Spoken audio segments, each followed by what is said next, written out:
Chapter 145, Arrogance and Choices. Zalmo slowly moved his hands to block the spot where Akira was aiming his rifles. He then smiled rather smugly and said, "Those rifles are both empty, right? I bet you've used all the ammo in that barrage in order to kill us. But then that was not enough to kill me. Although you're aiming them at me, it's nothing but a bluff to keep me away, right? I bet bullets won't come out even if you pull the trigger." Akira's expression did not change at all. "I wonder now, I might have left some ammo inside." Who would give such a vague answer? If they still have some ammo in, you could have just told me so. To be honest, my augmented suit is not strong enough to defend myself from armor-piercing ammo. That's why I used those 2 men as shields. Then why did you throw them away? Of course, it's so that they won't slow me down when I try to evade the bullets. They're all already riddled with holes. There's no meaning in using them as shields anymore. That's why it's better to keep my feet light, no? Zalmo slowly but surely walked toward Akira, who walked backwards with Zalmo's every step. Zalmo smiled confidently. "What's wrong? You won't shoot? You still have some ammo left, right? Or is that you're afraid you won't be able to hit me from this distance?" Akira still had the same expression as he replied, "I'm still looking for an opening. If you can predict when I pull the trigger, you'll be able to evade. I don't have much ammo left, so I can't do indiscriminate shooting. I have to make sure to kill you with my shot." Zalmo was still approaching Akira slowly, and Akira was also walking backwards equally slowly. Both of them eventually reached the middle of the room. This time it was Akira who threw a question to Zalmo. "How about you? You're not going to use your rifle? You could have run away, hid somewhere, and readied your rifle when you still had your shields, no? Actually, you destroyed my rifle during that barrage just now. There was some leftover destroyed rifle back then, right? If I had tried to run away back then, you would have reloaded a new magazine in your rifle and used it to shoot at me. There's nowhere for me to hide in the middle of the hallway, so that would have been a very bad decision. Shouldn't you keep it a secret about your broken rifle? If I thought that you would shoot back, I wouldn't immediately choose to chase you, right? You could have noticed that only by looking at my destroyed rifle. It's easy to notice that on the ground after all. I know that you want to keep your distance from me, but just so that won't work." The tension between them heightened. Both of them kept their eyes on each other as not to miss even the slightest move. The critical point was close. Akira once again threw a question. "You look pretty strong. Honestly, I don't want to die. If I tell you that I don't mind letting you go, what are you going to do?" "Well, I don't want to die either, so I'll thankfully take that offer. So, can you put down your rifle so I can feel safe leaving this place?" "No. They're just empty rifles anyway, right? There won't be much difference even if you put them down. Like I said, they're not empty." Zalmo stopped pressing forward, so Akira also stopped walking backwards. Both of them understood that the fight would start soon. Zalmo suddenly dashed toward Akira. He decided not to run to his left nor right, but straight at Akira. Akira fixed his aim at Zalmo. If his rifles were really not empty, Zalmo would not be able to evade his shots.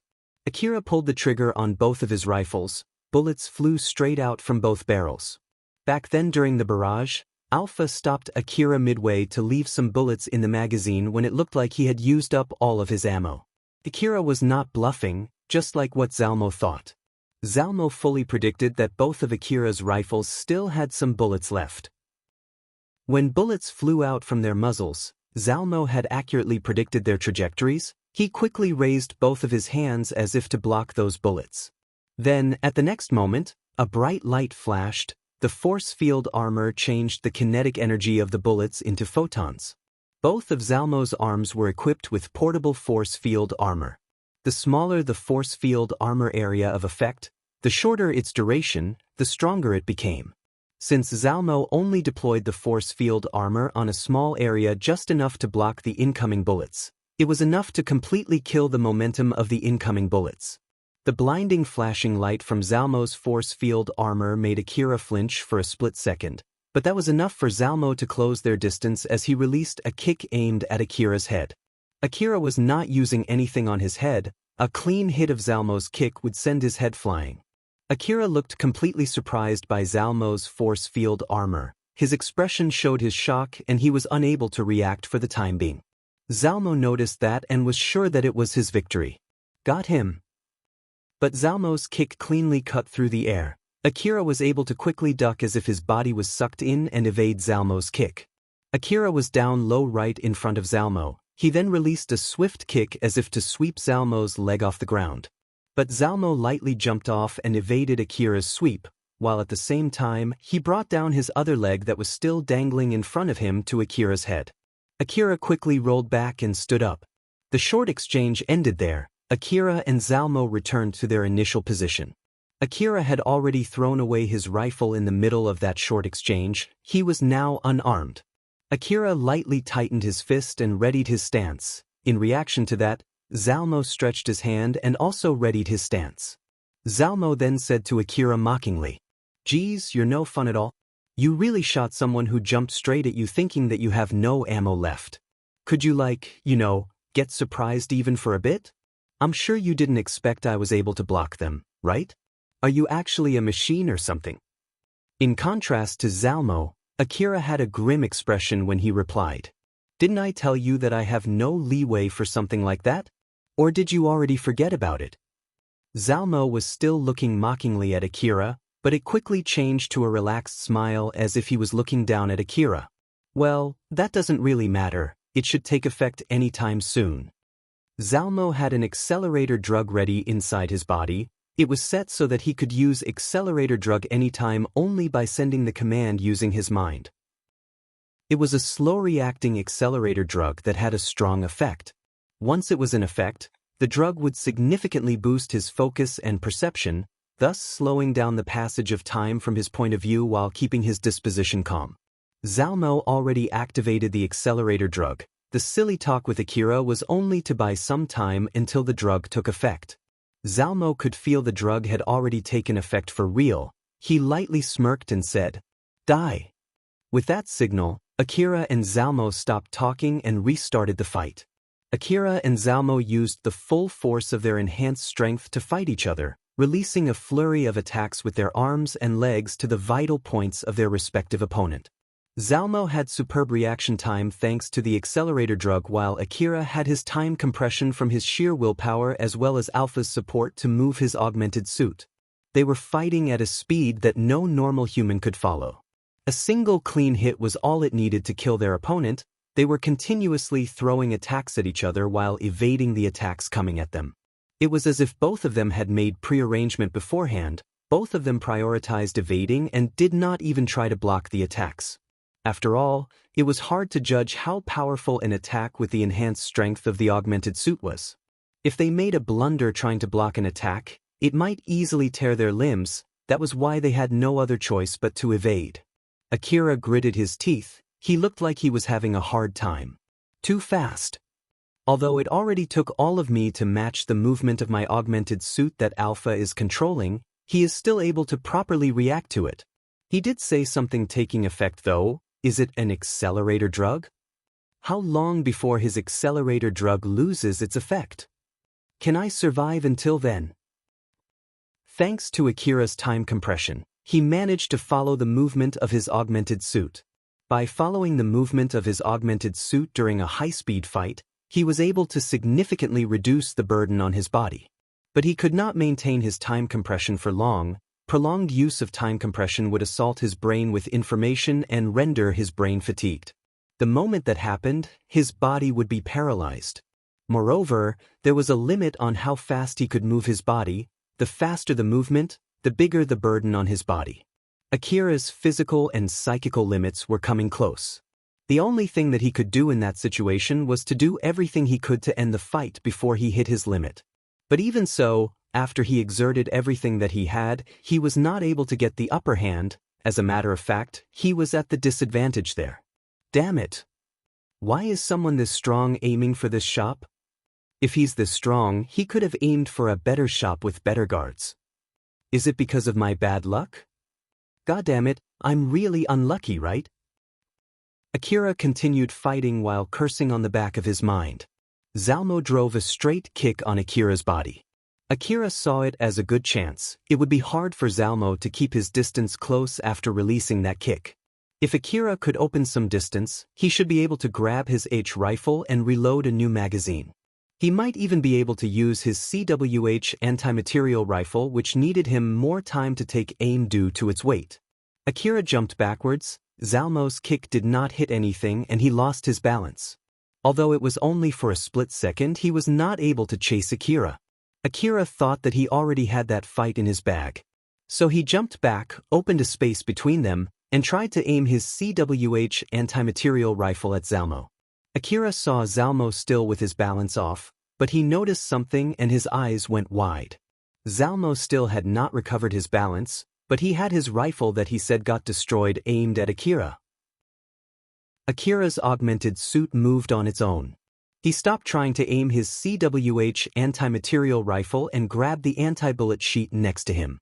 He then pulled it to block Zalmo's line of fire. Zalmo released a barrage at Akira. Countless bullets pierced through the anti-bullet sheet and hit Akira's body. Thanks to the sheet killing most of the bullet's momentum, it did not damage Akira much, but it was enough to blow him back. Akira was smacked to the ground. Zalmo did not stop shooting, so Akira hurriedly hid behind a display nearest to him. Akira complained while hiding himself from the bullets. "Didn't you say your rifle got destroyed?" Zalmo recovered his balance and smirked. Sorry, my mistake." Zalmo's rifle was not destroyed yet. Although it was damaged, it was still functional. Zalmo shot randomly in Akira's direction. The displays were covered with a defensive sheet, but they were not that durable. Akira rolled on the ground from one cover to another, avoiding Zalmo's barrage. Akira's expression was grim. He understood that he was getting cornered. "Alpha, can we do something about it? It would be bad if this continues. I'm hitting my limit soon." Akira was in a rather dire situation. He looked pretty desperate, thinking of a way to get out of that situation, but in contrast to that, Alpha replied casually as if it was nothing to worry about. "Is that so? In that case, how about we just go ahead and kill him?" Akira was dumbfounded. He could not help but express his surprise. "It might be a little bit dangerous, but hang on, okay?" "All right." Akira still hadn't fully shaken off his surprise, while Alpha was smiling just like usual. Zalmo kept on shooting at Akira, who was moving around. He looked like he was having an easy time there. But he found something suspicious, so he heightened his guard. "That guy adapts perfectly again. I know he thought that he already won this fight when he jumped back from my kick. That expression was not a lie. He did not expect me to shoot back. There's no mistaking it that he was lured into my trap. So, is it because he has a good reflex?" Zalmo reloaded a new magazine. Right when he did that, Akira used his CWH anti-material rifle from behind a cover and hit Zalmo. But Zalmo had expected that to happen. He raised one of his arms to block the bullet. Zalmo knew that Akira released a shot from the sound, so he immediately activated his force field armor. The bullet hit his palm and a flash of blinding light filled the room. He immediately shot back at Akira, but Akira already relocated himself behind another cover. Zalmo then shouted, "Do you really think that it'll work with that rifle?" Unfortunately, that wasn't good enough. Zalmo smiled full of confidence, but deep inside, he was becoming warier of Akira. Akira had moved according to Alpha's instruction, but he still was not able to defeat Zalmo. He then asked Alpha with a grim face, "Alpha, that one didn't work." But Alpha was still smiling like usual. She did not seem perturbed at all. "Don't worry, I was able to gather a lot of data from that shot. The next one will end this fight. Akira, you'll have to do something pretty dangerous. Are you ready?" "Ready when you are." The reason why Zalmo did not take cover like Akira was because he had confidence in the force field armor on both of his arms. Zalmo did not doubt that he had the upper hand, but even so, he did not lower his guard at all. He kept shooting at the display shelves and the sheets hanging from the ceiling, looking for Akira. "I don't think I can hit him like this. Does he know where I'm aiming? It seems that those sheets are not only for blocking bullets but can also be used as information-gathering devices. I thought that both of us can't use our information-gathering device to ascertain each other's location, but I guess that's not the case. But if that's true, then why won't he shoot from behind the sheet? Is it because that will reveal his location? Or is it that I'm overthinking this?" Zalmo reloaded his rifle again, and just like last time, Akira jumped out from behind the cover. It seemed that Akira really knew what Zalmo was doing. Zalmo thought so as he put up his arm to block the incoming bullets.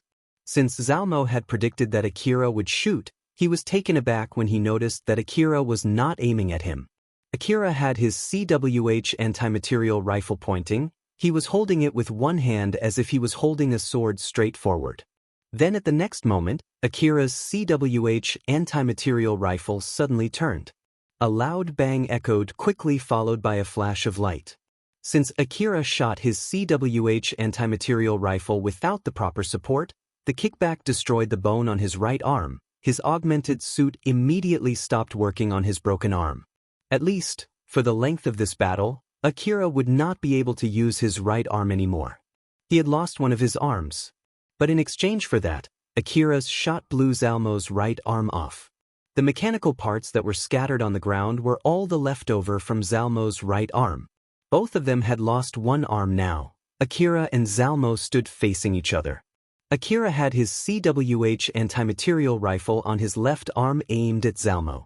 Zalmo extended his left hand to block Akira's line of fire. Both of them seemed to be desperate as they locked gazes. The first one to move was Zalmo.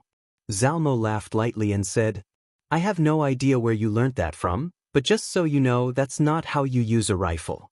You lost your arm from that shot, didn't you? Well, you took one of my arms too, so I guess it's even.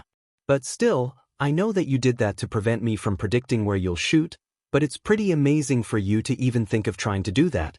Thanks to that, I had no other choice but to expand the area of my force field armor and reduce its power, but it's still better than losing my head or having a hole in my body. But again, I didn't expect you would hit your shot, you know? Not bad at all. That is, if that was your real skill." Zalmo smiled provokingly. Akira frowned and replied, "What do you mean?" Zalmo casually replied, "You have someone else controlling your augmented suit, right?" Akira's face froze. Seeing that, Zalmo knew that he was correct, he then mockingly said to Akira, "Haha, I knew it. I had my suspicions since you can immediately adapt well to what happened even though you don't look that strong.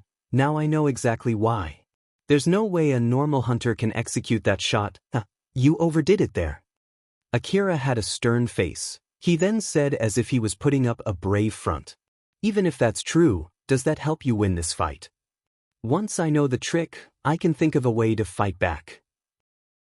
For example, just like this." When he said that, Zalmo immediately jumped back. Akira was about to shoot at the running Zalmo, but he noticed that Zalmo dropped something that looked like a hand grenade, so Akira immediately moved away from it. The hand grenade-looking object immediately filled the area with smoke. Alpha then explained to Akira, "Akira, it's jamming smoke. It looks thin but it's pretty strong." "I see, leaving that aside, that shot was not enough to kill him though. Did you predict this too? Moreover, he discovered that I'm receiving your support and he said that he knows a way to cut it off. Are you sure we're going to be okay?" "It'll be fine. Since he used a jamming smoke, I can pretty much guess what he's thinking. One thing that I can tell you is that he made a wrong guess. We just need to end him off after he does whatever he has in mind. The fight has basically been decided from what happened just now. The next move will really be the last. Get ready, he's coming." Alpha warned Akira about Zalmo. He saw Zalmo running in his direction. Akira aimed his CWH anti-material rifle with his left arm. Zalmo raised his left arm in order to block it. Zalmo smiled. He thought that he had won the fight. Akira pulled the trigger and a gunshot echoed through the room. Everything was the same just like last time until that point, but unlike last time, there was no flash of light. The bullet that flew out from Akira's CWH anti-material rifle left a big hole on Zalmo's body. Zalmo was so surprised by that sudden turn of events. No way? It was G3 level jamming smoke that'll even block close-range communication, you know? So how in the world he can still move his augmented suit? The jamming smoke that Zalmo used was not for blocking information-gathering devices, but it was to block the augmented suit's remote controlling. Zalmo thought that someone outside the room was controlling Akira's augmented suit. It was impossible to calculate Akira's movement using the small control device usually installed in augmented suits, but that was not the case for a powerful special control device that was usually installed in a room or in a vehicle. There was an illusion with using an augmented suit. Most people thought that anyone could fight veteran soldiers only by using an augmented suit. That was nothing more than a foolish assumption, but a lot of companies did a lot of research and development in order to get closer to that dream. Zalmo thought that room was a room for that kind of experiment where some company pitted a slum child with that type of augmented suit against Zalmo's men. The relic shop was nothing more than just an excuse. If that small boy can repel Zalmo and his men, it would be a good advertisement for that company. The rumor that there were relics in that shop worth reselling. The rumor of the powerful young hunters that spread around lately. The fact that Akira did not seem that strong from the outside. All of these reasons caused Zalmo to make that guess. In that case, if he could cut the connection to Akira's augmented suit, Akira would turn to just your normal slum boy. It would pose no problem to kill him. Zalmo thought so. But that assumption was the very reason why Zalmo lost that fight. Before Akira pulled the trigger, Alpha slightly changed his aim. Although it was a slight aim change, it put Akira's left arm in immense burden and Zalmo could not react fast enough to that. It was all just acting then?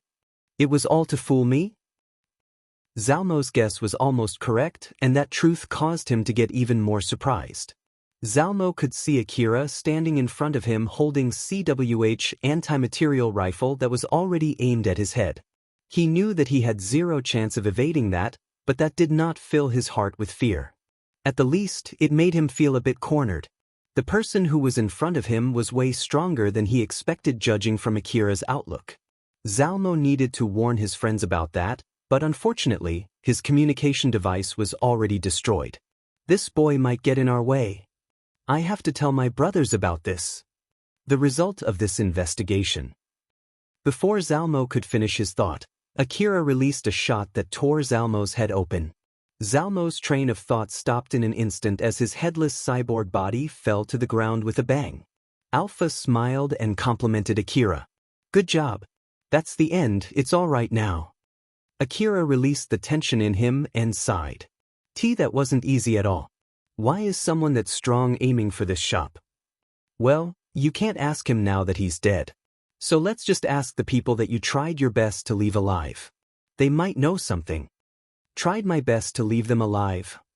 Akira looked at the people who were left alive through his hard work. The result of trying to spare them was that difficult battle.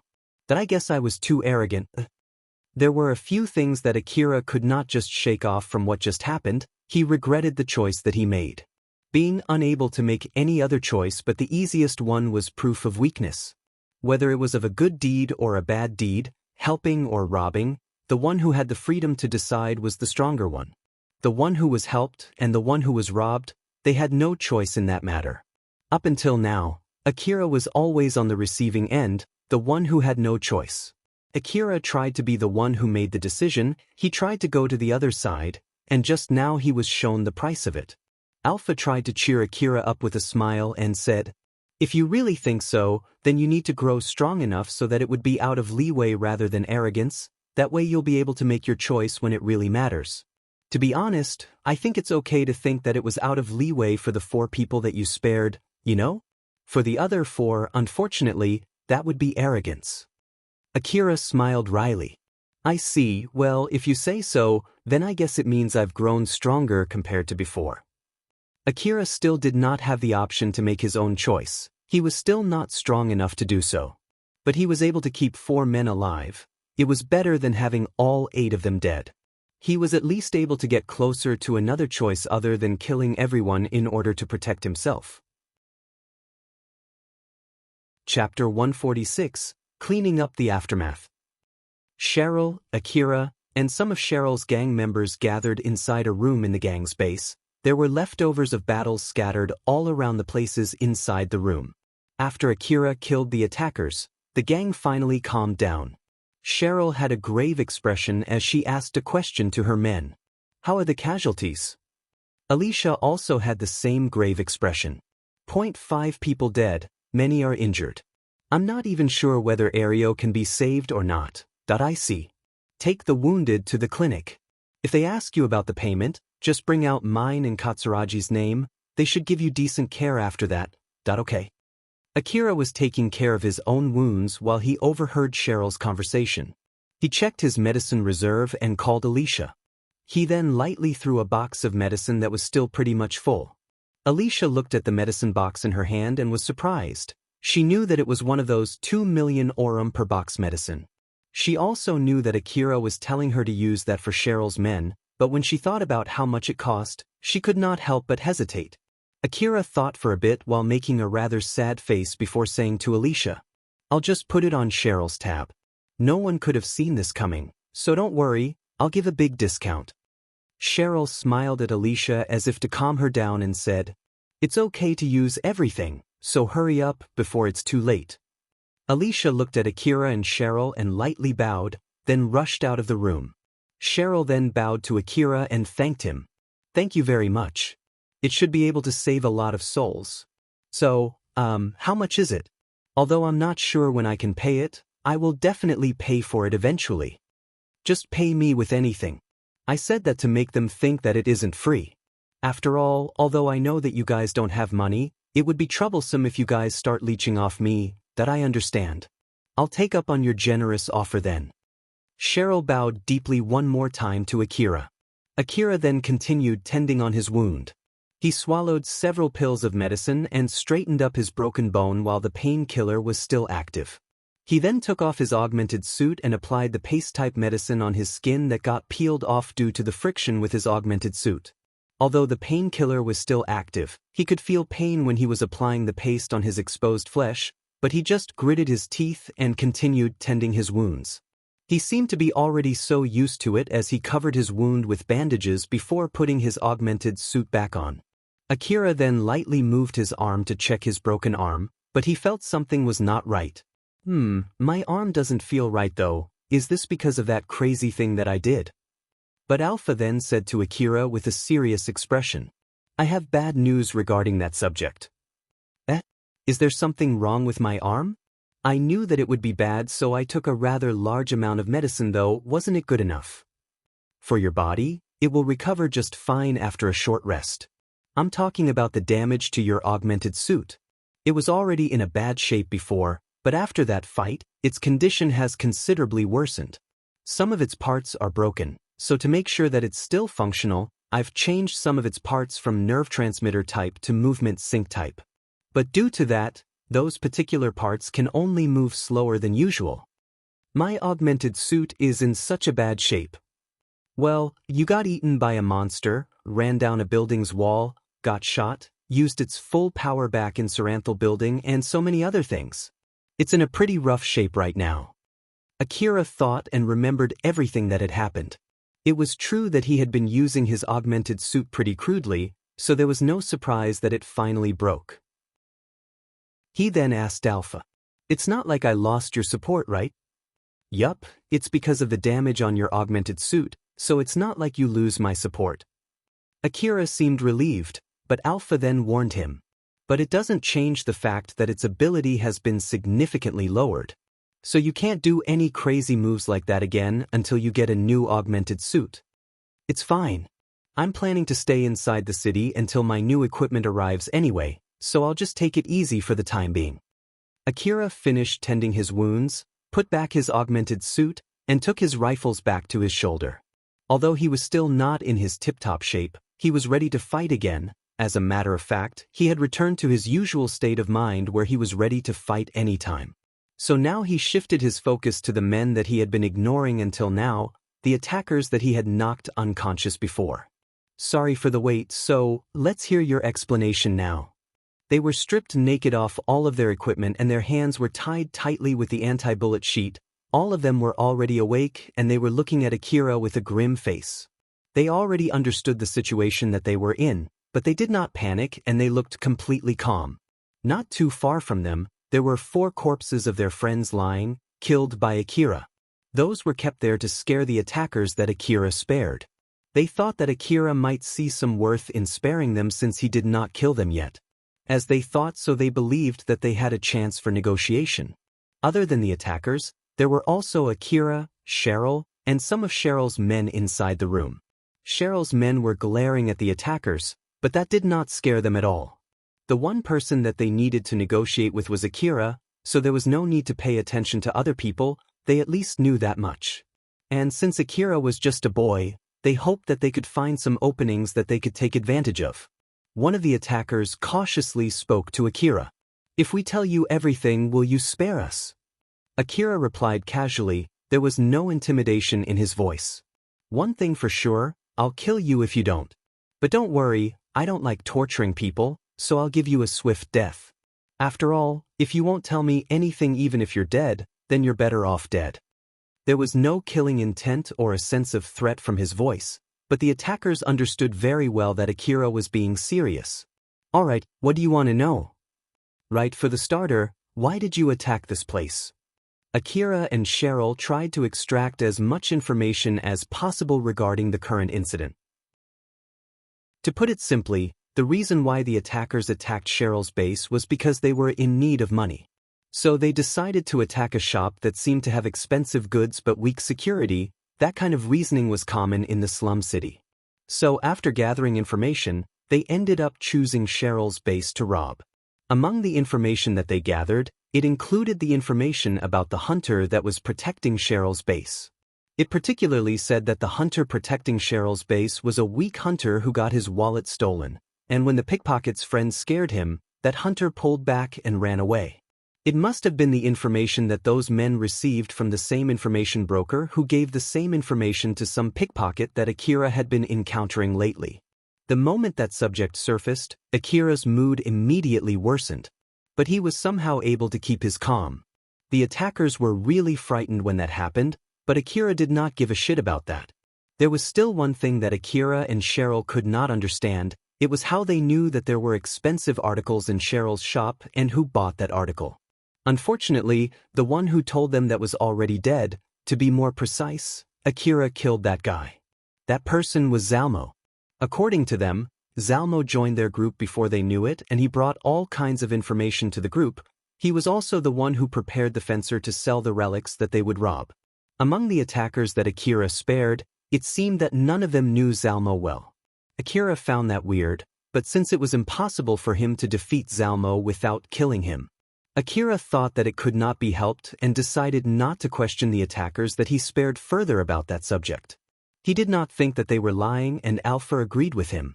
After listening to their explanations, Akira looked at those men pitifully and mumbled, "What can I say? It's really important to get the correct information." Cheryl agreed with him as she said, "That's right.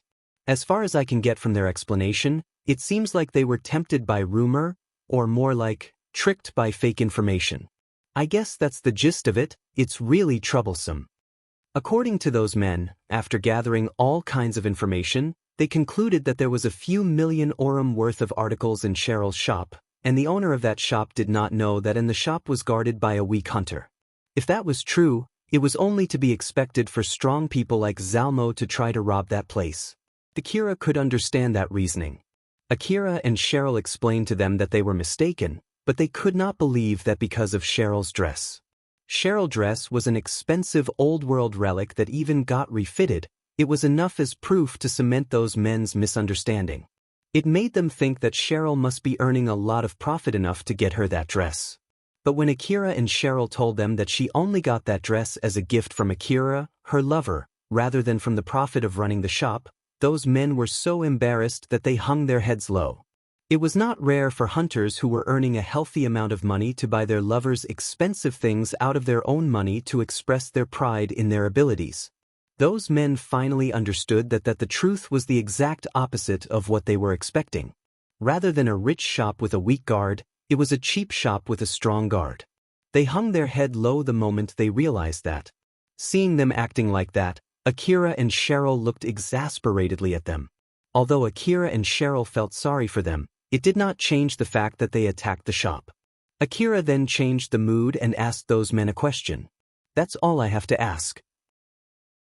So then, regarding what we are going to do with you next, you can either pay us money or die. Which one you want to pick? If you'd rather die, don't worry, I'll give you a quick death. As I said, I have no plans to torture any of you. Those men looked at each other. One of them then scaredly asked Akira, "How much should we pay?" "Oh, you're going to let us decide? Well, how about 10 billion orum each?" The moment Akira said that, those men were dumbfounded.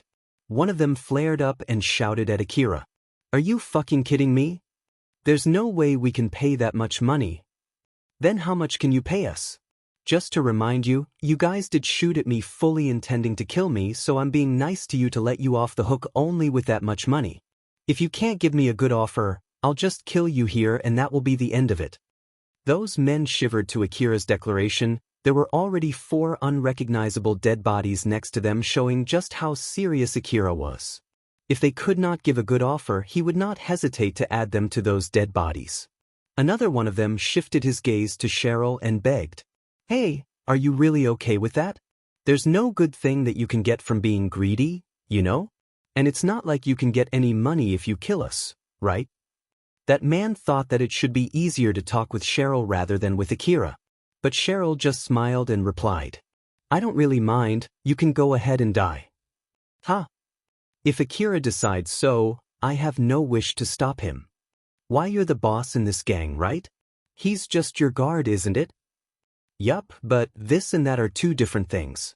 Not to mention that you guys killed some of my men too, so I have no reason to stop him. But the guy who killed your men is already dead over there, isn't it? We didn't kill any of your men. That's exactly why we're willing to let you solve this incident with money." Cheryl told them to die with a smile on her face.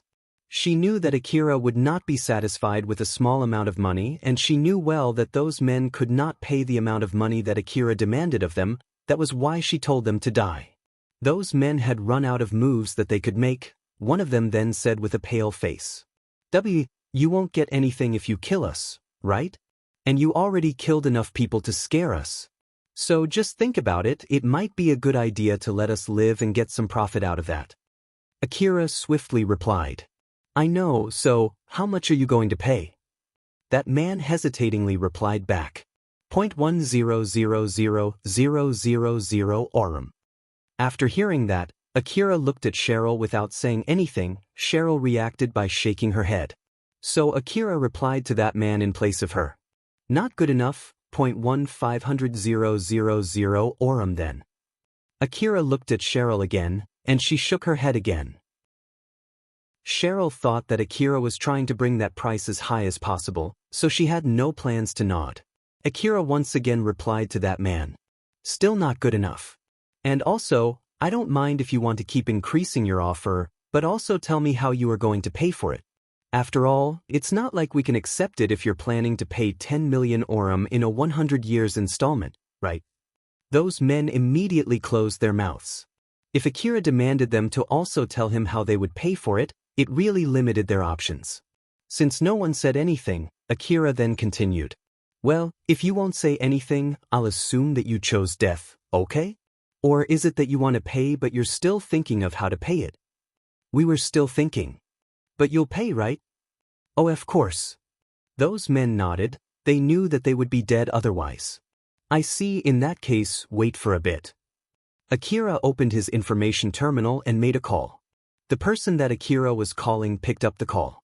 "Akira, what is it? Is it something profitable?" "It depends on your skill." "Oh, it's profitable then. So, what is it?" It was Katsuragi. After listening to Akira's explanation, Katsuragi exasperatedly said, "That I see, I understand what's going on, so basically those people need money, right? But why do I have to lend them money?" "It's not like there's any need for you to lend them money. You do have some connections with some companies that handle this kind of thing, right?" "Well, I do, but even if I introduce them to those companies, I don't see how that can give me any profit. Are you telling me to get the referral bonus? My skill is in trading and not lending money. I specialize in trading hunter equipment, so this has nothing to do with my skill, right?" Katsuragi sounded a bit annoyed, but Akira casually replied, "All of that money might be used to pay for the equipment from you." After a short pause, Katsuragi had thought of all kinds of ways to get profit out of that transaction. So then he carefully asked, "All of it?" "Yeah, all of it." Akira's answer was enough to convince Katsuragi, who replied back happily. If that's the case, then this might be an interesting offer. It's indeed a profitable subject related to my skill as a merchant. Alright then, I'll handle the rest. So, what kind of equipment are you looking for? After all, I need to make sure what equipment you are going to buy from me. But still, you are finally interested in buying my goods, huh? No, it's not for me. It's for Cheryl and her gang. Cheryl's gang. Yeah. They need extra equipment. I want them to at least be able to defend themselves when I'm not around. As for the details, you can discuss it with Cheryl later. To be honest, Katsuragi wanted Akira to buy his stuff. A hunter like Akira who was earning a healthy amount of money would definitely contribute greatly to the shop's revenue. Judging by the fact that Akira bought a dozen of 2 million orum per box medicines only for his consumable item, it was to be expected for Akira to pay way more for his equipment. Katsuragi squeezed his brain every day to somehow find a way to make Akira his patron. But it did not change the fact that this deal would be big, so Katsuragi decided to prioritize the profit in front of him right now. Well, if it means that they'll buy some of my goods, then I guess that's fine too. I'll head there now, so wait for a bit, okay? Alright. Akira was about to close the call when one of the attackers who heard that conversation immediately spoke up. Wait there. Are you going to sell us? Akira still had not closed the call when he said to that man. You did say that you want to pay but you don't know how to pay, so I'm just helping you here. You just pay me with that money, then do your best to settle your debt with them. Isn't that the same as selling us? Even I know how those hunters who get caught in their debts end up. Like hell I would accept that. I would rather choose death than take on that kind of debt. That man was shouting on top of his lungs. He knew well about the end that was waiting for hunters who had a huge amount of debt. When he imagined that end, he could not help but shout desperately. A gunshot echoed in the room. That man, who was shouting just now, fell limp on the ground and stopped moving. Akira shot that man, granting him his wish. Katsuragi's voice could be heard from Akira's information terminal. Whoa, Akira, what was that? He said that he would rather die than take on debt, so I killed him. I have no plans to force them to take that debt after all. Katsuragi clicked his tongue and annoyedly asked Akira. How many left? 3 people. Don't kill them. It's more profitable to keep them alive.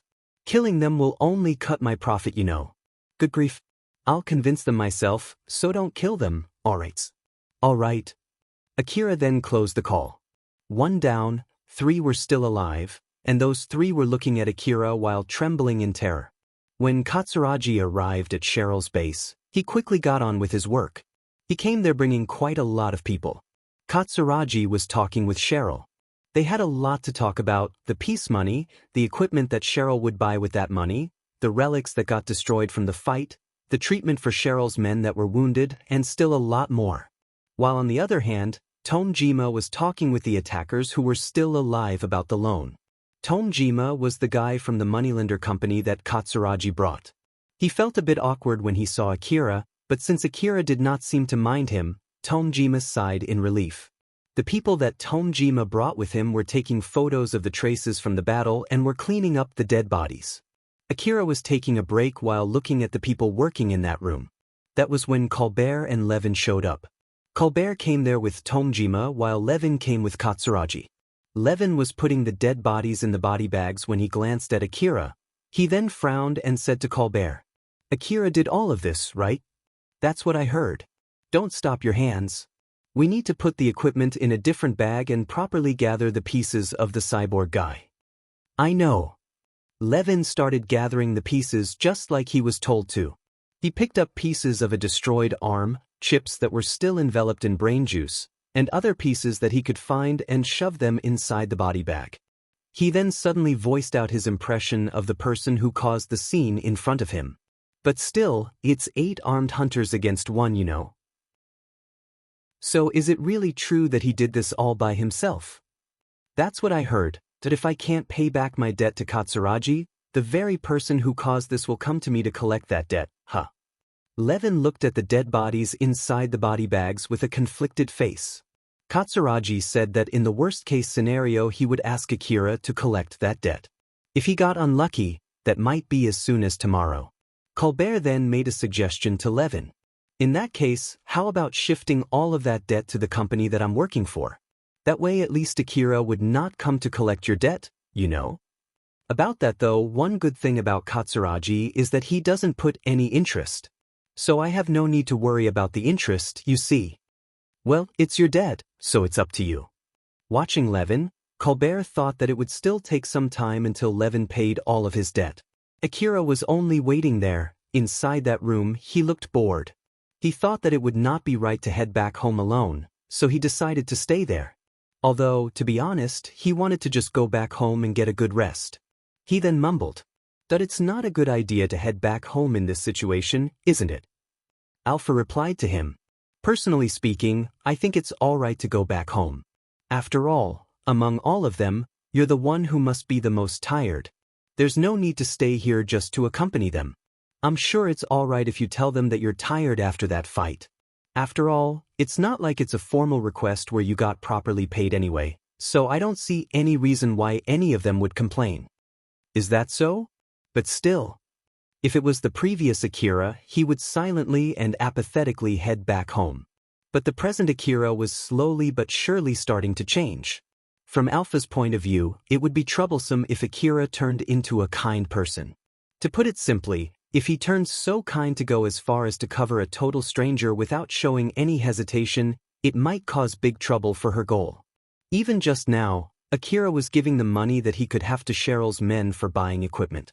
It was okay if he did that as an investment, but if he did that without expecting anything back, then there was a need for Alpha to warn him. So she casually asked him, "Say Akira, about the money that you're paying for the gang's equipment, is it okay if I think of it as debt?" "HM? Do you think that you can get some profit from lending that amount of money? Is that why you lent them money?" Well, what can I say? Carol also did say that selling relics is actually pretty profitable, and judging from how Cheryl served the people who came here, it seems that the shop should do pretty well in the future. So I thought that there should be some profit that I can get back. By the way, why did you ask me that? Akira was only giving random excuses. It did not seem that he was expecting to get some profit from lending that money. Alpha smiled teasingly and said, "To be honest, if you ask for my opinion, I would rather have you prioritize your equipment for the sake of finishing my request as well as to compensate for your skill. But I have no plans to force you.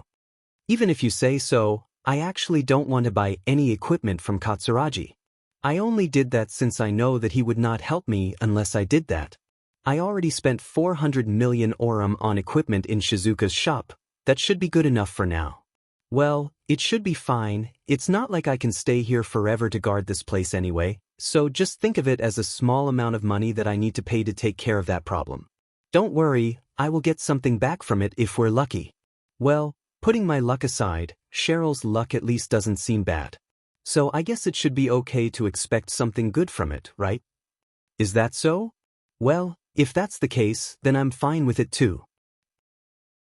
Alpha decided that she needed to be more careful and keep reminding Akira regarding this small change of heart and his growing kindness. But she did not show that in her face at all. Chapter 147, Methods to Collect Debt. Alpha suddenly turned towards the direction of the door into the room. Akira noticed that and followed suit. There he saw Carol and Viola coming in. Other people also noticed Carol and Viola. Both of them scanned the room, talked to each other for a bit and separated off. Carol went to Akira while Viola went to Katsuragi. Carol walked all the way next to Akira and smiled at him. "I'm happy to see you again. What a coincidence, Akira." "You're right, so why are you here?" "I just thought of killing some time talking with you. Are you busy right now?" "Nah, I'm not busy." "That's good to hear." Akira was sitting on top of one of the displays originally used for the relics.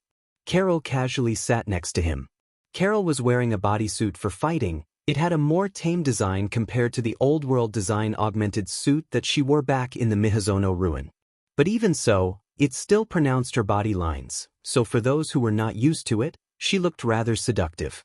The fastener on her bodysuit was lowered so her cleavage was visible.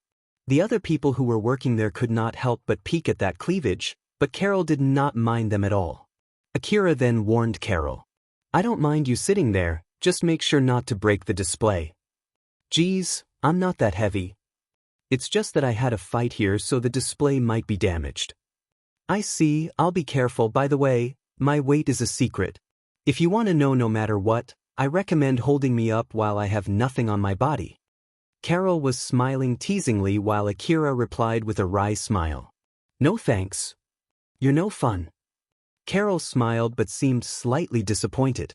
The room was painted here and there with blood, empty cartridges were also scattered all over the floor complete with scorch marks from the bullets too. It only showed how fierce the fight was. Carol looked one more time around the room. She then smiled as if the scene did not bother her at all and said, "But still, it seems that you had a pretty hard fight here." Akira awkwardly replied, "It's not my fault." Carol was a bit surprised by Akira's reaction. She thought that he was someone who was not bothered by something like that. Although she did not mean to blame him at all, her wordings there might have somehow triggered him. So in order to not worsen his mood even more, she tried to defend Akira. "Well, it's true that it's the attacker's fault and not yours." Akira turned his face to Carol and looked slightly weirded out. He then noticed that she misunderstood his words, so he shook his head and said, "That's not what I meant, the room was cleaner after the fights.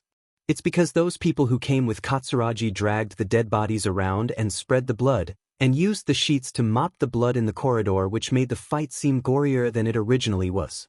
That's why it's not my fault that the room looks like this. But well, it's not like I was being careful to keep this room clean when I fought them either." Carol nodded. "Oh, I see, these guys are pretty naughty." "Naughty?" "Yep, it's just a small stupid trick, but it's enough to trick some people." Akira tilted his head in confusion. He still did not understand what Carol was referring to. When Carol noticed that, she smiled mischievously and asked Akira, Your face is saying that you don't understand. If you want to know, I can explain it to you, of course, that is if you don't mind me adding my guess there." "Oh, please do." Akira was interested, so he nodded without much thinking. He was waiting for Carol to start explaining, but she did not say anything. She was only staring at Akira while smiling.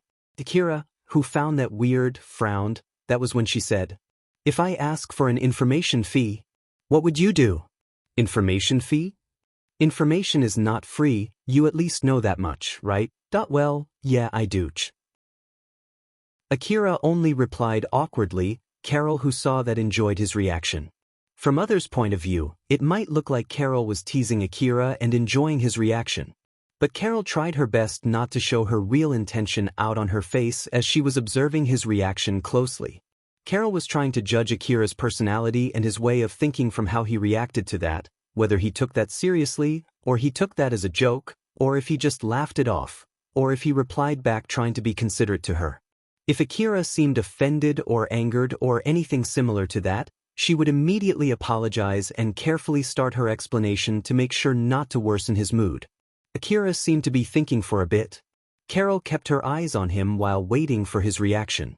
Akira hesitated for a bit, but he then said, "Well, it's not like I want to know it that much anyway, so I'm okay not knowing it." Carol smiled bitterly. "I was just joking, you're a pretty serious guy, but I just don't like that kind of joke."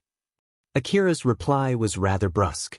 Carol understood Akira's character a bit more. She then smiled and apologetically said, "I'm sorry, please don't be angry. But I'm really happy to know that you're that interested in me.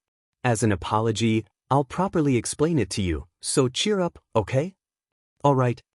Akira reluctantly nodded. It must be because he was interested in that subject, and he thought that Carol was only teasing him.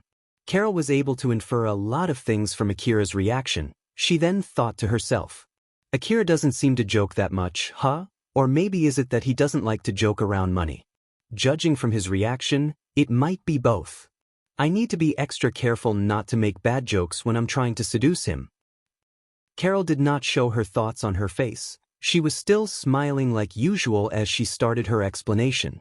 Katsuragi was trying to sell the attackers regardless of whether they were dead or alive, and he did not care whether they would be dead or alive in the near future. He wanted more than the peace money, so he planned to have them pay for the damages. As for the attackers that were still alive, they would be put on a huge debt and made to work for a long time to pay for that debt. But in the Eastern District, their contract would be invalid if they were forced to sign the contract at gunpoint. After all, that kind of contract was not allowed by the biggest authority power in the Eastern District, the corporate government. The corporate government had declared in the past that they would not allow any kinds of activity that might bring harm or disrupt the order and the peace in the Eastern District. Regardless of whether they really put that into action or not, it was properly written in the rule. Rather than for the sake of anyone else, it was for their very own sake. The definition of criminal in the Eastern District was simply those who were against the corporate government. The corporate government would not do much when hunters kill each other outside the wall, but if merchants or scammers started doing something suspicious, they would not show any mercy. That kind of bias was normal in the Eastern District. So, forcing someone into a debt without a good reason would disrupt the economy. Thus, such actions were seen as an act against the corporate government of the Eastern District. Because of that, Katsuragi and his men needed to show the attackers that they had enough reason to force the attackers into debt, which included the peace money. After all, they could not demand trillion aurum peace money just because they tried to kill Akira and Cheryl's men. And if their reasoning was good enough, they could get help from the corporate government to seize the attackers' properties. They could also ask for help from the Hunter office that was handling their bank account. They could even sell the bond to the Hunter office if all of the above things were not enough to pay for the debt. The reason why Katsuragi and his men were making the room messier than before was simply to give a good reason to get the attackers on that debt contract. They were trying to pull up the debt nominal by taking a record of how bad the damages were. After listening closely to Carol's explanation, Akira looked around the room one more time. That I see, so in that case, the worse it looks here, the better the profit that they could get, huh? The attempted robbery that caused the current situation, the criminals over there, the peace money, the reimbursement for the damages, and any other excuses that they could use to gain more money. I bet they are trying to squeeze as much money as they can from those attackers, both from the alive ones and the dead ones. But is that really going to work? Maybe. Some of them are really experienced in this kind of thing after all. When Carol said that, she pointed her finger at Viola, who was talking with Katsuragi and some other people. That girl is Viola, and well, what can I say? She's an expert in under-the-table deals like human trafficking and resolving disputes. I'm here because I was simply following Viola since I'm her bodyguard at the moment. I bet she got the news of this incident from her personal information web. I myself only know it since I heard about the incident from her. Oh, it's not like she's one of the people that Katsuragi called to come here. I'm pretty sure she came here uninvited, and they know well that Viola is powerful enough so that they could not just shoo her off. I don't know what they're talking about, but I'm pretty sure it's nothing good. I know it's strange for me to say this since I'm her bodyguard, but she's a bad girl. It might be better if you keep your distance from her, you know? And that's doubly true since you're bad with negotiation. Carol was talking while giggling as if she was joking with Akira. But Akira understood that she was being serious there. Well, if you say so, I'll be careful with her. Yup, you should do that. Carol smiled, satisfied seeing Akira nod firmly. She was indeed being honest when she warned Akira. One of the reasons why she said that to him was to make sure that Viola would not mess with him. Carol was in the middle of trying to seduce Akira, so it would be troublesome for her if Viola tried to mess with him. The discussion was still going on between Katsuragi, Tomejima, Cheryl, and Viola. They had different expressions as they were talking to each other. Tomejima looked like he knew he was talking to a difficult opponent as he desperately refused to back down. You came so suddenly and now you want to buy all the attackers? That's just too suspicious. Viola smiled at Tomejima. There was a trace of confidence and intimidation in her smile that was adorning her beautiful face. Oh my, I only said that I can increase the profit by 50%, you know. I'm just giving a better offer here. It's so rude of you to call me suspicious. You bought that debt bond for 60% of the face value back then, like hell I'll let you take this one away from me too. That value was the price that both parties agreed to, right? If you really want it that much, I don't mind selling it to you with a discount, you know? That is? Tomejima reeled back. He was talking about the debt bond for Kadol who tried to kill Akira. In order to avoid getting targeted by Akira, he sold that troublesome bond to Viola. Now that Akira just defeated 8 armed hunters alone, that bond had become more troublesome than before. Viola smiled and said to Katsuragi, "So, what do you think? If you sell them to me, it'll bring you more profit, yes?" Katsuragi sounded slightly hesitant as he said, "Even if you tell me so, I have my connection that I need to keep. I was the one who asked Tomejima to come with me. So as a merchant, I can't just turn my back on him now." Tomejima confirmed that he got a vote of confidence from Katsuragi, so he raised his voice and said, "That's it. That's right. But still, 50% more profit, huh?" "Hey!" Katsuragi mumbled as if to contradict what he just said before. Tomejima, who heard that, could not help but exclaim. Viola understood that both Tomejima and Katsuragi were not easy opponents to negotiate against, so she shifted her focus to Cheryl and asked for her approval. "What about you? I want to hear your opinion as both the owner of this shop and the leader of the gang here. As the head of the gang, which one do you think will bring more profit? And I'm not talking about just monetary profit here, you know?" Katsuragi and Tomejima turned to Cheryl too. Although Cheryl was listening to their conversation, she was looking in a completely different direction. Cheryl kept her gaze in one single direction. She was staring at Akira, who was talking with Carol. Seeing how Akira seemed to be having a good time talking with another girl whom she knew nothing about, Cheryl could not help but feel something welling up inside her as she tried her best to hold it down. Cheryl understood that if she obeyed that feeling, she would be taking a step closer toward her own destruction. Insecurity, jealousy, displeasure, fear, sorrow, sadness, these kinds of things would disrupt her ability to make a sound decision. If she ended up making bad decisions because of that, it might become a reason for Akira to abandon her. She kept reminding herself of that possibility as she kept doing her best to maintain her calm. Katsuragi noticed that Cheryl was looking at Akira. "Oh, I see, it might be a good idea to ask for Akira's opinion too, right?"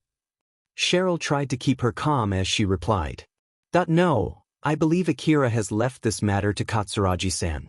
Even if we ask him, he will just annoyedly tell us to do whatever we want with them. I will also follow whatever Katsuragi-san decides. As for the talk about profit, I think the best decision here is to follow whatever Katsuragi-san and Akira decide." Now that Katsuragi was given the right to take the final decision, it made him even unsure of what to do there. "Is that so? If that's the case, then what should I do now?" Viola suddenly said as if she decided to give up. "It can't be helped then. I'll let Tomejima take those who are still alive and I'll take those who are dead. How about that? It's not like Tomejima could get them to sign on a debt bond anyway, right? Well, he might be able to if he tries, but I believe his real skill is not in that matter. I don't think it's a bad offer though, so?" Katsuragi turned to Tomejima, who did not seem to be fully happy with that offer, but he gently nodded. Viola, who caught that, smiled and said, "We have a deal then, Humph. The only way to get profit from dead people is only to seize their properties, so it's not like it can give you that much profit, right? Are you sure you can get 50% more profit with that?" Tomejima sounded as if he said that out of spite. Viola just smiled confidently at him and replied, "Well, there are many ways other than that one. But they are my trade secret. Later I'll give a report to Katsuragi-san outlining how I plan to do that together with the money minus the handling fee." Katsuragi, Tomejima and Cheryl looked at Viola with different expressions. Although each of them imagined different things, all of them equally thought that it was nothing good. They finally finished their business. All the attackers, dead or alive, were carried away, ignoring their freedom. Those who were still alive were given minimum equipment as Tomejima's men took them away, while the dead ones were stuffed into body bags and carried away by Viola's men.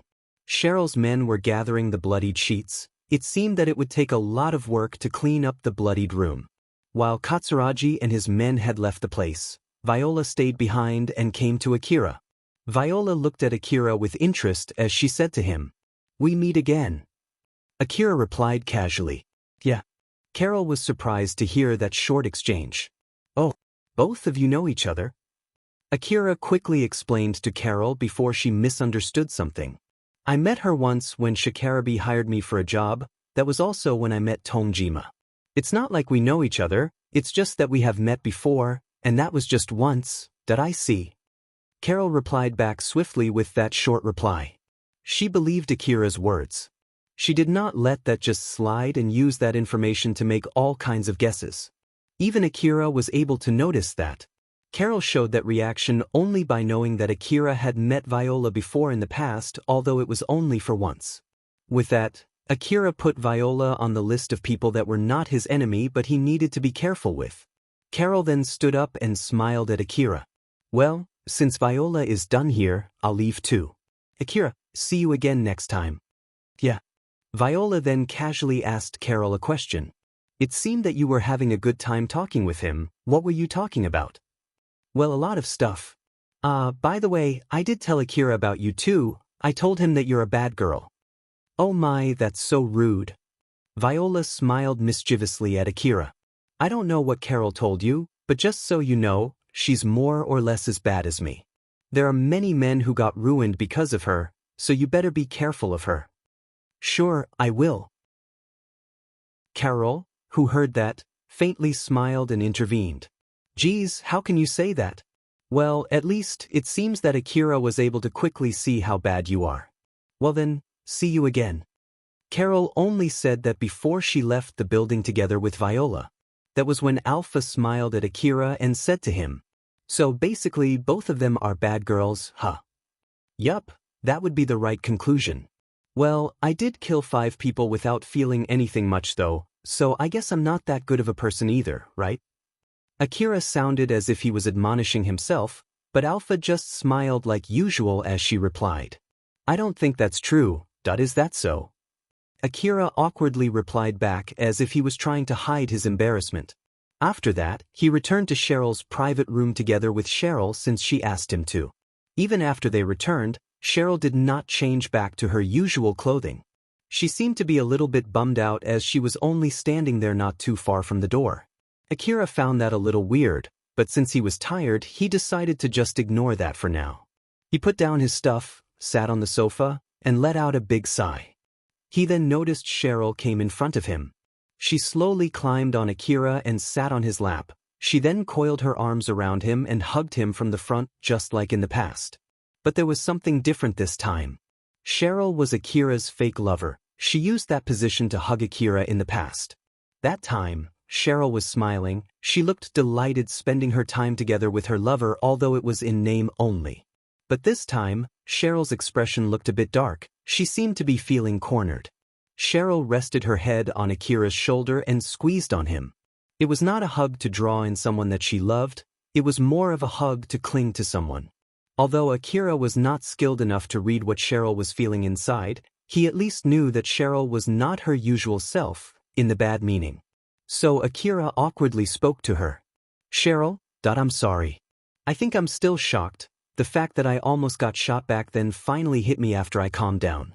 So please let me stay like this for a while. If you don't like it, I'll step away. Even in the Eastern District where the public order was bad, even for the slum city resident where fighting was common, people would still get shocked when they were about to get shot and killed. So it was not right to compare common people with those hunters who were used to that kind of thing. Akira reminded himself of that fact and accepted Cheryl's excuse without questioning it much. I see. Well, you can keep doing that until you calm down. Thank you. Cheryl's voice was darker than before as she tightened her hug. She was not lying. It was true that she was still scared after she was about to get killed, but that was not the only reason. She was more scared of Akira suddenly abandoning her.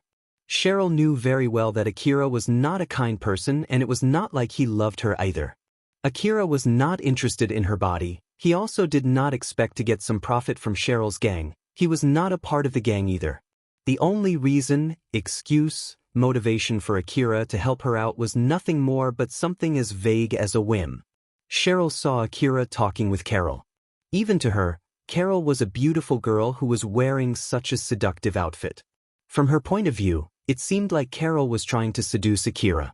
It was only to be expected for Akira to be in contact with all kinds of people other than Cheryl and her men. Cheryl was evading that common sense until now. Someone might one day seduce Akira and become his lover. That day might be as soon as tomorrow. If that happened, Akira might as well stop supporting Cheryl. Seeing Carol talking to Akira, trying to seduce him, seeing a beautiful skilled female hunter doing that, it really gave her a kick of reality. It reminded her of the possibility that she had been avoiding recognizing until now. If only Akira was interested in Cheryl, regardless whether it was her body, her heart, her position, her money, her skill, anything, it might give her a sense of security. If Akira asked anything out of her, she would happily give everything to him. But unfortunately, Akira was not interested in Cheryl at all. Cheryl was feeling insecure whether the current situation would still hold until her plan came to fruition, i.e. until Akira had another reason to support her other than just a whim. And in order to run away from that insecurity, Cheryl was clinging to Akira. Not too long after that, Cheryl's men came to give their reports. She was a bit annoyed that she got interrupted. The children who came to give their report winced back as they gave her the report of the current situation, including the treatment of the wounded gang members. So then, the guy from the clinic told us to tell the boss to come to the clinic. It seems that he has something to talk about, like about the fee and other stuff too. You did tell him about me and Katsuragi-san, right? We did. But we carried a lot of wounded people there and some of them are badly wounded. So I guess there's something he wants to talk about regarding that. So please, don't let them kick the wounded out after they got treated just enough for them to stay alive. Those guys will have to work after this to stay alive, so please do something about it. Alright, I'll go now. I'll do something about it.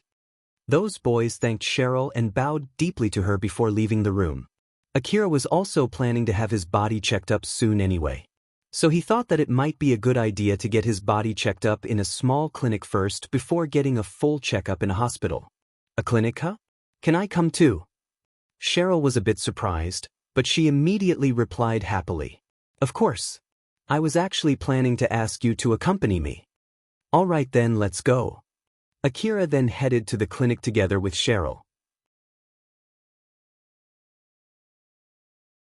Chapter 148, Selling Corpses.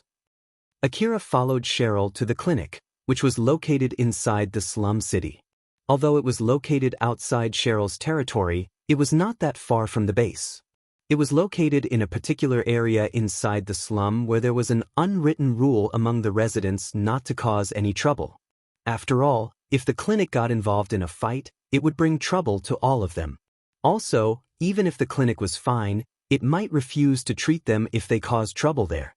Although it was an unwritten rule, it was effective enough to make people around the area obey. When Akira saw the exterior of the clinic, he frowned and asked, Cheryl, is this really the place? Yes, it's this building. I understand what you want to say, but this is the clinic's. I see. The clinic looked suspicious from the outside.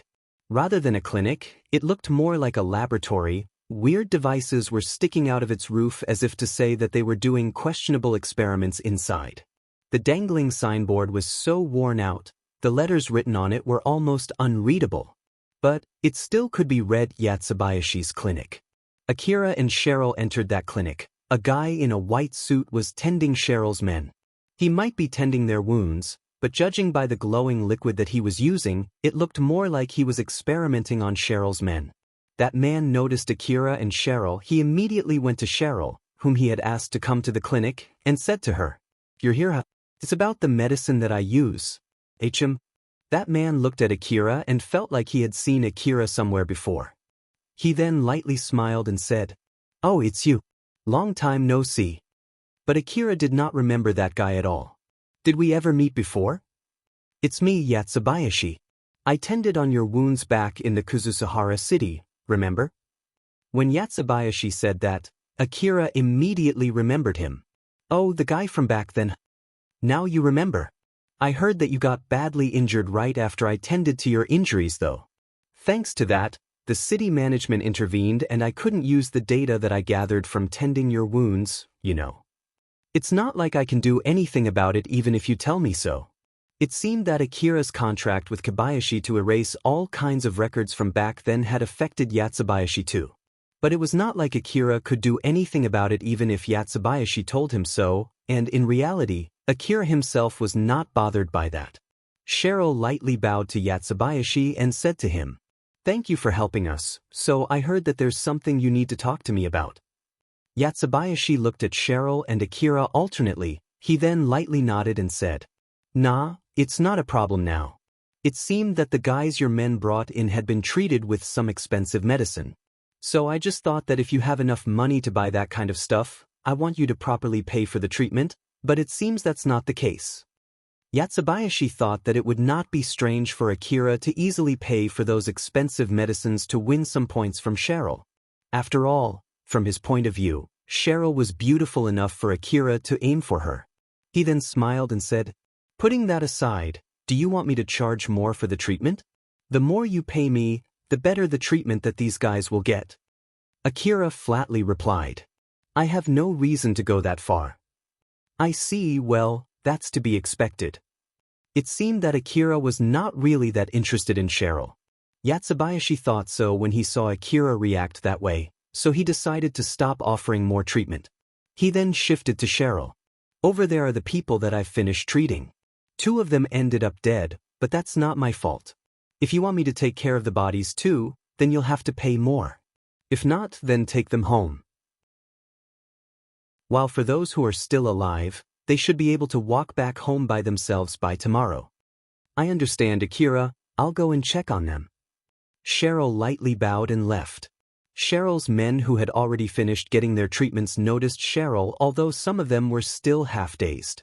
Some of them were already recovered enough to move. It might be because their injuries were not that bad, or it might be because the strange green medicine was pretty effective. Akira suddenly casually asked Yatsubayashi a question. "How bad were the people that you couldn't save?" "HM? They got shot in their body and their organs were in a mess. They were bleeding pretty badly too." "Was that really that bad? I thought that level of injury is only a light injury, right?" Yatsubayashi lightly laughed. "That's indeed the case for hunters. You can't just compare the injuries between hunters and normal people. Normal people would die with that level of injury, you see. As for those who are still alive, even after they are left with nothing but their heads, they are mostly cyborgs. While those who are still alive even after they get cut into 2 are only alive because they use a lot of medicines to forcefully keep their bodies functional. Those people with enhanced bodies basically have a completely different level of resilience compared to normal people. So if you compare these normal guys with hunters, they would die, you know?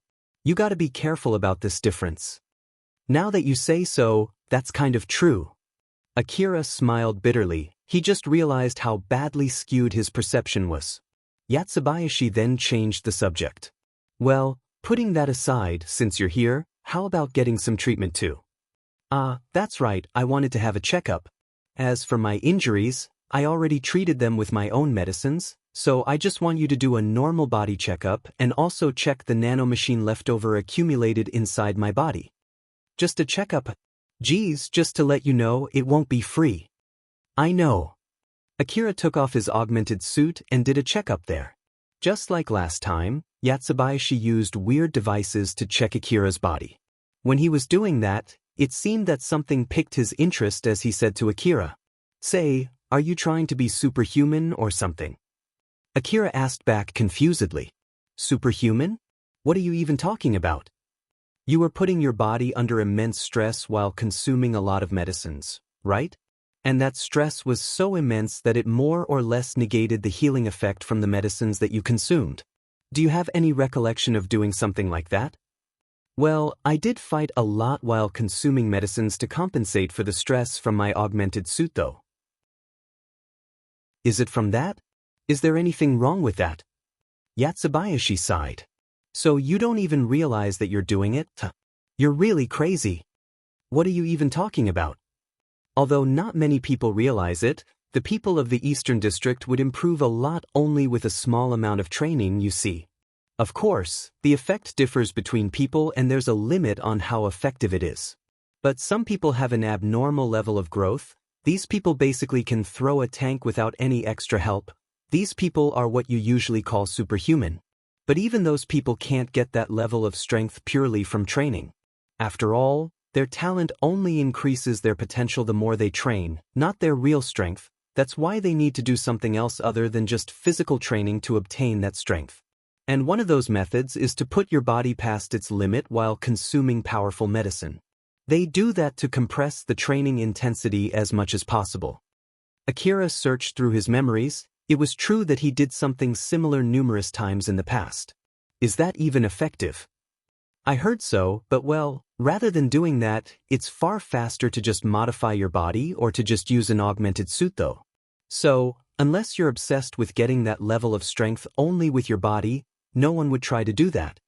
But that kind of thing is a talent that you are born with, right? So I bet most of the people can't do that even if they try. Yatsubayashi seemed to be having fun talking about that subject. It might be a subject that he was interested in. Surprisingly enough, a lot of people actually have that kind of body, they just don't realize it themselves. Some theories say that those superhumans might be the descendants of enhanced people from the Old World era.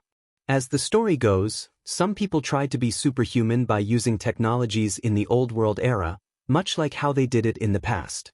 On the other case, some people get their bodies modified before they even realize it because of the nanomachine that they keep using. Either way, that strength propagated to their children and then their children used new technologies to achieve the same thing. And basically, everything accumulated together.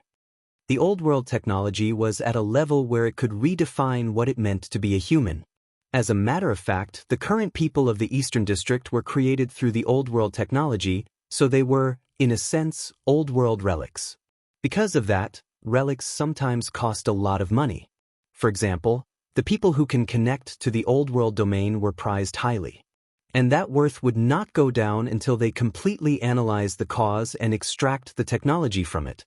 I even heard that some people from the Central District call the people from the Eastern District as mutants or even biological weapons.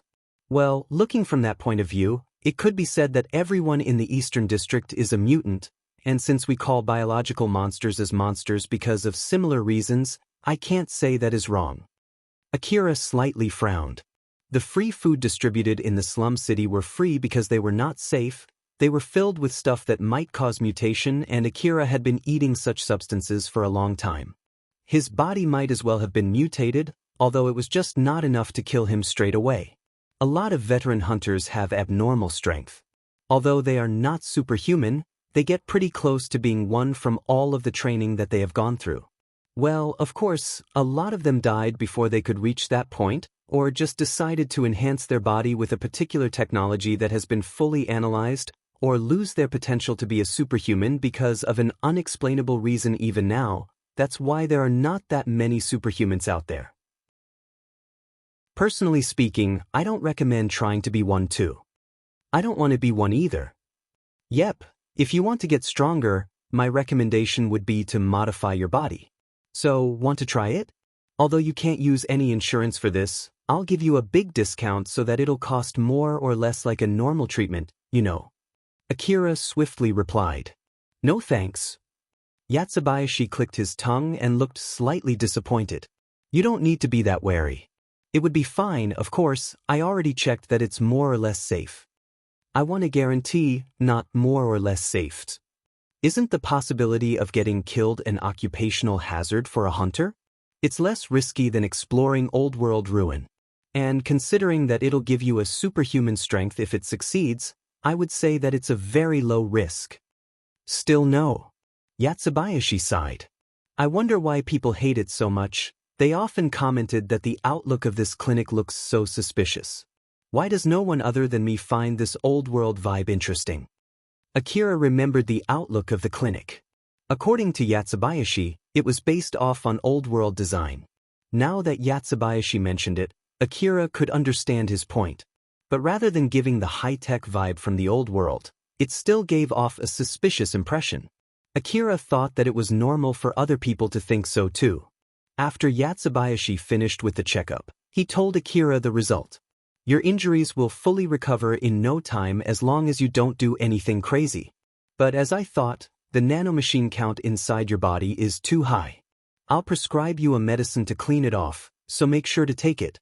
You can buy the medicine in another place, but if you buy it from me, I can give you a better one, although I can't guarantee its safety. If you decide to take my medicine, I'll put the medicine cost together with your checkup cost. The checkup alone is 10,000 aurum. If you want to buy the medicine too, the total will be 100,000 aurum. I'll take your medicine. Thanks for the business. Right after Akira paid for his checkup and medicine, Cheryl came. She then thanked Yatsubayashi one more time before leaving the clinic together with Akira. After Akira and Cheryl left, Yatsubayashi mumbled. The record says that he's been using a lot of expensive medicines. It means that he's earning a lot of money and I am always in need of more money for my research. It seems that he's Cheryl's lover. I wonder if I can get a lot of money from him through Cheryl. I guess I'll think about it. Yatsubayashi was a kind person. He had saved the lives of a lot of people who would have died otherwise. But that kindness did not come for free. The biggest reason why he opened a clinic in the slum city was because poor people would be desperate enough to try something risky. In the slum city, it was relatively easy for him to test pretty dangerous stuff that would have originally taken a lot of money and time. Not to mention, no one would complain if some of them got killed in the process. The slum city was the perfect place for those researchers who believed that small sacrifices were unavoidable in order to save many people. After Akira took Cheryl back to her base, he headed back home. In the middle of the way, he thought of something and asked Alpha. Say, Alpha, about that superhuman thing though, do you think I can be one? Alpha smiled and replied. Possibility-wise, yes. But the success rate is too small that it's unrealistic to change your training schedule just because of that. Akira seemed a bit disappointed. I see, well, I did expect that though. It's not like there's any need for you to throw a tank solely relying on your physical strength, right? If you want to do that, you can just do that with an augmented suit.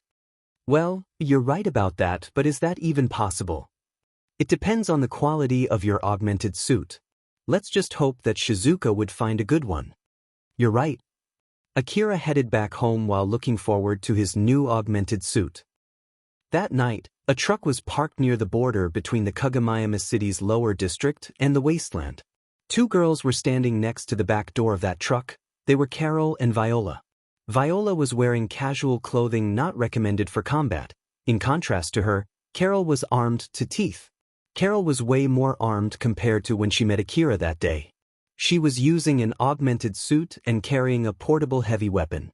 It would not be strange if she went to explore an old-world ruin in that state, but there was no mistaking it that she did not need that much firepower in the area where she was right now. Of course, that was excluding the case if she expected something to happen that needed her to be that armed. Carol was checking the area around her with her information-gathering device when she suddenly threw a question at Viola. They should be here soon, right? Soon, but not yet.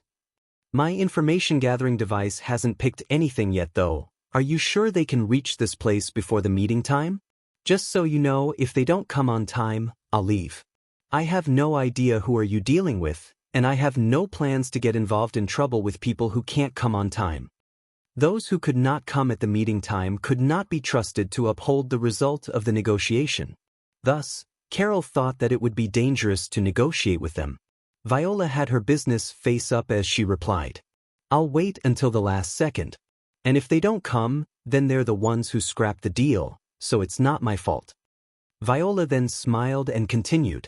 That by the way, putting that aside, is your next prey that Akira boy?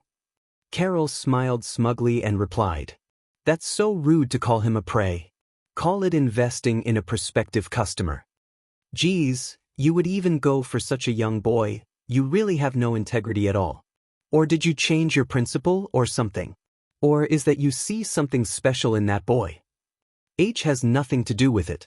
You saw for yourself how strong he is from that fight against those robbers, right? So I'm not talking about potency, he's pretty good even right now. Judging from how Carol responded, Viola knew that Carol did not target Akira out of a whim. So she thought of a plan based on that and made a suggestion to Carol. If age has nothing to do with it, then how about you go for that popular Katsuya? He should be around the age of that Akira. From what I heard, he did pretty well during that battle in Mihazono Ruin, and the city management seems to be interested in that boy too. Even some skilled hunters in Drankum decided to create an anti-faction since they're scared of his power. It's the main reason why the gang is broken into factions right now. There's nothing to complain about his skill, and it seems that he likes girls pretty much that even his team is called Katsuya's harem team. I'm sure it's an easy thing for you to slip in. It's your favorite thing, right? Money that these hunters earned with their talents. Viola knew well about what Carol liked. So she tried to test if Carol would be more interested in Katsuya than Akira. But Carol's reply was rather ambiguous. Ah, that guy.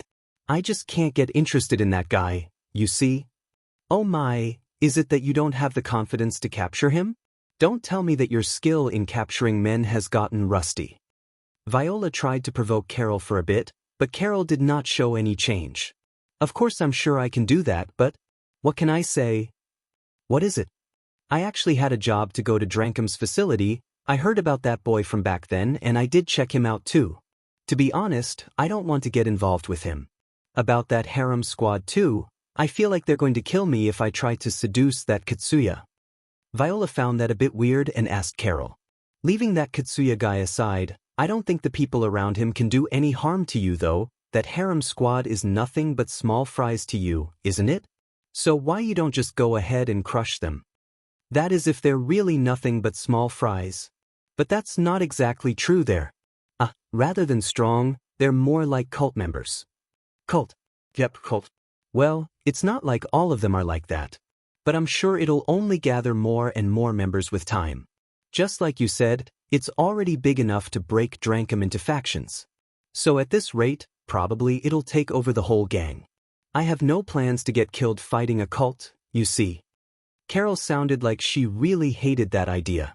Although she was already used to facing death since she was also a hunter, she at least wanted to have the leeway to choose how she would die, and she hated the idea of dying to a cult. Aren't you the one who usually is more interested in that kind of thing? Messing with that kind of stuff is completely under your area of expertise, right? I'll think about it. Viola was smiling when she said that. Even Carol could not tell what she was thinking. Carol checked the time. It was already 1 minute past the meeting time. She still did not get anything from her information-gathering device. She then mumbled, "As I thought, they didn't come, so it was pointless, huh?" Suddenly a signal was detected in her information-gathering device. Although that surprised her, she still reacted quickly to it. She immediately covered Viola and aimed her rifle in the direction where the signal came. In the direction where she was aiming, a guy was standing, where there was no one just a moment ago. That guy's head was made of metal. It was obvious from the first glance that he was a cyborg. He was using a black robe so it would be hard to spot him in the middle of the night. That man slowly walked toward Carol and Viola. His strong-looking arm was carrying a single case. That man must be the one who had the appointment to meet Viola. Although Carol hesitated, she eventually lowered her rifle. Even when Carol was aiming her rifle at that man, he walked normally toward Viola as if it did not bother him at all. Carol already lowered her rifle, but she still had her guard up as she cautiously said to that man, "To be honest, if it could be helped, I would like for you not to sneak up on us though. Sorry, we just don't want to stick out. I was hoping you can understand that since we picked this place and time to meet. Moreover, I did remove my camouflage not too close to you, so I hope you can forgive us with that." In reality, that man was actually there even before Carol and Viola arrived. But he kept himself hidden under his robe. That man stopped in front of Viola, placed the case he was carrying on the ground, and showed the money inside it. That case was filled with bills up to its brim. That guy then said to Viola, "Go ahead and confirm it. How about the goods?" Viola pointed toward the back of the truck and said, "It's inside, you can go ahead and check it too. Don't worry, it's open." That guy left the case on the ground and went inside the truck to check the goods. There were 5 body bags inside the truck. They were the body bags of the robbers that attacked Cheryl's base. That guy opened the body bags one by one and checked the bodies inside them. While outside, Viola was checking the money inside the case. Carol tilted her head and looked at her, confused. But is it really that profitable selling dead bodies? Well, I can't say for sure. Don't give me that, you're the one who came up with the deal, aren't you? This is my first time too, you see. I have no idea why they want those dead bodies. Carol could not tell whether Viola was being serious or that she was just playing fool. Considering both possibilities and the fact that she needed to still get along with Viola, she decided not to ask any further. Viola might really not know, or she was telling Carol not to ask her. But she then continued. I can't even tell if this negotiation is with him alone or he's just a representative of a bigger group. I don't know what they are going to do with the corpses, and I have no plans to find out either. Or at least that's what I want to say, but seeing how he can easily break through your guard, I don't want to ask now. If it was a common camouflage, you should have been able to spot him, right? Well, yeah, we're not in a thick colorless mist, and the information gathering device that I'm using is not cheap that it can't detect common optical camouflage. Although it depends on the distance, even if he's just standing still, as long as he's breathing or as long as his heart is still beating, it'll still trigger my information gathering device.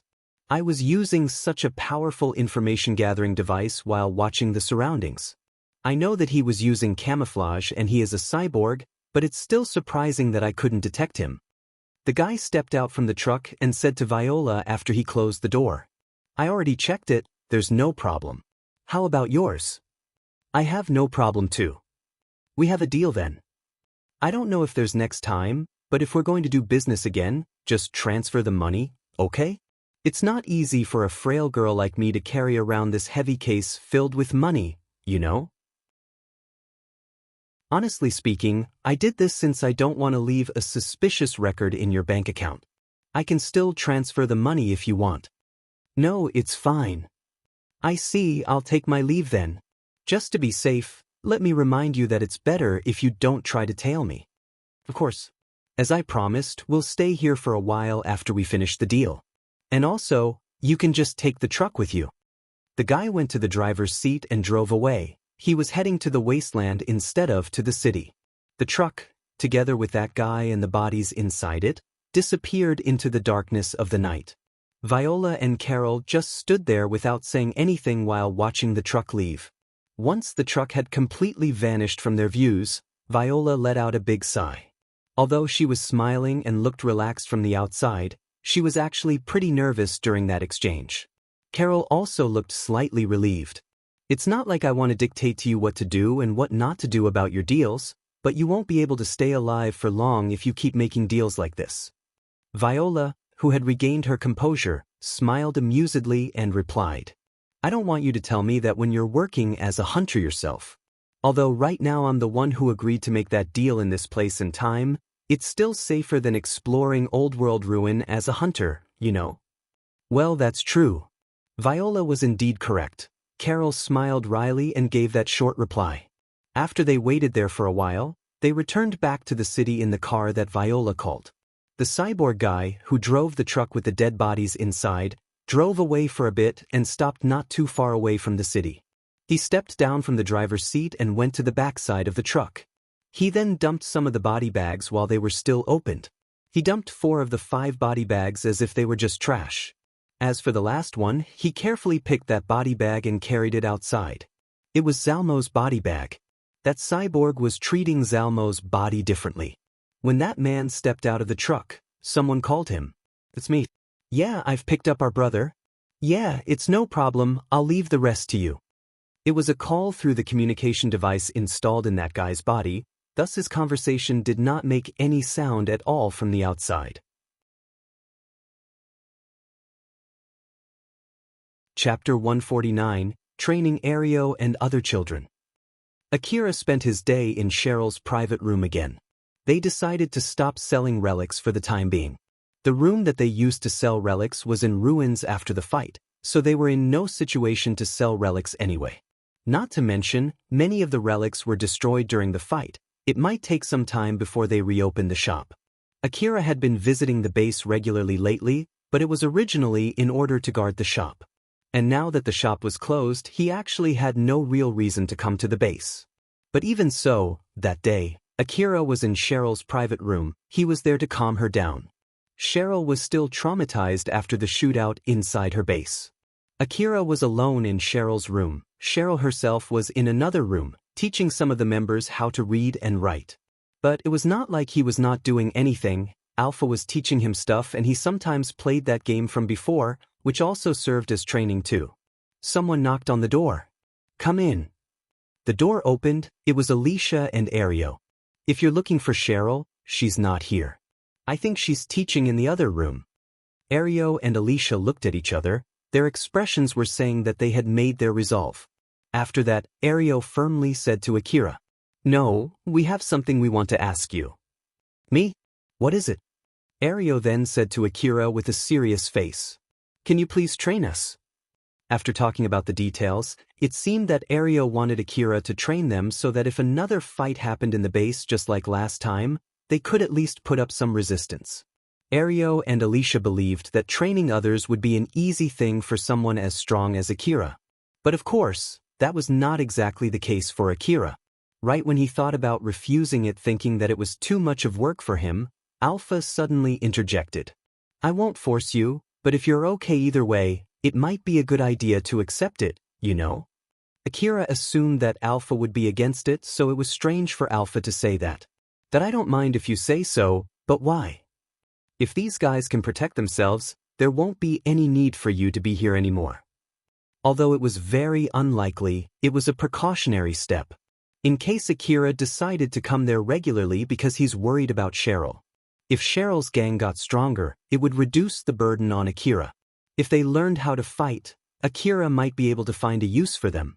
And with them under control, it would reduce the possibility of them affecting his decision like Sarah and Elena, and he would not always need to accompany them to hunt for relics. That way, Alpha thought if something were to happen, it would be easier for Akira to just abandon them when needed. Moreover, it'll be good training for you too. You did something similar before, remember?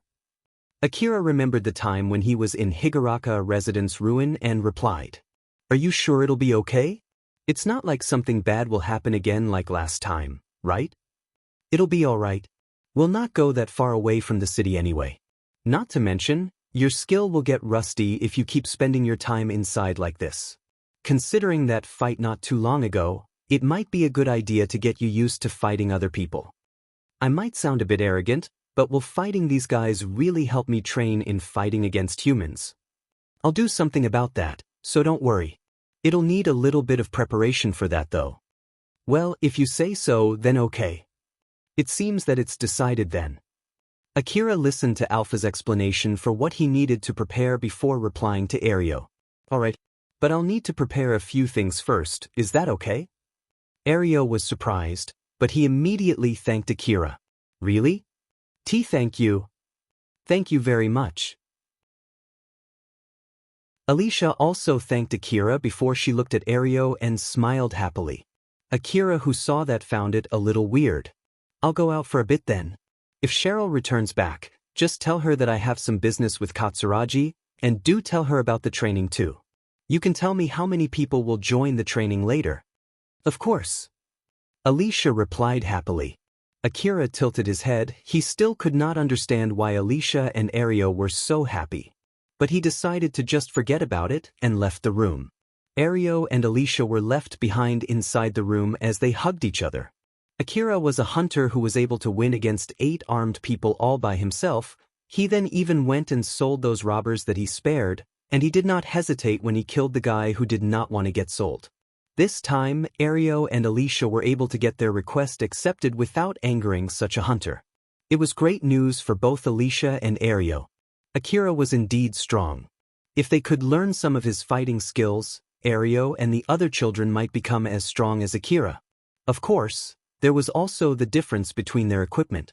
But even back then, when Akira did not have his powerful equipment yet, he was strong enough to be able to return back alive even after he dragged a dead gang member of a prominent gang in the slum city to that gang's base. So even if they had different equipment, Ario thought that they might, to some extent, get as strong as Akira. Ario and Alicia were still hugging each other as Ario said to her, "I'll work hard and get stronger so that I can protect you myself." Alicia smiled happily. "Ario, thank you." Ario was almost killed in the previous shootout. Back then, he had better equipment than the other children as he and the other children in the fighting squad tried to fight back the robbers. But the result was terrible. He got injured pretty badly. The robbers were able to neutralize them without much trouble. The reason why Ario did not get killed immediately like some of his friends was simply because of luck. Fortunately, Akira gave Alicia an expensive medicine and she used some of that medicine for Ario. Ario's life was spared thanks to that. In the end, Cheryl lost 8 people. If Alicia did not prioritize her lover, she might have been able to save one more life. Alicia did feel guilty about it, but she did not regret her choice. When Ario was about to die and thought that there was no way he would be saved, he thought of Alicia in his fading consciousness. When his consciousness finally returned back, he found Alicia crying really badly while hugging him. That was when he made his decision. Alicia understood that Ario made his decision not because he was close to getting killed, but it was because he did not want her to go through something similar again. She felt happy about that and made her resolve just like Ario did. Both of them forgot where they were hugging each other out of happiness to the point that Cheryl, who had returned back to that room, was weirded out by them. Akira went to Katsuragi's trailer and was talking with him. Katsuragi was a bit surprised when Akira put in his order. "I get what you want to buy. It's not exactly what I'm usually selling, but well, I don't really mind. It's not like we're strangers anyway. I'll be counting on you. As for the payment, just put it on Cheryl's tab." Katsuragi sounded a bit dissatisfied when he heard that. "Wait for a sec, that money is not for something like this, isn't it? They're training equipment for Cheryl's gang." "Even if you say so." Katsuragi seemed to have some objections. Akira then asked him a question. "By the way, how much money do you think you'll get from those robbers?" "All right, I'll put it on Cheryl's tab. I'll tell them to hurry up with the delivery too. It was a good deal after all." Katsuragi did not miss a beat when he said that. It seemed that he actually did not want to tell Akira the number. Akira's question might have sounded like a threat to Katsuragi. Akira then exasperatedly said, "That I don't really care how much profit you get from selling those robbers, but make sure to earn the same amount of money from selling equipment, all right? But of course, I'm a merchant first and foremost, you see. I won't do anything as despicable as tricking you and keeping some of the money from selling the robbers for myself. Plus, after that one incident there, I feel like Cheryl would finally become a proper customer for my shop. Trust is number one for merchants, so don't worry. I won't do something as nasty as tricking your lover. I don't want you to chase me to the end of the world after all." Depending on how you interpreted it, it also meant that he would do that if Akira stopped supporting Cheryl. Akira looked suspiciously at Katsuragi. Katsuragi decided to change the subject as not to worsen Akira's mood any further. "By the way, I really hope you would start bringing relics to me, you know? So what's going on lately with that?" "I'm in the middle of renewing my equipment with the money that I got from my last request. I'll be looking for relics again after I get my new equipment." Katsuragi annoyedly said, "That's why I'm telling you to buy that from me." But Akira replied back casually, "In that case, get good equipment for Cheryl's gang. If you get something good enough to make me want to change shop, I might as well think about it." Akira thought that although he would consider it, there was a good chance that he would not change shop. Katsuragi also noticed that it was highly unlikely for Akira to change shop unless something big happened. "I really wonder if you'll properly bring relics that you'll get next to me. It depends on what kind of relics that I'll get next time. Just hope that it would be something that would sell better in your shop. Make sure to bring them to me, yeah? Don't do anything cheap like selling them in Cheryl's place first and only bringing them to me if they don't sell well. As long as it's faster and I can get better money by selling them to you, I won't do something like that." Katsuragi sighed.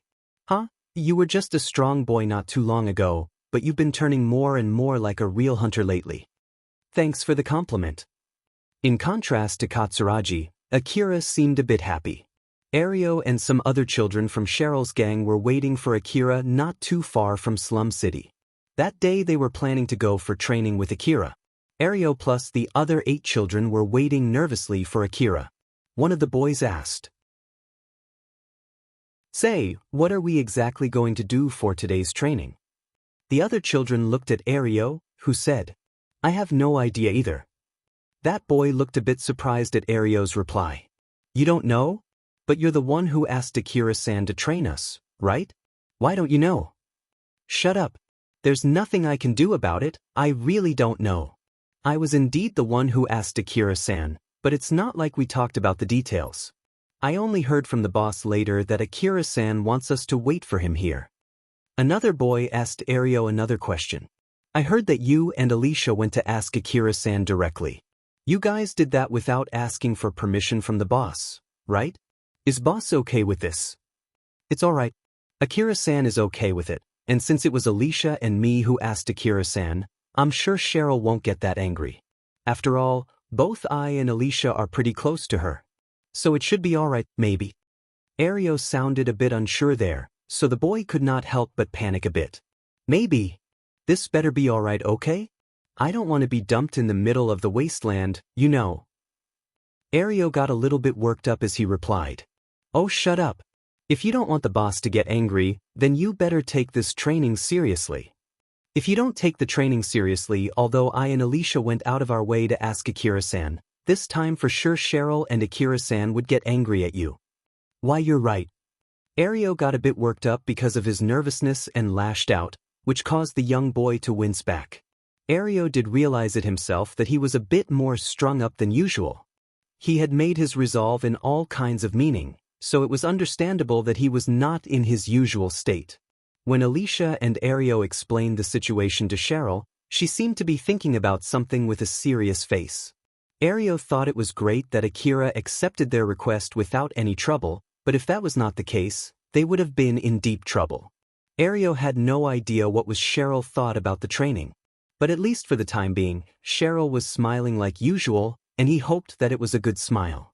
Akira came with his vehicle right before the meeting time. He was also dragging a cart behind his vehicle. He then pointed at the cart. Get on. Ario seemed scared as he asked Akira. Where are we going? Akira came with a vehicle, so it must be somewhere quite far away. It might be the Higuraka residence city, or it might be a big opening somewhere in the wasteland. When they thought so, Ario and the other children got a little nervous. It might be not that much of a danger for a hunter like Akira, but it was a matter of life and death for the other children. But Akira only gave a vague answer to Ario's question. Well, it's just somewhere around. It seemed that Akira wanted them to quickly get on the cart, so the children immediately started climbing onto the cart, although they were still nervous. No matter where they were going, they had no other choice but to get on. Akira stopped his vehicle not too far away from the city. The area was filled with stones, rubbles, crumbled down walls, and wreckages. He then stepped off the vehicle followed by Ario and the other children. Akira pulled out a big heavy box from his luggage and put it down in front of Ario and the other children who were lining up in front of him. The box was filled with rifles for training and something that looked like goggles. Akira bought all of these from Katsuragi. He then said to them, "Put all of your rifles that you have right now in the box and take a goggle and a rifle each. One person will get one rifle and 2 magazines. The goggles might be a bit too big, but make sure to use them too. I'll tell you the details later." The children did as they were told. One of the boys noticed that the magazine he took was empty, so he reached for another magazine, but it was also empty. He realized that all of those magazines were empty. He then cautiously asked Akira, "The magazines are empty." "Yeah, it's supposed to be empty. Don't worry about it, just take 2 of them each." Since Akira said so, the other children obediently did so, although they found it weird. After they finished their preparations and lined up, Akira, wearing the same goggle and rifle, stood in front of them and started explaining. "The training is simple, you guys just need to fight me. These rifles are modified H rifles and the magazines are empty, so it should be no problem. If you pull the trigger, it'll calculate a trajectory line as if you really shot a bullet, then you'll be able to see whether your shot hit or not. You can try pointing it at each other and pull the trigger." They looked a bit troubled, but they did try to point their empty rifles at each other and pulled the trigger. Then the children that got shot according to the calculation were blanketed in red, and those who got shot had their goggles that were originally transparent also filled in red. Ario and the other children were surprised and raised their voices. Akira then continued his explanation. "Once you get shot, quickly leave this place. Once I get killed, or if all of you get killed, we'll return to our starting position and restart again. After that, well, let's give it a go first." After he said that, Akira repositioned himself away from Ario and the other children, so they flusteredly asked him, "That's it? How about the strategy and other things too?" "You'll find out soon enough." Akira then left and vanished behind a wreckage. Ario and the other children looked confusedly at each other when suddenly something came up on their display. It said that the training would start in 10 seconds. It was written in big letters. Although they were surprised by that, the countdown did not slow down at all. Akira was hiding behind a wreckage. Alpha was standing next to him just like usual. Alpha was wearing an old-world battle suit. It had an extreme design for those people who were not used to that kind of design. It had a lot of openings that showed Alpha's skin, which would make anyone question its usefulness. If we focused on the colorful and complicated combination of materials that made that bodysuit, it looked like a very revealing swimsuit. The belt-like decoration was put in a certain place as if its main function was to make some of Alpha's body part look more pronounced. It could be said that it was intentionally designed to gather people's attention, or to be more sensual than being naked. Of course, Akira had gotten too used to it that he did not feel anything, but something caught his attention as he asked Alpha a question. By the way, Alpha, you use that kind of suit since you want to stand out in case if someone can actually see you, right? So is there any need for you to do that right now? Alpha smiled and said, "Oh, about that, I haven't been doing that lately. It was basically to realign my wavelength with you. It's also to narrow down the connection, so no one should be able to see me unless they have a similar wavelength with you. That's why you're the only one who can see me right now, you know." After hearing that answer, Akira curiously asked, "Then why are you still using that kind of suit?" "No reason in particular." "Then change to something else." "No." Alpha was smiling as if she was teasing Akira.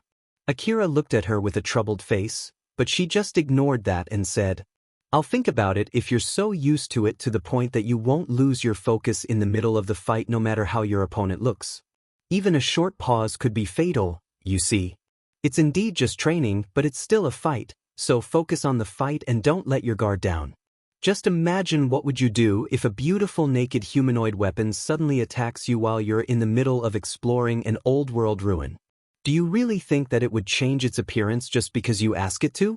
Or you'll just continue fighting while still getting bothered by its appearance?" Akira made a conflicted face. Alpha's argument did not sound fully convincing. It was true that it was important for him to be able to keep functioning like usual no matter what he was facing. It was true that when he met Alpha, he was dumbfounded in the middle of the dangerous ruin where he could have gotten killed multiple times while he was dumbfounded. But if he was asked if Alpha's argument was correct, he could not honestly say yes. Akira sighed as he changed his focus. After all, he knew that he could not win in the argument no matter what, so he decided to ask something else that was bugging him. "I did prepare all of those stuff following your instruction, but as I thought, I don't feel like fighting these guys will provide me much training though. I'm indeed using a weaker mode for my augmented suit and it's slowing me down a bit. I know I might sound arrogant by saying this, but I'm pretty sure I can quickly defeat them without much trouble. Will this really give me some training?" Akira was a trained hunter, so he had the confidence to win against Ario and the other children no matter how many times they tried. Alpha smiled and said, "This is where you'll see how great my support is." "No, I think I can win even without your support." Akira looked confused. Alpha shook her head and smiled smugly. "That's not what I meant." At the next moment, Akira heard a bullet land right next to him. He was flabbergasted since he kept his eyes on his surroundings and did not find any enemies in the positions where he might get shot. Akira immediately crouched and repositioned himself while checking his surroundings one more time. Gunshot. Real bullet. But from where? "It's alright, it's not a real bullet and that sound was also not real. I produced that sound by calculating where the bullet would land to make this training feel more real." After hearing Alpha's explanation, Akira glanced at where the sound came from. He could not see the scorch mark that should have been there if it was a real bullet. It was indeed as Alpha explained, that sound came from Akira's augmented reality due to Alpha. Akira sighed in relief after confirming Alpha's explanation, but his expression immediately turned grim. "I see, thank goodness. Where did it come from? How did I get surrounded? My information gathering device didn't pick up anything though? If you're talking about that, there was actually a faint signal, you know? Although, since you don't have my support, it's really hard to notice that signal. Moreover, if they hide in locations where it's hard for your information-gathering device to reach them, it would be even harder for you to detect them. When Alpha was giving that explanation to Akira, another bullet flew by next to him and landed not too far from him, making a banging sound. Akira was sticking close to the ground while moving and looking for enemies. He spotted a boy aiming for him from behind a wreckage. Akira immediately aimed his rifle at that boy, but before he could pull the trigger, that boy quickly took cover behind the wreckage. Akira himself understood that his shot did not hit. He noticed me? Did he evade that? His response time is just too fast no matter how you look at it. Alpha smiled amusedly. That's because I told them beforehand to quickly hide after they take a shot. Akira frowned and looked at Alpha. He finally understood why she said that it would not be an easy win for him. So basically, his situation was reversed compared to the usual. So, as you can see, they're the ones who have my support. Akira was fighting without Alpha's support while his opponents had her support. Enjoy the training. Alpha only said that and smiled mischievously at Akira. Akira thought that he was already surrounded, so he decided to quickly reposition himself. Alpha is supporting Ario and the other children, so basically they know my location all the time. I bet they also can see the trajectory line of the bullet in their goggles. I guess I have no other choice but to keep moving while taking cover at the same time. If I stop even for a bit, it'll be game over for me. Suddenly a barrage of bullets came from Akira's flank as if to confirm his guess. Judging from the sound, the barrage landed close to him. It seemed that the opponents were aiming properly at him. Akira scanned through all the positions around him where someone could shoot at him, checked for any signals in his information-gathering device, and checked the area where he found signals.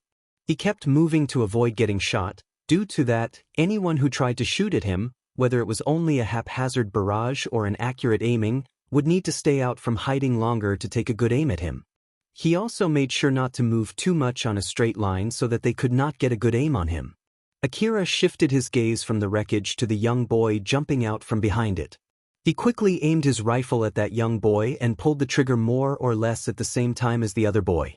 Judging from the sound, the bullet landed behind Akira. Akira was able to evade that shot, but he did not know if his shot got a hit or not. Since it was not like he shot a real bullet, it would not be obvious if his shot really hit. He could not tell if that boy was lying down on the ground because he got shot or because he tried to hide. He quickly changed his direction to that boy. If his shot did not hit, he wanted to use that chance to close the distance with the enemy, whose position he knew. He needed to finish that boy for good this time. Akira moved to a position where he could get a good shot at the boy from before. When he peeked out, he could see that boy lying flat on the ground. He thought that it meant his shot hit him as he ran past that boy. Right at the next moment, Akira could feel someone's presence from behind him. Akira spun around and readied his rifle. That boy from before was already standing back up and aiming at Akira. He was only faking death. Akira pulled the trigger even quicker than that boy. That boy was surprised as he flusteredly laid back on the ground again.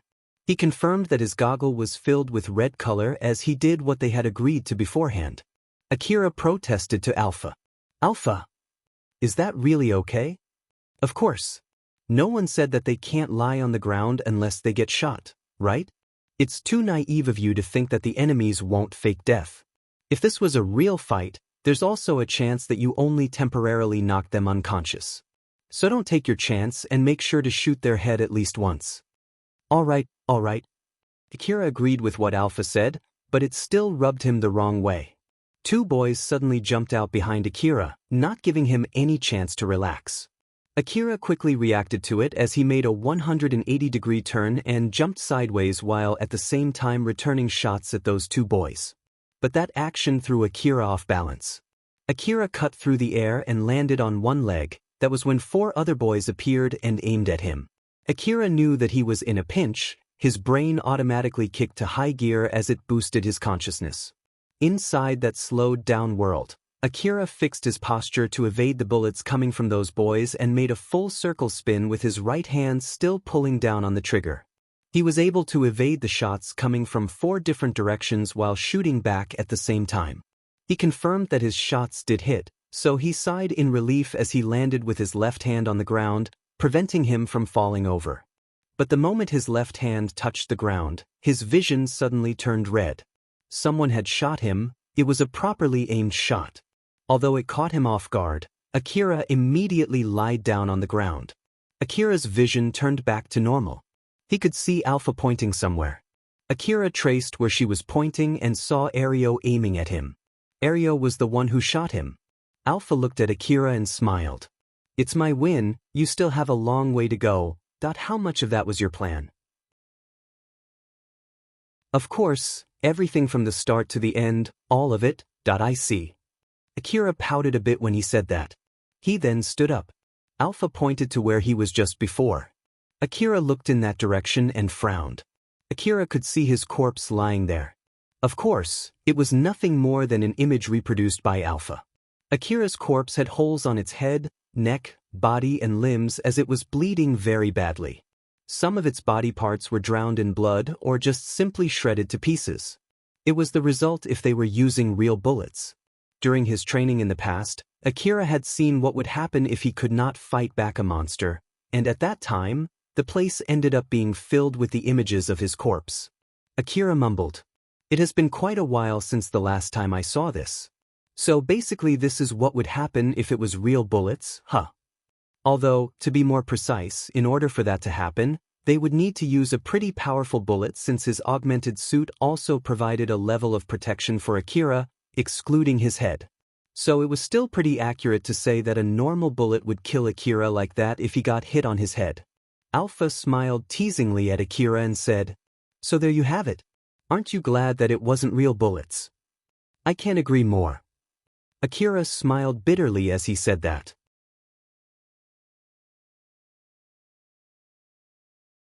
Chapter 150, Shijima's Disaster. After they finished a round, Akira and the other children grouped up. They lined up in front of Akira, who looked a bit dejected as he said to them, "So that's basically the gist of it. Anyone has any questions?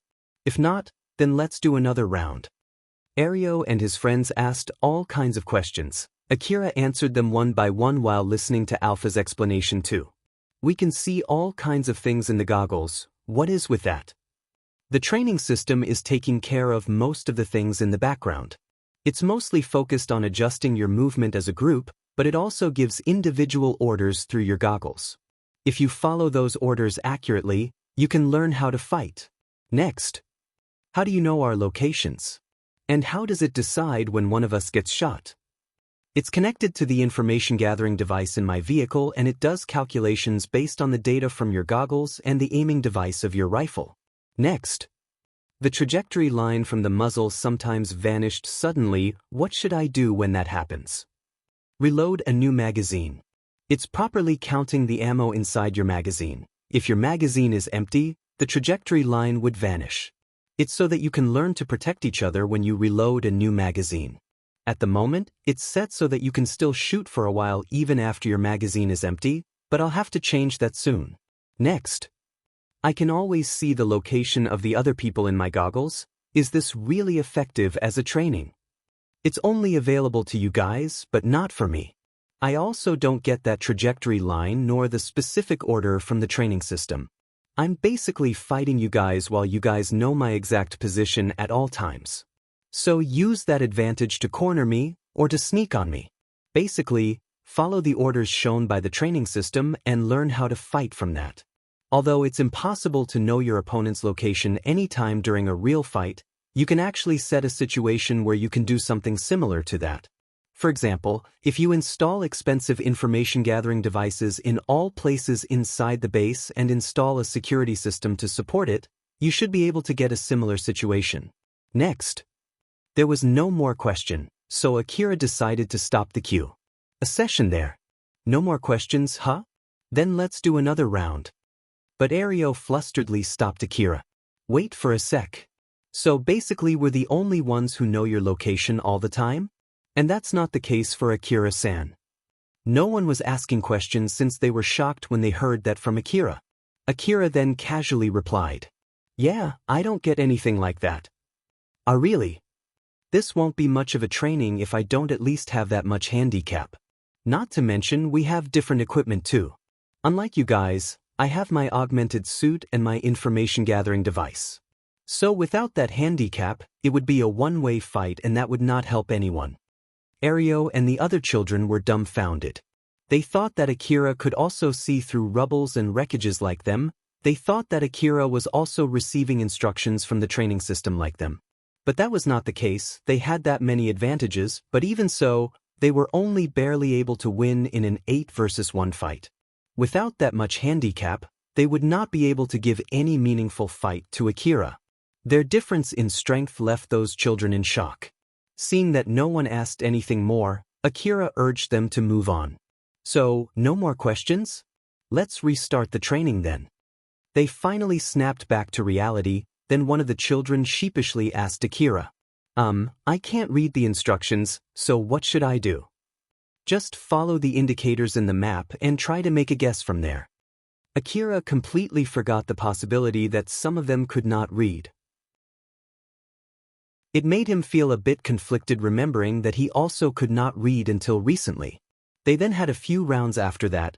Both sides fought desperately in each round. Akira's victory ratio was 50%.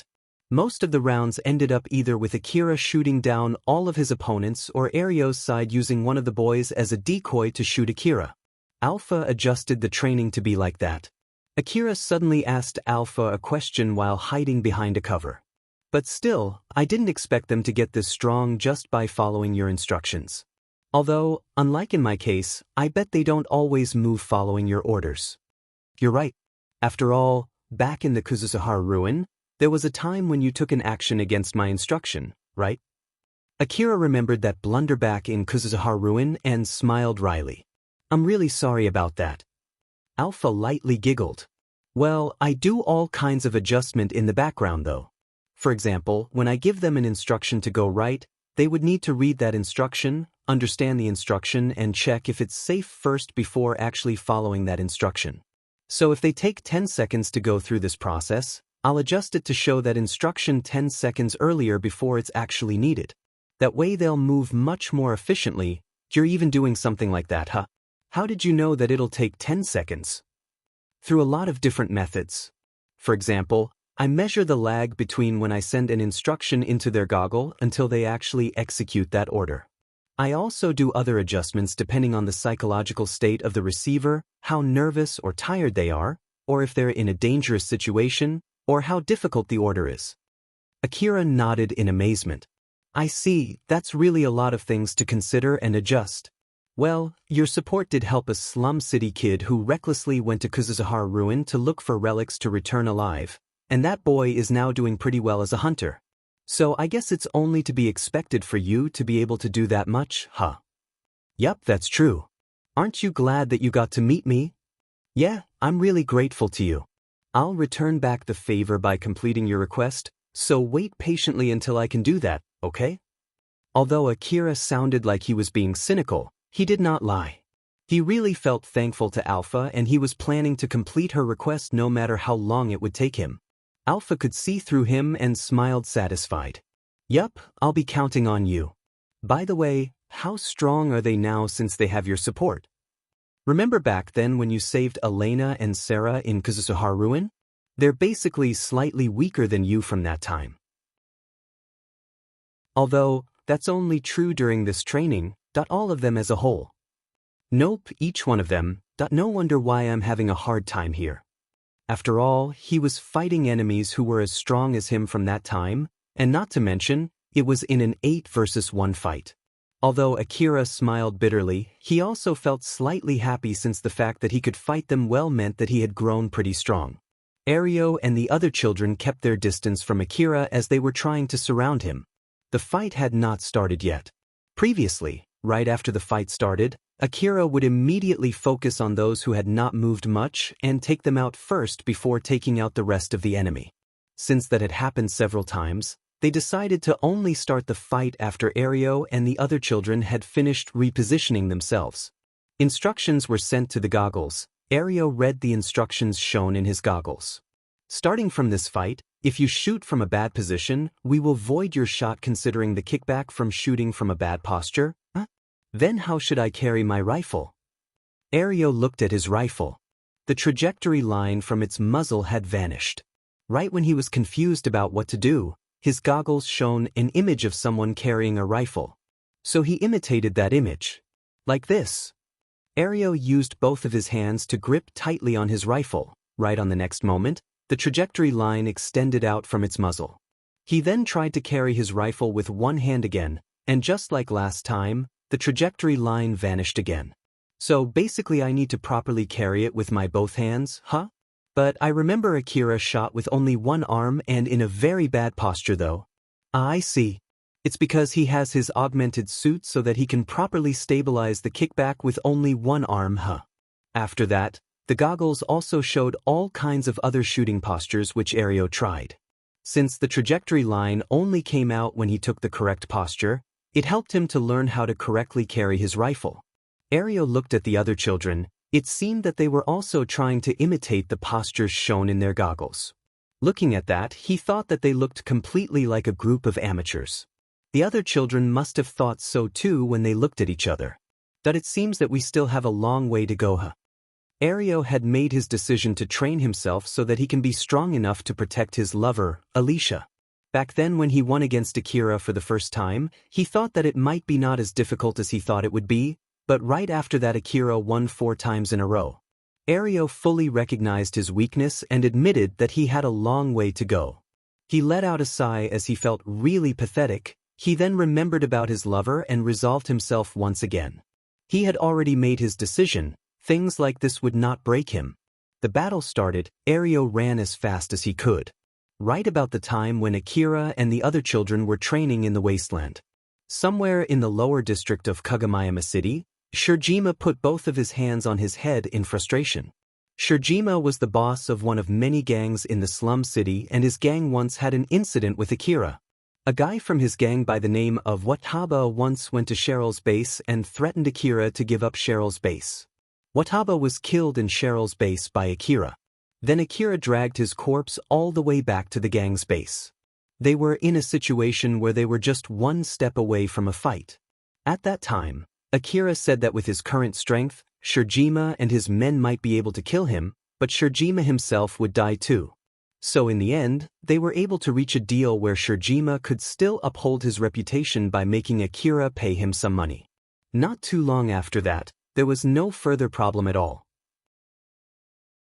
Shirjima originally planned to take over Cheryl's gang if Akira died due to the dangerous nature of his job as a hunter, but Akira was able to survive and was doing fine. So Shirjima did not make any big moves. The most that he could do was only visiting Cheryl's base from time to check if Akira was still alive. Then one day, a certain hunter caused trouble inside the gang's territory. That hunter was causing a ruckus since he was being chased by someone. Gangs in slum city like Shijima's were also functioning as guards in the area. So if someone armed caused trouble in their territories, it was crucial for them to deal with that person with force. If they ignored something like that, it would not only damage the protection money income that they were receiving in the worst-case scenario, it might cause other gangs to look down on them and attack them. Normally, Shirjima would demand compensation money from these troublemakers and let them go. He was willing to negotiate if it was needed, but he rather not if he was given the choice. It was important to let people know that they had the ability to take care of these troublemakers. So if those hunters paid him with money, then that would be enough. Shirjima usually checked the identity of the hunter before dealing with that hunter. That was when the real problem arose. That hunter was Akira. Shirjima was being careful of Akira. It was not because of Akira's strength, but it was more because of his unstable personality. After all, he once came to Shijima's base fully expecting a fight. For people who did not want to die, someone who did not hesitate to challenge anyone even if he or she was weaker, like Akira, was someone that they needed to be careful with. But for the sake of the reputation of the gang, he could not afford to just let Akira go. While on the other hand, it was not worth trying to provoke him since it was almost certain that he would fight back. Shirjima just did not know what to do with this single hunter. That was when another information reached Shirjima. Akira was a careless person who let his wallet get stolen and he was a coward who ran away when another young hunter threatened him. It was a piece of information that destroyed Shijima's image of Akira. After hearing that, Shijima was even more confused than before. It was either his mistake for being careful of Akira, or it was because Akira's behavior changed after he was about to get killed somewhere in the wasteland, or maybe the information that he received was simply wrong information. Shijima could not decide which one was the correct guess. So in the end, Shijima asked Viola to investigate more about Akira. He knew well about how bad Viola was, but he had also heard how skilled she was. He also heard that he would not have any trouble with her as long as he did not antagonize her. Viola was able to finish that request in a short time. Then, right now, the reason why Shijima was so frustrated was because he was listening to the result of that request from Viola herself. Shijima shouted at Viola who he was talking with through his information terminal. God damn it. Are you kidding me? What the heck is going on? Explain everything to me. All I asked is to get some pickpocket to aim for him to poke for his reaction. So how in the world did it turn into sending an armed group to Cheryl's base? In contrast to Shijima, Viola replied calmly. Good grief, calm down for a bit, will you? Although the situation went out of control, it was enough to give a good result for our main objective to check for his response, right? Not to mention, you did say you're not fully satisfied with only doing that, right? So we might as well consider ourselves lucky here. It was Viola's job to spread information to the information brokers all over the slum city that Akira was an easy target for pickpockets. The original request for that came from Shijima. He did that to check how Akira reacted to pickpockets. But Viola's calm answer only caused Shijima to get angrier. Lucky, you say? Then how in the world did that attack get connected to me? You're the one who provoked them, right? I have nothing to do with them. Geez, can you stop accusing me? I have nothing to do with those robbers too. I just spread that information like you asked me to. Then those robbers chose to attack Cheryl's base using that wrong information as the basis of their decision. I spread that information because you made a request to me. Just think about what would happen if Akira discovered that. Akira might misunderstand and think that those robbers attacked Cheryl's base because of you. I'm just reminding you of that possibility here. It's true that you're aiming for Cheryl's base, right? And it's true that you want Akira dead too, right? You have no connection to the robbers, and it was not like you paid them to attack Cheryl's base either. I'm just telling you here that I can't say for sure if Akira would believe that, you know? Shijima's face turned grim. It was because he understood Viola's point. More than that, he also knew that there was a good chance Viola had done something to make Akira misunderstand the situation. So in short, if Viola wanted to, she could have manipulated Akira and Shijima to fight each other. Shijima already knew Akira's strength since he heard about that from Viola herself. Akira once completed a request in Kuzusuhara Ruin that earned him more than 10 million orum. He also successfully hunted a bounty monster. He then went to Mihazono Ruins' Saranthal building, which even the city management judged to be a dangerous place, and returned back with 50 million orum. And not too long ago, he killed 8 armed hunters all by himself. Viola had gathered all of those proofs of Akira's strength before sending them to Shijima. Akira was already too strong for Shijima to handle. The current Akira was strong enough to decimate Shijima's gang while having some leeway. Messing with the current Akira would be very risky. Shijima's expression was more of desperation than anger. His voice also reflected the same thing. That's so, what do you want?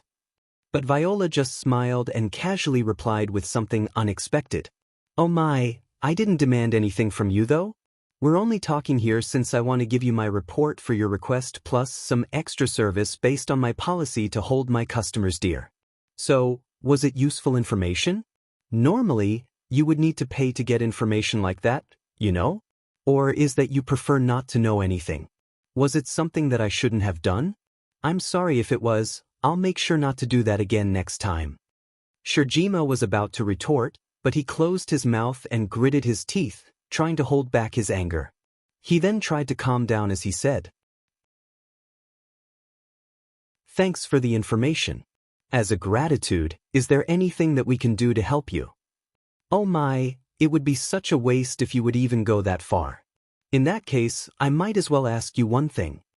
Shurjima could hear Viola's happy voice coming from his information terminal as that bad girl explained her evil plan.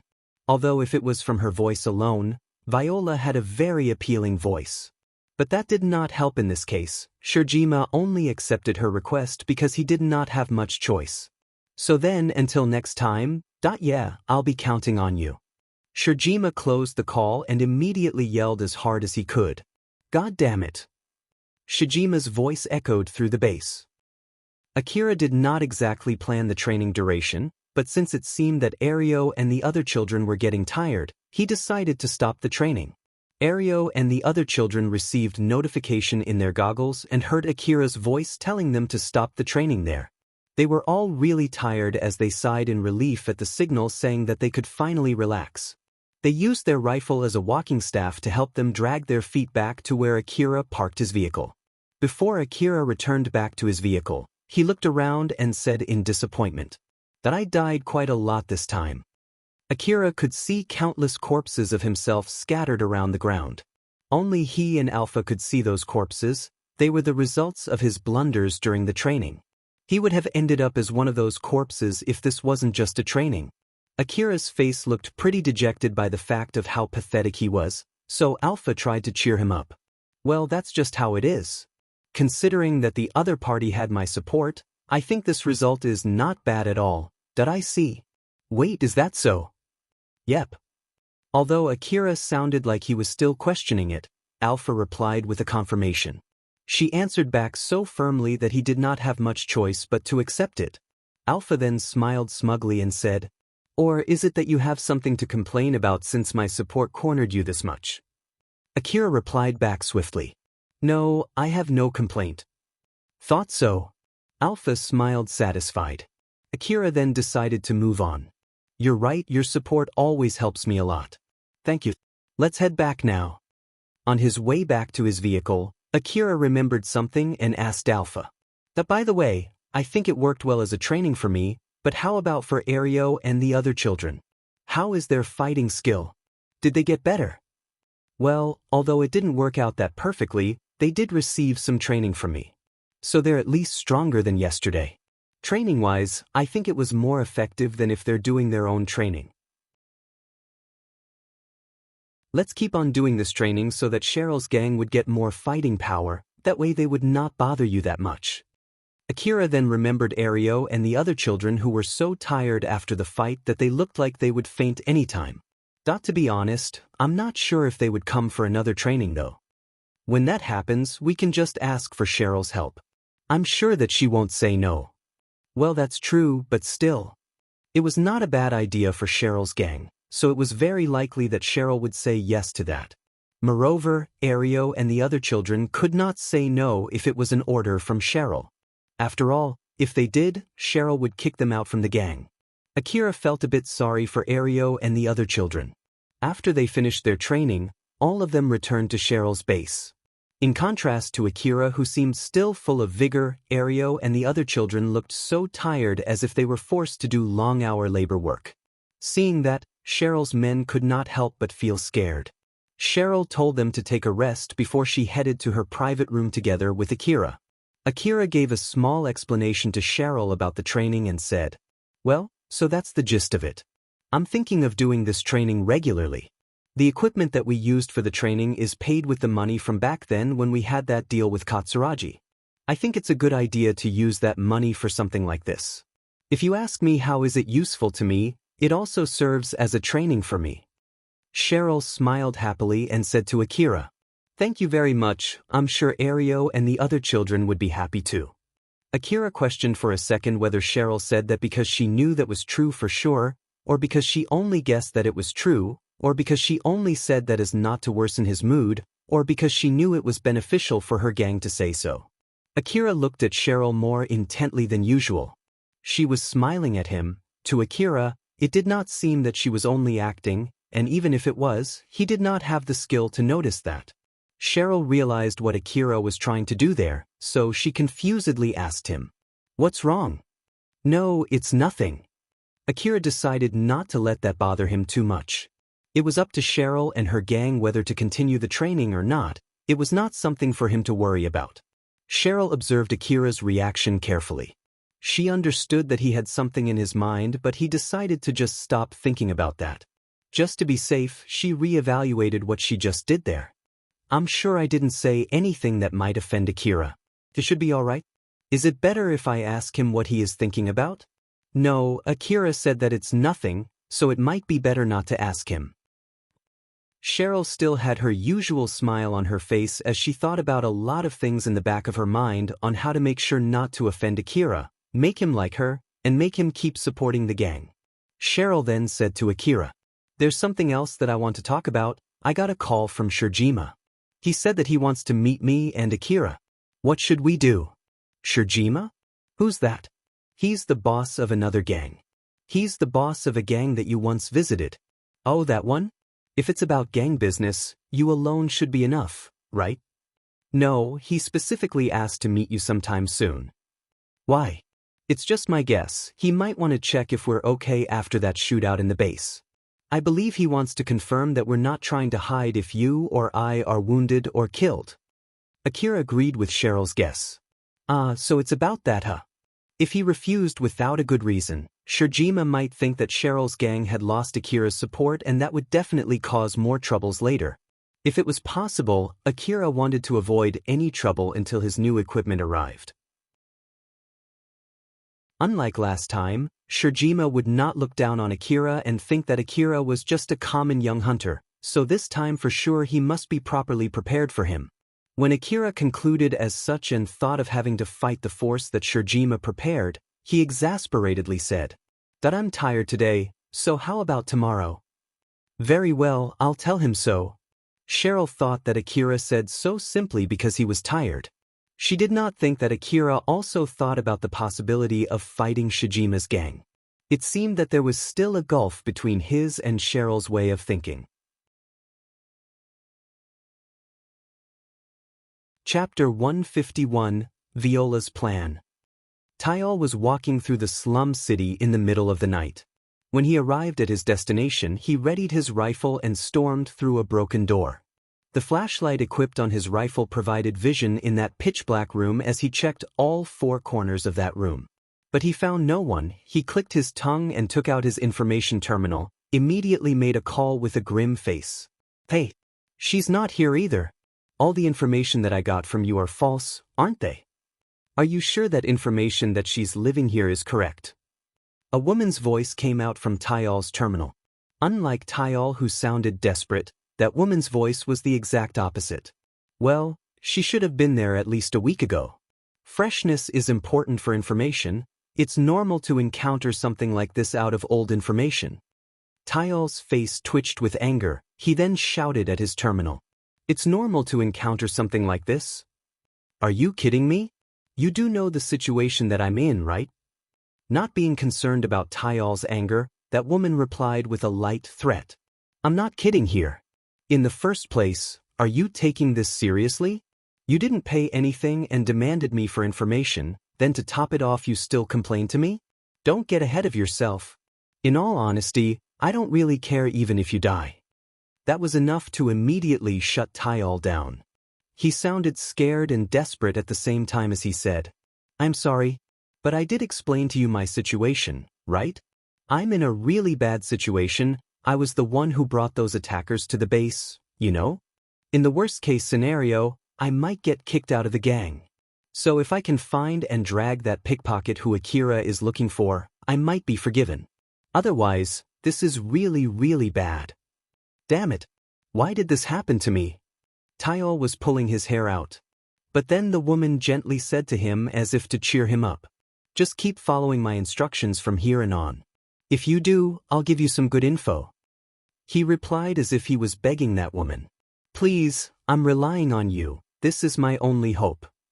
"Well then, for now, just look around the room. You might be able to find some clues about where she's living now." "All right." Tyal started searching the inside of the room just as he was told to. He did not notice that he was actually being used. Akira and Cheryl went to Shijima's base since Shirjima said he wanted to meet Akira. Cheryl was wearing her refitted old-world dress while Akira was in his augmented suit and was fully armed. They looked much different compared to when they came there for the first time. The guards who saw Cheryl and Akira approaching the base could not help but feel nervous. Both of them showed that they had the money and the power. That guard was originally still looking down on Cheryl and her gang, but seeing them now, he could not afford to look down on them anymore.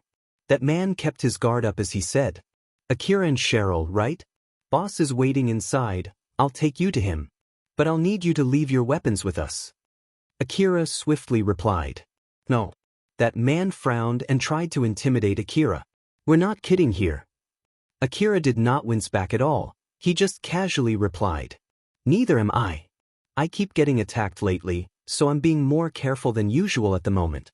Sorry." That man scanned Akira's equipment once more. AH and A2D assault rifles were dangling on his waist, while on his back, he was carrying CWH anti-material rifle and DVTS minigun. He obviously did not come in peace. That man could not help but to make a grim face when he imagined the damage that would result if the gang fought Akira.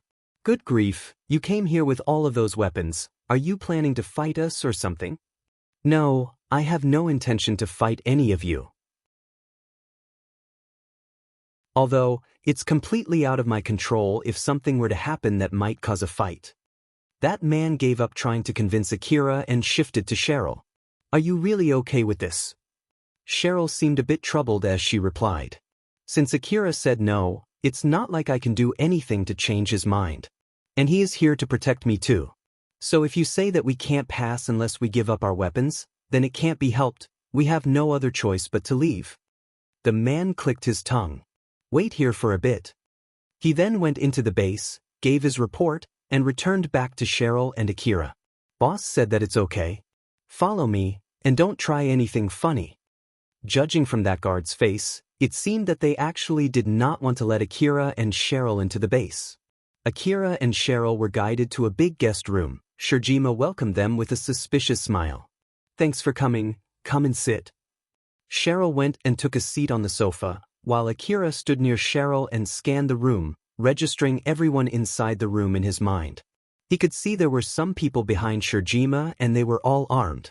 Shirjima noticed what Akira was doing there and said to him, "Don't worry, it's just to be safe. And since you're armed too, I won't accept any complaint, okay?" "That it's fine." Akira saw some familiar faces among them. It was Carol and Viola. Carol was fully armed too. She smiled at Akira and lightly waved at him, while Viola was sitting casually next to Shirjima. Cheryl saw that small exchange between Akira and Carol. She tried her best to hold the emotion that was welling up inside her as she barely kept her calm and her usual smile. Cheryl then asked Shirjima a question. "So then, what kind of business do you want to talk about today?" "Well, first things first, I heard that some people attacked your place. I'm glad that both of you are okay. Thank you for your concern. We lost some people too, so I can't really say that we're totally fine. But thanks to Akira, I believe that the damage was kept to a minimum. Selling relics is really profitable after all, so it's no surprise that some people would target you. And also, it seems that more and more people are gathering around your territory. If your gang that is maintaining order in that area is gone, it would cause trouble for us too. So I'm glad that you're fine." Shirjima and Cheryl sounded like they were talking about mundane stuff from the outside, but behind that, they were actually probing each other's real intentions. They were trying to probe for reactions when they brought up different subjects, and then they would guess each other's intention judging from the reactions they got. Akira thought that if it was only mundane stuff like that, they could just talk about it through a call. He did not think too deep as he was listening to their conversation, but after Alpha explained what was going on between those two, he lightly nodded. "That I bet they're trying to do something like that at the moment. So gang bosses need to be able to even do something like that, huh? Both of them are maintaining the outside and the inside of the gang with power after all, so it's important for them to be careful. Especially for Cheryl since her gang got attacked.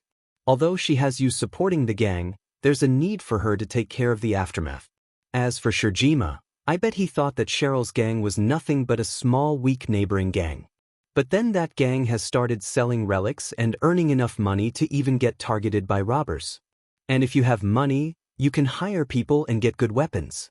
So in this case, it would mean that the gang that Shirjima thought of as nothing suddenly transformed into a well-growing and expanding gang. So it's understandable for him to get information on that gang, that being a boss for a gang sounds like a lot of work. Akira mumbled as if it had nothing to do with him when most of Shijima's and Cheryl's worries were mainly caused by him. It seemed that Akira simply did not know about that at the moment.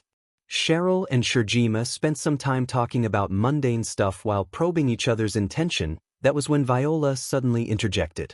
It's all good and fine if both of you want to build up your friendship, but it might be a good idea to get into the main subject soon.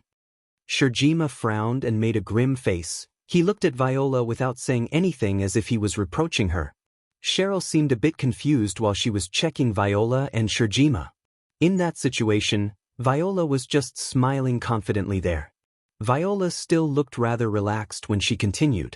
If it's hard for you to bring it up, I can explain it in your place, you know?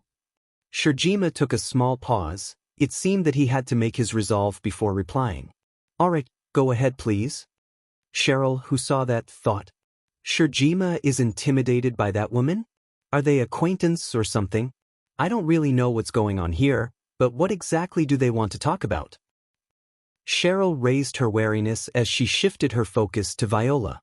Viola reacted with a smile that somehow broke Cheryl's poker face. Cheryl could not help but to make an uneasy expression. Viola's smile was covertly expressing a provocation towards someone inexperienced. So Cheryl stiffened her expression as to not break her poker face any further.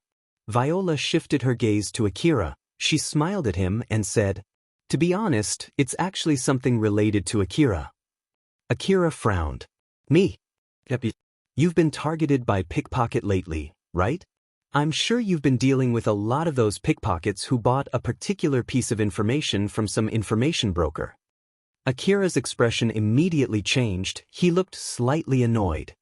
So? What about that? About the source of that info, it's actually us. We're sorry. Since Viola just laid it out straight at him like that, Akira needed a bit of time before he processed it. But the moment he fully understood what she said, he instinctively replied in a low voice which reflected his real feeling. Oh. Akira's mood suddenly turned for the worse. His face turned expressionless and was filled with hostility. His casual standing posture also slightly shifted so that he could reach for his rifles and jump into action anytime. It was rather amazing that both of his hands that were lowered had not reached for his rifles yet, while at the same time, it was also visible that he was holding himself back from reaching for his rifles. Everyone else in the room immediately tensed up.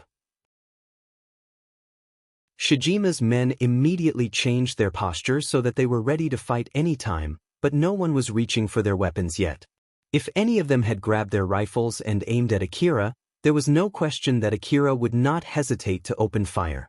Bullets would have filled the room before anyone could try to calm the situation down. Shirjima signaled his men to calm down. Viola was still smiling like usual. Although she was also equally surprised by that unexpected reaction from Akira, she was able to hide the shiver that ran down her spine. She then casually said, "I want to continue my explanation if you're okay with it." Akira replied with a calm but cold voice, "That I would be thankful if you can refrain from saying anything that might cause a misunderstanding.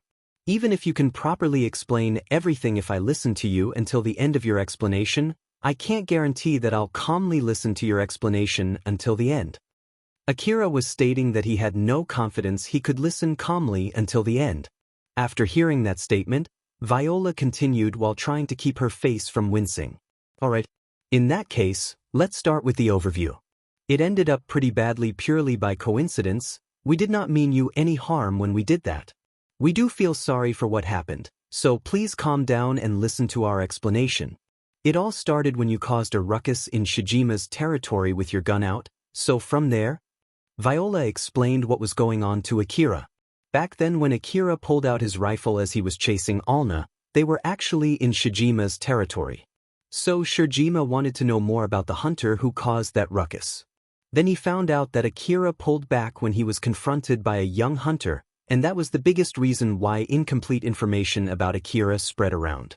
Because of that, The piece of information that misevaluated Akira spread among the information brokers, which eventually gave the final push for those robbers that attacked Cheryl's base. Viola and Shirjima admitted their fault and explained that they had nothing to do with those robbers. They did not say anything to those robbers who attacked Cheryl's gang. They gave their detailed explanations slowly to make sure that Akira understood everything. Akira listened to Viola's explanation without saying anything, but there was no sign of change in his mood even after he finished listening to the explanation. Viola smiled at Akira and continued. So basically that's everything.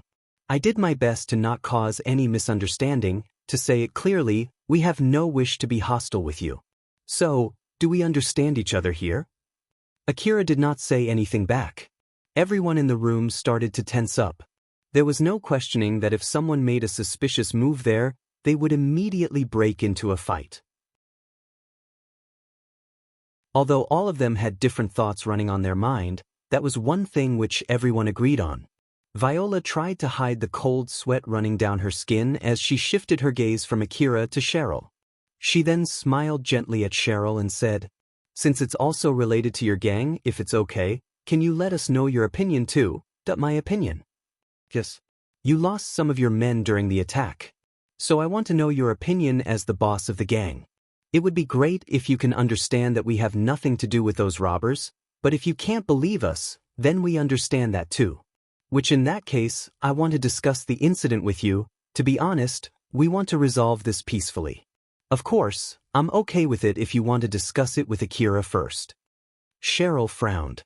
She needed extra courage to talk with Akira in his current mood. She also had no idea how far he believed Viola's explanation. She did not know how much it would worsen his mood if she defended Viola. In the worst-case scenario, Akira might think that she was defending an enemy and it might cause him to abandon her. Even if she said that she did not know what to do, that in itself might be a bad decision. After all, Akira might think that it should have been an obvious decision and there was no need to think about it any further. Cheryl did think of not believing everything that Viola said, but she immediately ruled out that choice. After all, if she did that, that would mean that Akira's bad reputation pushed the robbers to attack Cheryl's gang. So in short, Akira was dragged into more trouble because he was involved with Cheryl's gang. And that would be enough of a reason for him to abandon her. So of course, Cheryl could not afford to do that. Viola was pushing Cheryl to make her decision even though both of them were equally bad decisions for her. And most likely, even if Cheryl chose to not say anything, Viola might have a plan to use that for her own benefit too. That woman called me here together with Akira in order to talk about this subject in front of Akira. If I have to make a guess, it's in order to hold Akira back. Both of them had no plans to check if we're okay right from the start. But in the first place, why would they bring this up? Is it to reduce the damage if Akira finds out about it later? Or is it to check how much I can affect Akira's decision? Or is it for something else? I really have no idea at all. I don't understand what this woman is thinking. Thinking about it only caused Cheryl to become more suspicious, and that suspicion gave birth to nervousness. Cheryl's poker face was slowly crumbling. Viola was smiling as usual. It seemed that no matter which answer Cheryl gave, she would be able to make good use of it. Akira's mood was pretty bad. He was ready to take action if anyone made a suspicious move. Although he understood that his stance only made the situation tenser and more dangerous, he was not able to try to calm himself down. That was when Alpha smiled and casually said to him, "Akira, you got a call from Shizuka, from Shizuka-san. If you want to answer it, at least say something first. If you try to pull out your information terminal in this state, they might misunderstand and think that you are trying to reach for your rifle." Akira's expression did not change and his voice was still as calm and cold as before when he suddenly said to everyone, "That I got a call from a friend, is it okay if I answer it?" Normally, people would scorn him and tell him to just ignore the call since they were in the middle of an important discussion, but in order to improve the mood there, everyone agreed not to tell that to Akira. So Viola replied as the representative of everyone else in the room. "Sure, go ahead." Akira slowly reached for his information terminal and answered the call. "It's Akira." "Hello, it's Shizuka.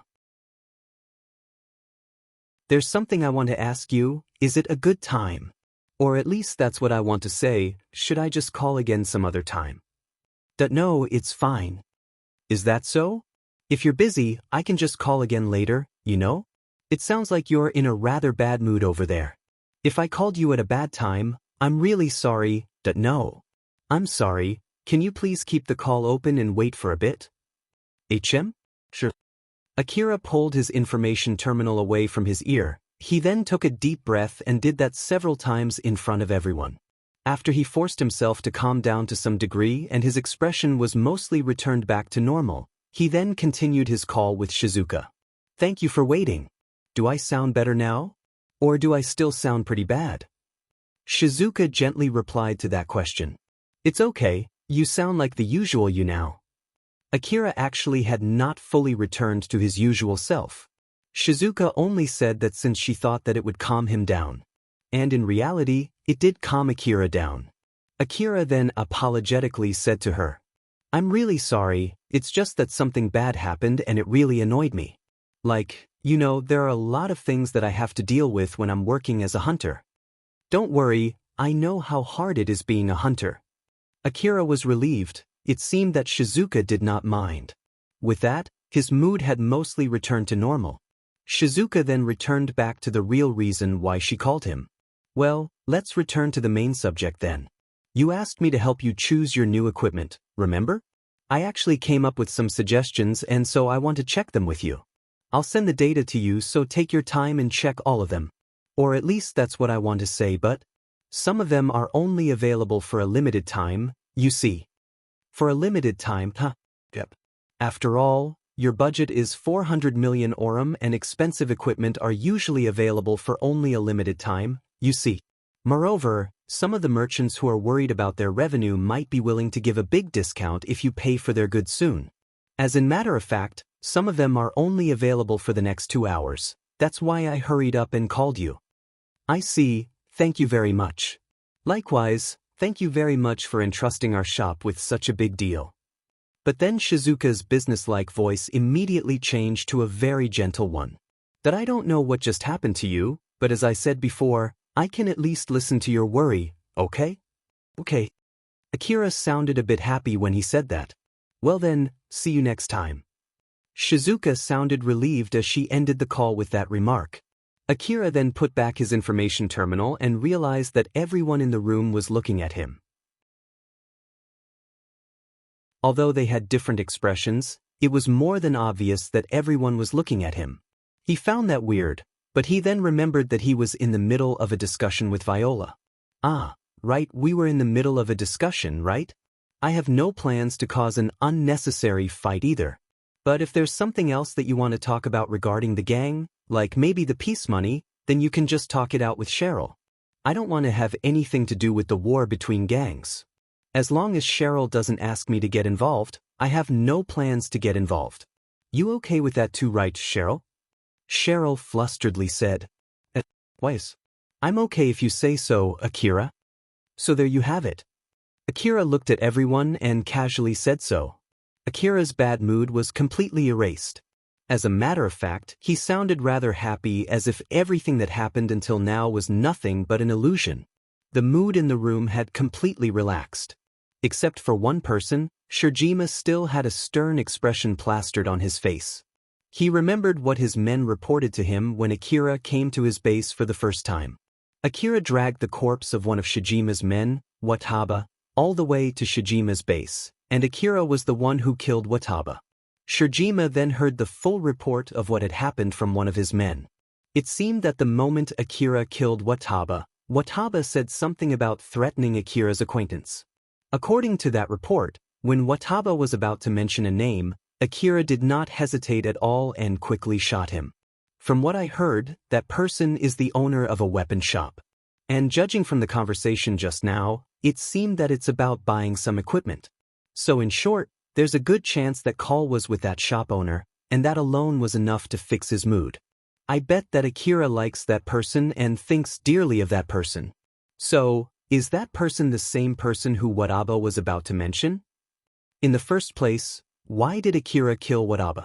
Is it really because Wataba threatened him? But if that's really the case, he should have killed Wataba way sooner, right? Don't tell me that he killed Wataba because he was about to mention that person's name. Did he really kill Wataba just to stop Wataba from mentioning that person's name? Just so that other people won't know about that person? Is that really all the reason? Shijima's face puckered in. That was right when Viola opened her mouth. Akira, who was dash. Shijima could imagine Viola asking Akira who that was since Akira seemed to be enjoying talking to that person. And if it was okay with him, Viola also wanted to know that person's name. So Shijima could not help but instinctively interject her. Viola. Akira said so too, so let's just proceed with the discussion. You've already decided what to do to apologize for causing so much trouble to Akira, right? So let's proceed with that. Viola was both surprised and confused since Shijima suddenly cut in while half shouting. Viola did not expect that at all. Shijima looked intensely at her. She understood that Shijima was trying to tell her not to ask any unnecessary questions. Viola tried to change the mood as she smiled at Akira and Cheryl, and said, You're right. First of all, I'll exaggerate the information about you killing those robbers and spread that information around. That way, no one would look down on you and Cheryl's gang. Cheryl smiled and replied, Thank you for that offer. A lot of my men are worried about it, so I'm sure they'll be happy to hear it. To be honest, that would only help Cheryl's gang. So for our apology to Akira, we'll help you take care of that pickpocket whom you're searching for. Akira thought that it was rather strange for Viola to bring that up. Take care? Yes, you asked Cheryl's men to look for that pickpocket, right? I'm sure that we have a wider net to look and kill that pickpocket compared to if you're working alone. Although, of course, we can't help you much if that pickpocket runs to the inner wall or to a different city. Akira thought for a bit before replying. No, that won't be necessary. Viola did not expect that at all. Oh my, what's wrong? If you want to kill that pickpocket yourself, we can secure that pickpocket alive, you know? That's not what I meant. If you do that, then if something troublesome were to happen later, you have an excuse to blame that on me. That's why you don't need to do it. Viola thought for a sec. But you won't tell me not to do it, right? Even if I tell you to do it or not to do it, either way, that will be enough reason to blame it on me, right? So as I said, I won't tell you anything.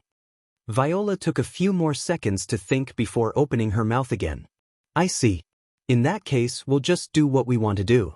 Even if we spread that information around, as long as that pickpocket is still alive and still roaming around somewhere, it might cause some contradiction with the information that we're about to spread.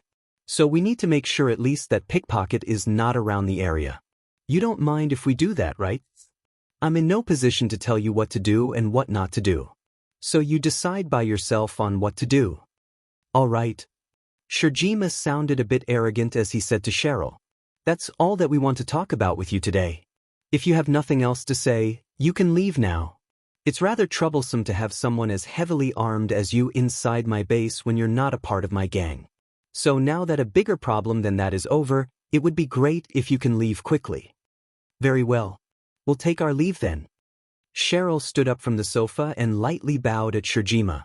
Shijima did not say anything as he just signaled one of his men to escort Akira and Cheryl out of the base. Akira and Cheryl followed that man and left the room. As Viola confirmed that Akira and Cheryl left the room and closed the door, she immediately looked at Shijima and confusedly asked him, So then what was that just now? I bet you have a reason why you cut me back there, right? Shijima lightly sighed before saying anything. It's just to be safe. Just think of it as me saving you there. I don't mind telling you, but you'll owe me one for that. Viola thought for a bit since owing a favor to someone meant a lot for her. But for the current Viola, that did not outweigh her curiosity. She wanted to know why Shijima did that. Sure then, I owe you one favor. So, why was that? Very well then. Shijima looked at his men without saying anything and his men immediately left the room. Viola then looked at Carol. Ha! It can't be helped then, don't blame if you get killed when I'm not around, okay? Although Carol did not like that idea, she also left the room while half-jokingly said that to Viola. Akira escorted Cheryl back to the slum city. Cheryl's dress was rather conspicuous there. She was still somewhere not too far from the base and was already gathering a lot of attention from the people around. She was not trying to hide her expensive dress under a coat or anything. She walked confidently through the slum city. It was also to let people know that Akira was still alive. It could be said both of them were children of the slum who reached success. People looked at them with amazement, envy, and jealousy as both of them walked through the slum city. Cheryl glanced at Akira, who was walking next to her, and thought, who was Akira talking to back then? Is it someone that he cares that much? Even a short exchange with that person is enough to cheer him up. Who is exactly that person? And what is Akira's relation with that person? It must be someone dear to him that Akira would even answer her call in that situation. She could just ask Akira, but she did not want to. And even if she did, Akira might just give her a random answer. Something like, it was his acquaintance and nothing more. As Cheryl thought so, even if she pressed for an answer, it would only worsen Akira's mood and he might only tell her not to ask him that question. In the end, Cheryl could not ask Akira anything since she was scared of the difference between herself and that person. I still have a long way to go. Although Akira was there within her reach, to Cheryl, his existence was someone far away from her. Even after hearing the explanation from Shirjima, Viola was smiling amusedly. That was a rather interesting story. It was worth owing you a favor. Shirjima looked both alert and exasperated as he said, I don't care what you are going to do with that information, but just don't drag me into your mess. I have no plans to be overly antagonistic against that boy. Viola's smile toward Shirjima was also saying that she found it rather unfortunate. Oh my, I can say the same too, you know. I have no plans to be overly antagonistic against that boy too. Shirjima understood that although both of them said the same thing, there was a subtle difference in their meanings. He looked at Viola as if to silently warn her not to get him involved. He then sighed and changed the subject. That's so then, what's your plan with this Alna? Of course, I'll look for that pickpocket and kill her. That's our plan right from the start, right? Akira also did say that it's okay for us to do it as long as we don't mention anything about him, right? To me, it sounded more like, don't do anything unnecessary though. Is that so? I guess that's a matter of interpretation. I don't mind if you want to stay away from it since you interpret it that way, but I'll decide what I'll do according to my own interpretation. But if after all is done and Akira comes after you, who did not move a finger to do anything, believing you're mocking him, don't come crying to me, okay? So, what are you going to do? Viola smiled smugly. In contrast to that, Shirjima looked rather troubled. All right, I'll send some of my men to help you. Although, to be honest, I really don't want to help you with your plan. I heard that you cheaply bought a debt bond of a hunter that Akira has his eyes on. If you can use this chance to make peace with Akira, the worth of that debt bond will return back to normal and you'll be able to sell it to get extra profit, right? Viola smiled rather annoyedly. Oh, you know? Keep it a secret, okay? Judging from her expression, Shirjima knew for sure that Viola had other reasons in her mind, but he decided not to ask any further since he did not want to get dragged into her mess. So to make sure that he had nothing to do with it, Shirjima changed the subject.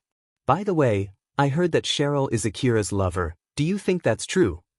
It might as well be, or at least, according to the information that I gathered, it seems that it's true. I heard he did buy her an expensive dress and took a bath together with her. He's basically taking care of her. Well, with that being said, there are many kinds of relationships that you can simply express with the word lover. Some of them are dating out of love to each other, some of them are dating because it's beneficial to both of them. Some relationships are one-sided while others are just straight predatory. Like I said, there are many types of relationship that you can express with the word lover, so I don't think there's any problem with that. Well, that's true when we're talking about possibilities. But I'm talking about Akira's real intention here. Cheryl is? What can I say, she might be just a decoy, you see. Although he seems to be extremely angry with that pickpocket who stole his wallet, he didn't seem that angry about those robbers that attacked Cheryl's base. Back then, even when he had his lover next to him, he didn't show any worry in that situation. I believe that it's not an exaggeration to say that Akira doesn't care much about Cheryl. But even so, he did buy her an expensive dress and protected her gang from robbers. From this point of view, it can be said that Akira thinks dearly of Cheryl. So if you think about these two contradicting things, he might be just protecting Cheryl to make her a decoy. Being a hunter means that you might earn some grudges from other people, and everyone would love to get a good hunter under their thumb. There might be people who would take his lover hostage to threaten him too. So Akira's real lover might actually be that person whom he was talking to back then. That's what you want to say, right? Yeah, that's my guess. Shirjima thought that if Cheryl was only a decoy, he might be able to use the gap in that relationship. But Viola casually replied, I don't think there's anything you need to worry about though. The most important thing is how you'll treat Cheryl. Even if Cheryl is really just a decoy, if you do anything bad to her, I'm sure Akira would do something to make sure that you won't think of her as a decoy. As long as you don't do anything to make him your enemy and don't even think of taking Cheryl hostage, I'm sure that it'll not affect you that much. You're right about that. Shirjima agreed with what Viola said and stopped thinking any further about that subject. He had no wish to be hostile against Akira. But Viola just would not let that subject go. Viola smiled as if she just thought of something good, but her expression was immediately replaced with her usual mysterious smile. Let's cut the silly talk here and talk about how are we going to get that ulna. All right. Viola and Shirjima stayed for a while inside that room to talk about the details of their plan.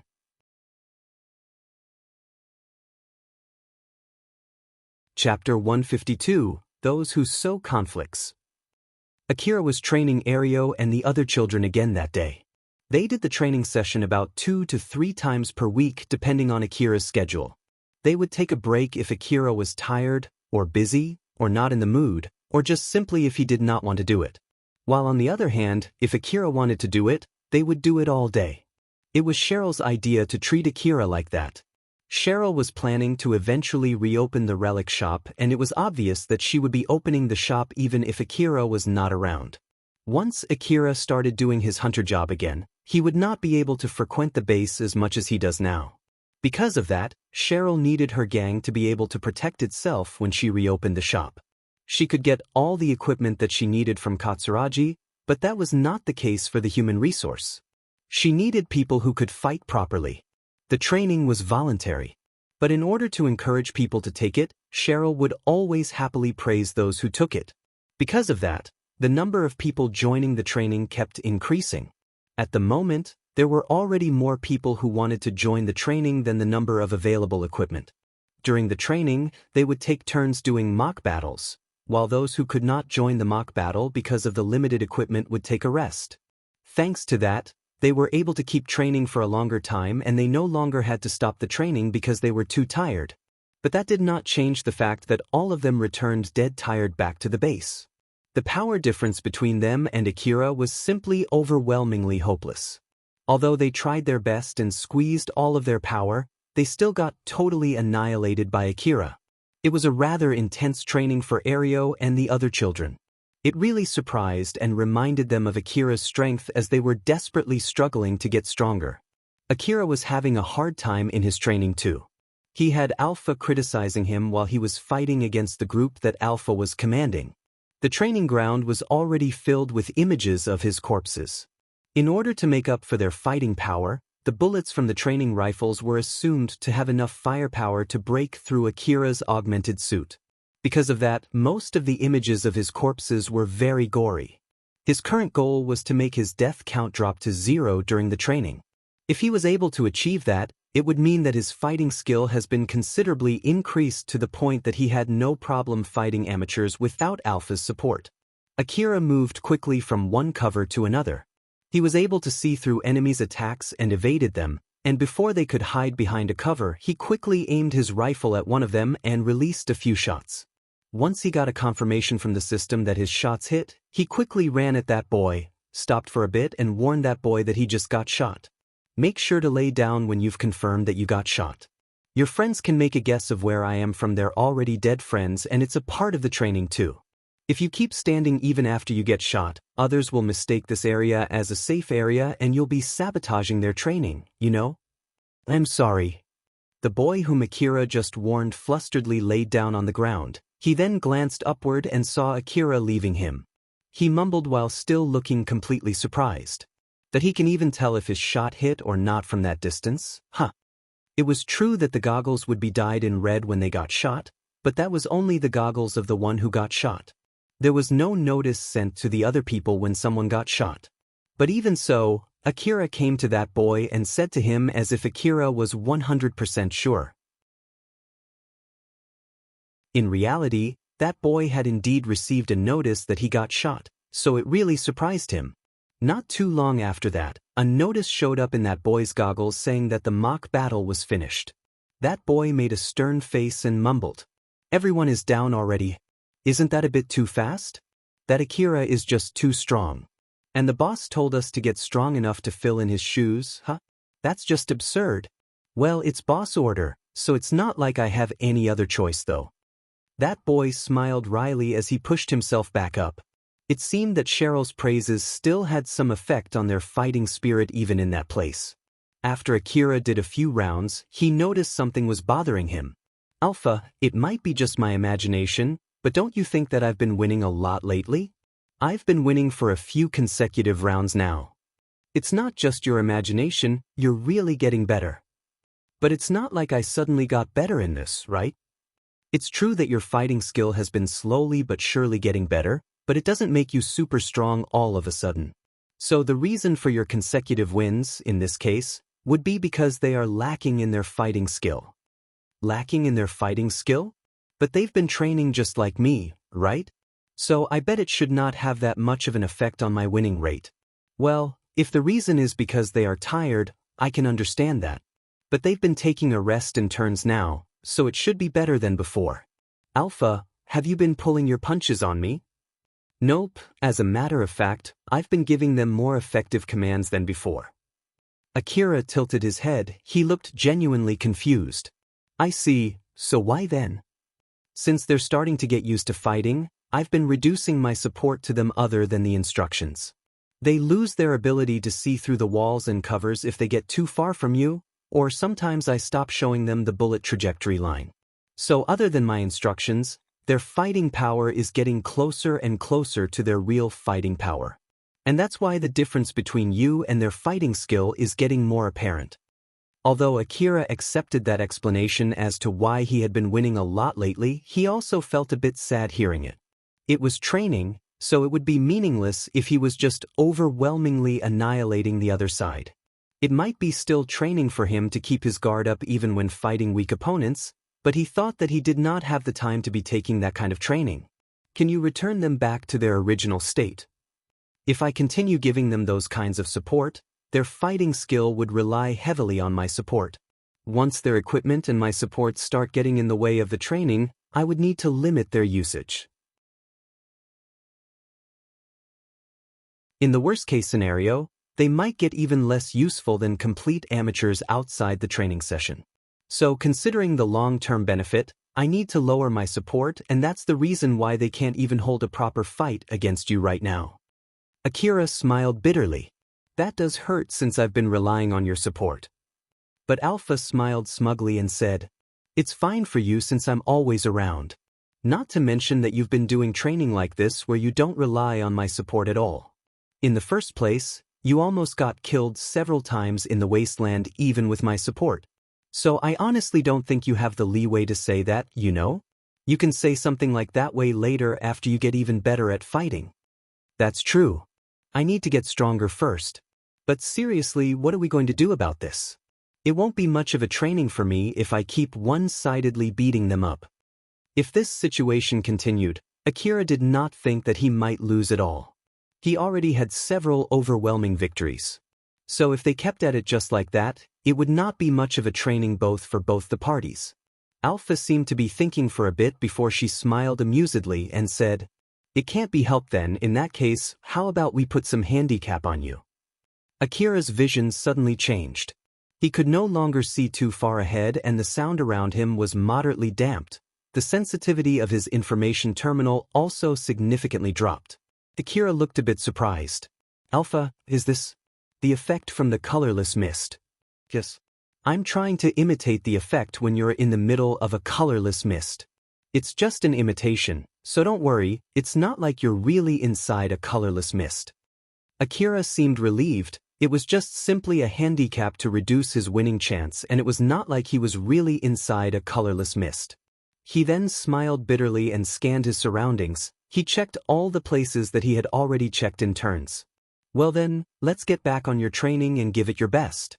This way, your winning chance should be reduced, and if it doesn't change much, I'll increase the thickness of the colorless mist until it reduces your winning chance. Though, it seems that I don't need to do that. Right at the next moment, Akira's goggles were dyed in red. He got shot. Alpha smiled and pointed his finger to Akira's side.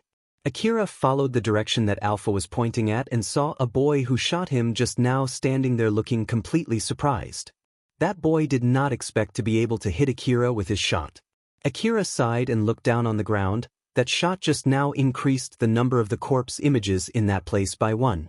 He smiled bitterly at the image of his dead corpse lying by his feet.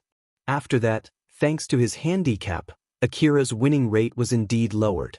Akira and the other children would group up after 10 rounds for a quick Q&A session, and if there was no question, they would immediately move on to the next round. But that was not the case this time. I feel like your movements have gotten worse suddenly. Did something happen? Akira answered carefully to make sure that he did not offend anyone there.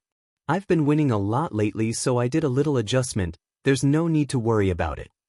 All the children thought of the same thing. They were questioning what kind of adjustment was Akira talking about. But since Akira told them not to worry about it, they could not ask that question to him.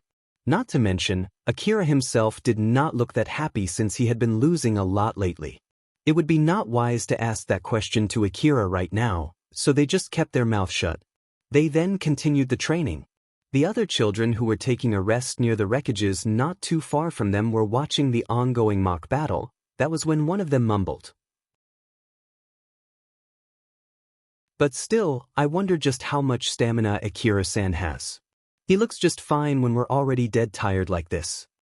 Another boy there answered that question. I bet it's because of his augmented suit. It must be nice, I want one too. Boss said that she's taking care of the equipment with Katsuragi-san's help. I wonder if she'll buy us some. Ario, who was also there, shook his head and said, Nah, I doubt that would happen. I heard that it's really expensive. So at least, I'm sure it's impossible to buy one for everyone moreover. Ario remembered when Akira saved his life back in the wasteland. At that time, Akira was able to shoot while carrying a heavy rucksack filled with relics even though he was not using an augmented suit. Akira was able to fight even when he was carrying something that heavy, so Ario thought that it was not simply because of his augmented suit. But when he was about to say that, Ario also remembered that Akira told him not to say anything unnecessary. The other children found it weird that Ario stopped midway.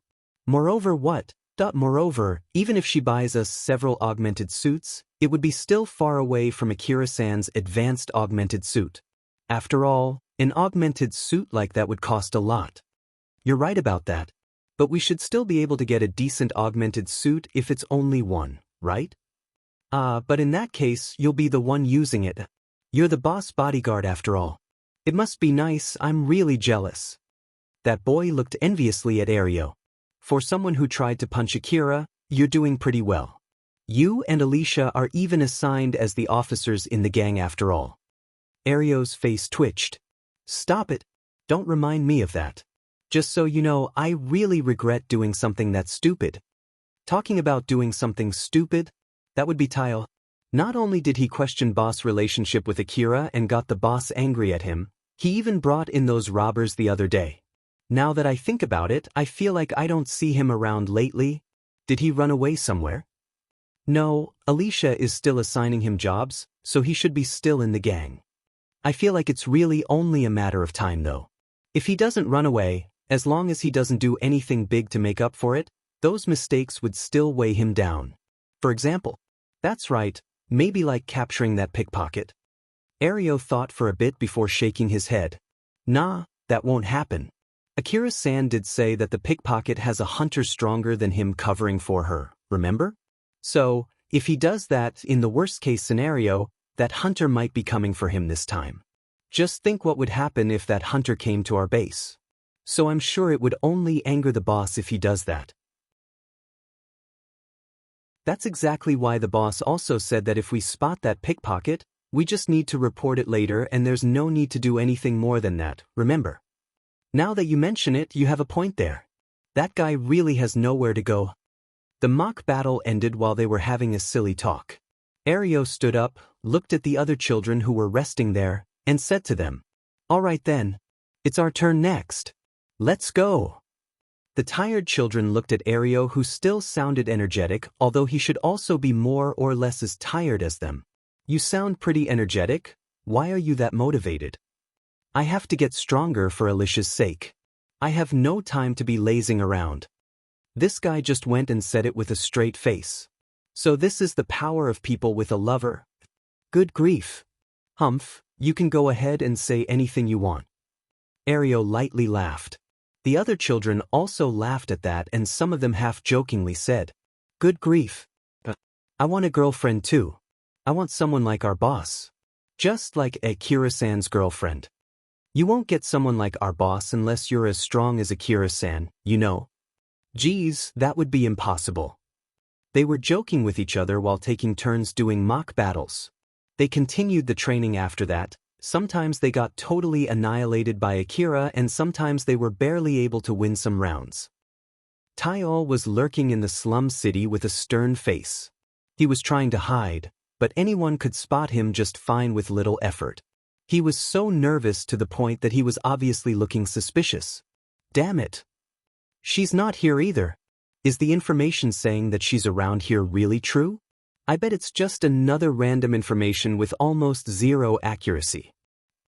Taiol was looking around the slum city, focused on the area near Alna's secret hideout, since he was told that there was a good chance he could find her around that area. But he just could not find her at all. Should I ask her again? But I'm sure it'll only worsen her mood if I ask her too many times. That information is my lifeline, so she'll still help me. But at this rate, if this continues and I still can't find that pickpocket. Taiol looked obviously unsure what to do, and that confusion slowed down his decision-making skill. That was when he spotted the person he was looking for. There she is. Taiol tried to act as naturally as possible as he hid behind a cover before he took another look at that person to make sure that he did not get the wrong person. The person he was looking for was with Katsuya and his group. Katsuya, Yamaina, Eri, and Alna were walking through the slum city. Alna was using a hunter coat with a hood to cover herself so that Akira would not find her. That hunter coat was originally Drankum's coat. Katsuya lent it to her. She looked apologetic as she glanced at Katsuya's back from behind the coat's hood. "Thank you very much for accompanying me, but are you sure you're okay with this? I'm sure you're busy with your own stuff too, so..." They were heading to Alna's hideout. Alna had multiple hideouts spread across the slum city. She had left some of her own belongings and a small amount of money in her hideouts. That day, they were retrieving Alna's belongings in one of her hideouts. Katsuya showed his kind side as he smiled and said, "Don't worry about it. It's too dangerous to let you go alone. Moreover, I have something to do in the slum city too." "As I thought, you actually have something else to do." "It's fine. Although I said it's something that I need to do, it's just an easy job to look for a certain relic shop rumored to be somewhere in the slum city. It also doubles as a break from my usual hunter jobs. Basically, I just need to walk around and look for that shop, so there's nothing to worry. Not to mention, you might be able to meet your friend, right?" "Yes, but it's not like we had promised to see each other, so it would be a pure coincidence if we do meet her. But if we meet her, I'll tell her that I got some help from Katsuya-san. I'm sure that'll lessen her worry. She's been worrying about me up to the very end after all. So if it's possible, I want to let her know that I'm okay." "I see, she must be a kind person."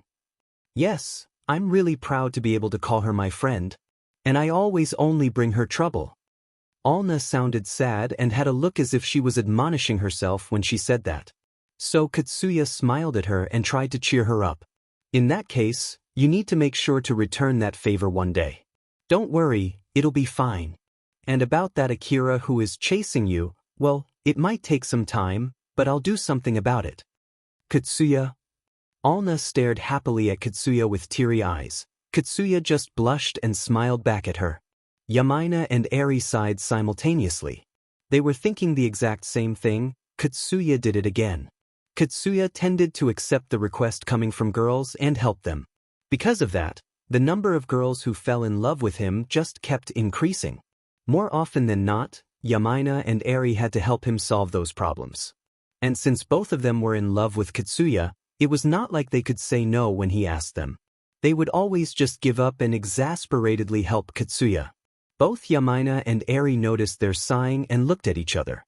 Both of them understood what the other person was thinking about and smiled bitterly at each other. Tyal took out his information terminal and made a call. Yes, that's correct. I found Alna. Well, it is most likely her. The one that he was calling replied with a rather confused voice. Most likely? Make sure to confirm it first, will you? Don't be crazy. She's hiding her face under a coat.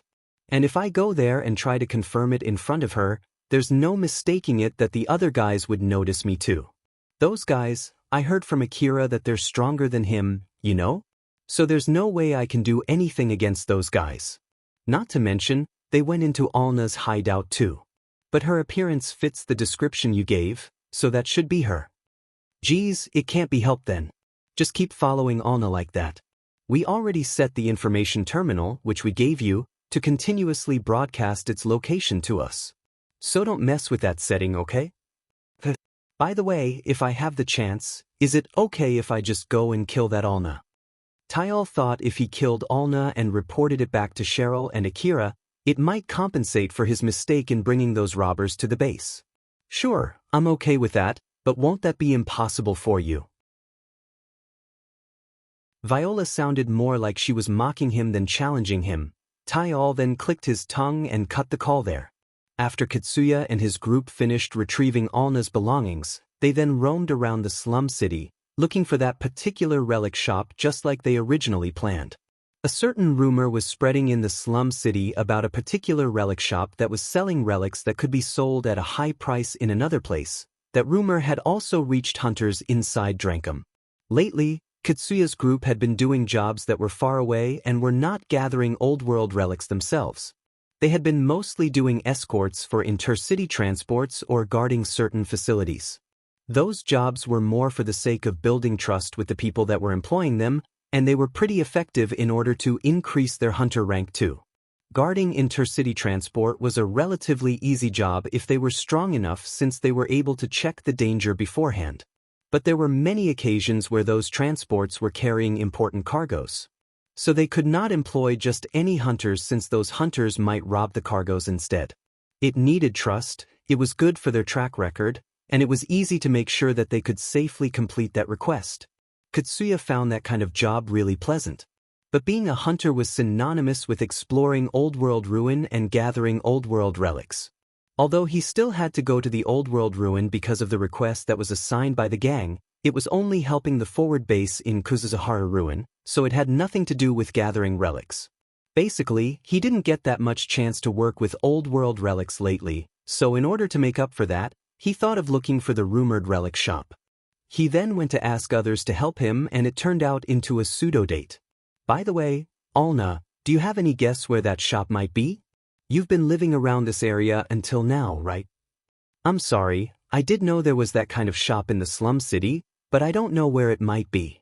Old-world relics are expensive after all, so it's not a place for me who doesn't have money. Of course, it's a different story if you can find someone who has some relation with the people who manage territory. Moreover, most of them don't accept first-time customers. I heard that you'll need someone to introduce you to the place before you can get in. So I think it would be meaningless even if you know the location of that shop, that I thought that I will be able to find it if I just walk around the slum city, but it seems that it's not that easy, huh? I wonder what should we do so we can get accepted into that shop. Seeing Katsuya unsure about what to do next, Alna desperately searched through her memory for anything that might help him no matter what it was. It might be because she was rather desperate that she then said without much thinking, I heard that sometimes you can get recommended to that kind of shop from another shop if you have a good relationship with that shop and pay some money. And that shop doesn't have to be a big shop, it might be just a mere stand. So you can try being a good customer in some certain establishments. Or so I heard. Alna's voice was getting smaller and smaller before eventually vanishing. Because of that, Katsuya could not completely catch what she just said. What shop? Alna blushed and said, brothels. Most of the brothels in the slum city receive support from the gang overseeing the territories where they are doing their business, and it's not rare for them to introduce their customers to relic shops. Since their customers are often hunters who return back from gathering relics, they also often get paid with relics. So using that connection, but it has nothing to do with you, right?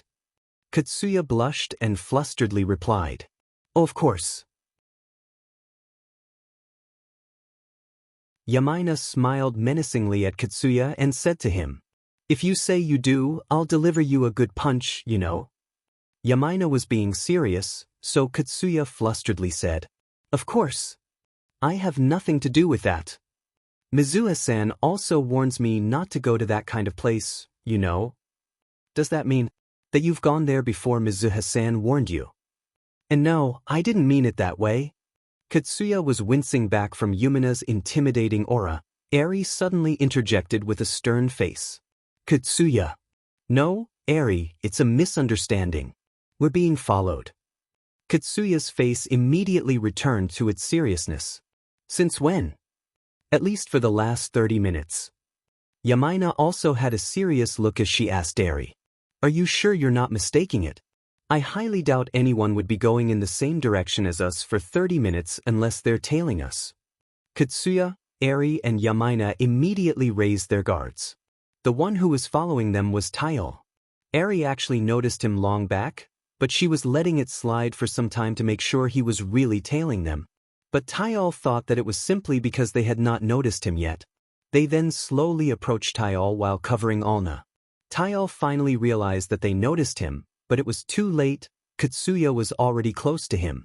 Taiyo was completely scared in front of the people who were way above him both in skill and equipment. He could not muster the courage to run away and stood frozen right where he was. Katsuya exuded an intimidating aura while staring at that Taiyo. "What is it? Why are you tailing us? What are you talking about?"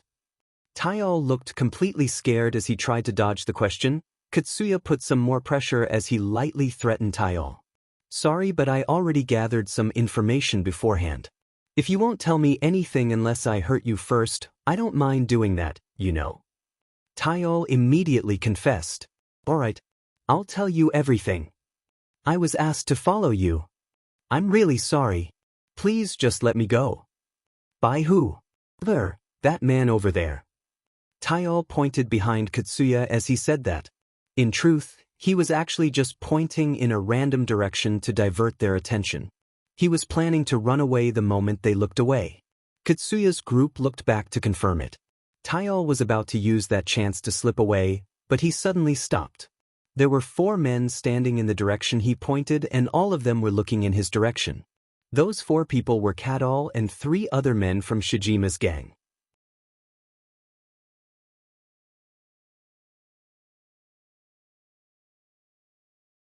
Chapter 153, Training Opponent. Kadal was comparing Alna, who was standing next to Katsuya, with the picture displayed on his information terminal. "There's no mistaking it. That's her. It's the one with the coat." The other men looked at Alna and tensed up. "So that's her? Then who are the others? Her friends?" "No idea. And I honestly don't care. Our target is that girl. If it's possible, we need to capture her alive. If not, we're allowed to kill her. Let's go." Seeing Kadal and his men approaching them, Katsuya's group started to feel nervous. Kadal and his men had a scary look. At least, it was not a face that one would show to the children from the slum. The people around the area could feel that a fight where someone would die was about to commence, so they moved away from the area. Kadal came close enough to strike a conversation with Katsuya. He then stopped and pointed at Alna. "Give us that girl." Katsuya moved in front of Alna and stood face to face with Kadal. "Who are you? And is it true that you're the one who told that boy to follow us? Just shut up and give us that girl." Katsuya could feel Alna trembling behind him. He then shouted back at Kadal as if to counter their intimidation. I refuse.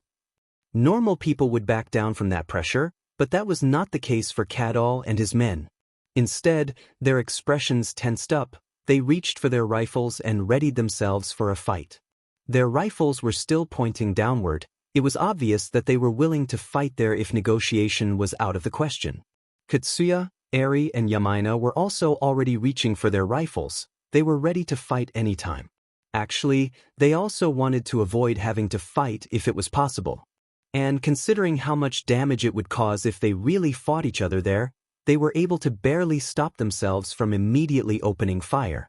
Kadal had a grim face. His voice was filled with killing intent. I'll say it one more time. Give us that girl. We only have business with that girl and not with any of you. We're being serious here. If you don't want to die, leave that girl here and be gone. Katsuya repeated once again with a face saying that he had made his resolve. That I refuse. Kadal and his men reeled back from the pressure coming from Katsuya. It was obvious that he was not your common young boy. Kadal, what's the plan now? Are we really going to kill them? They're not normal children, you know. Kadal glared at that man who was being meek. I know, goddammit. Not too long ago, Kadal caused trouble because of his short temper with a certain young boy by the name of Akira. And the result of that was his current sorry state. Not only did he owe a huge debt, one large enough that it would not be strange if he got sold anytime, but he also felt that he was always being hunted by a hunter who could kill him anytime. Because of that, he would never look down on his opponents anymore, even if they were only children.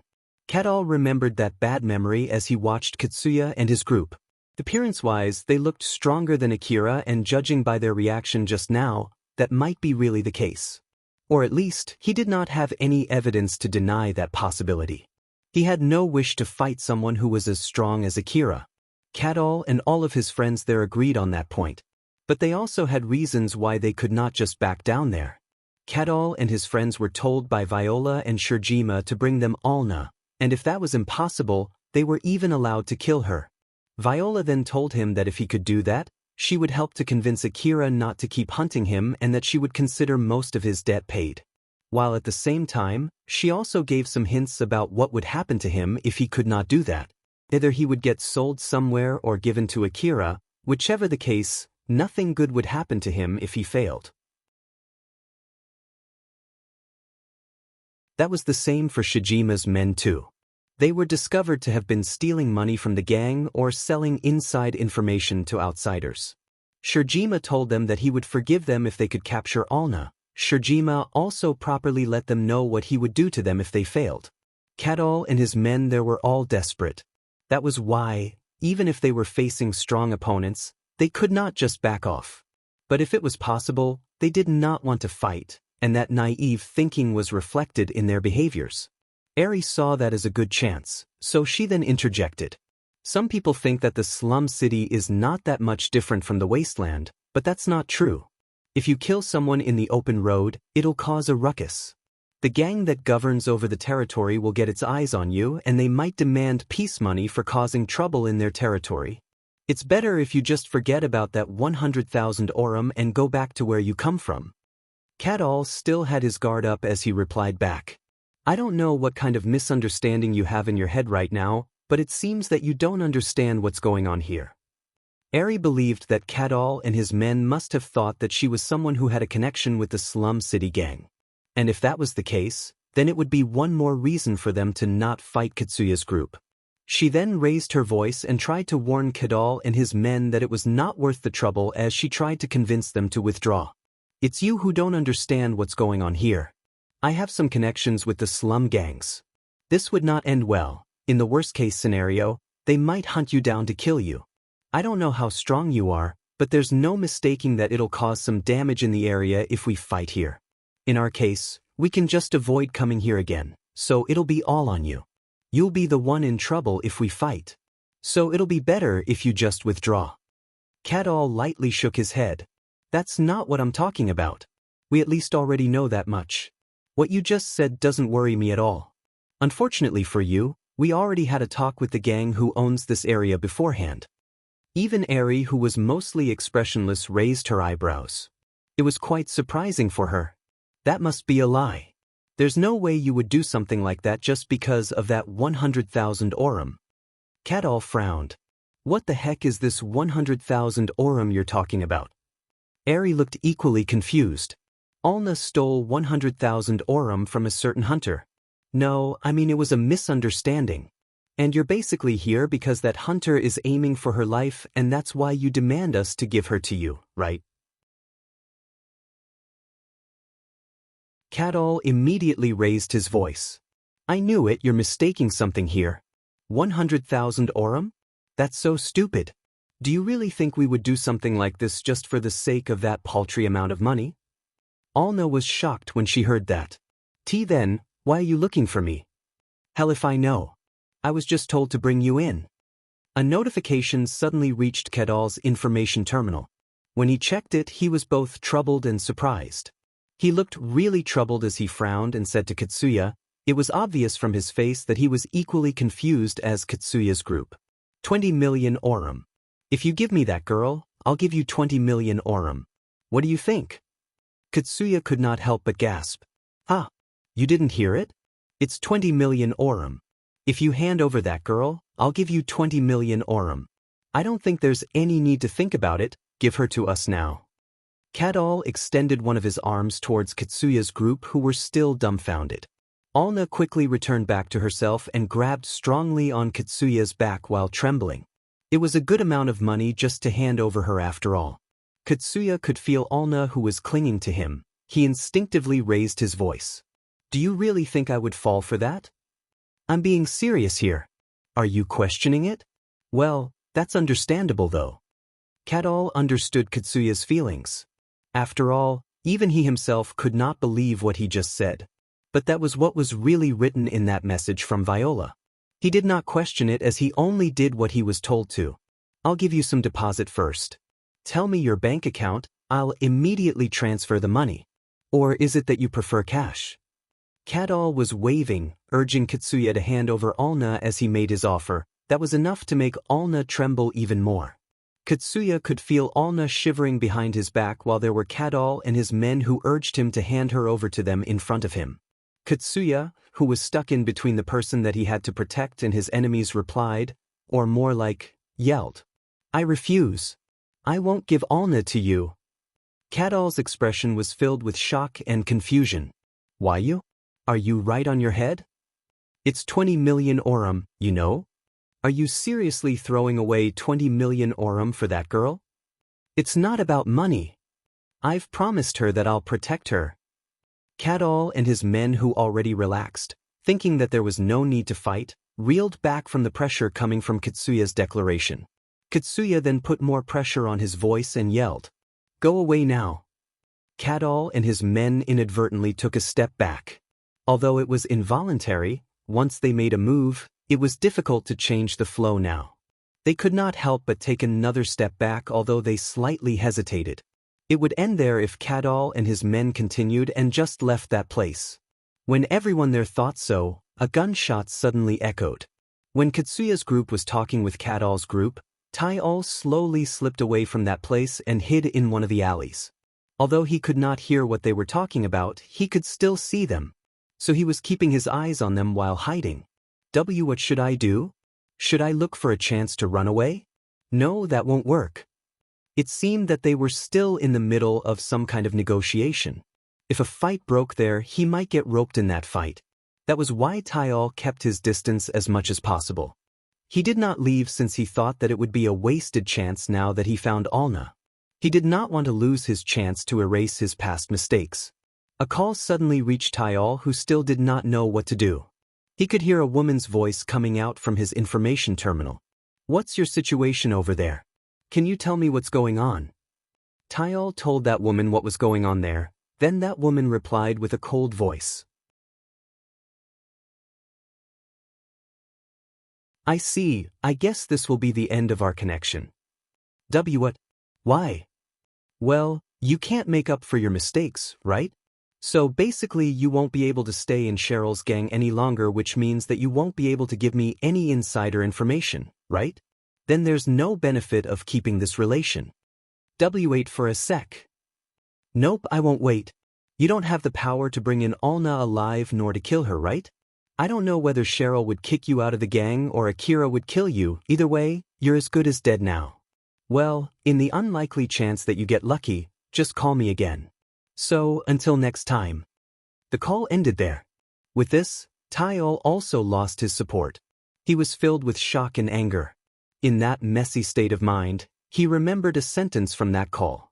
In the unlikely chance if he got lucky, those words ran on a repeat inside his mind as he looked at what was in front of him. Katsuya and Kadal were arguing about Alna. Tayol had no power against any of them.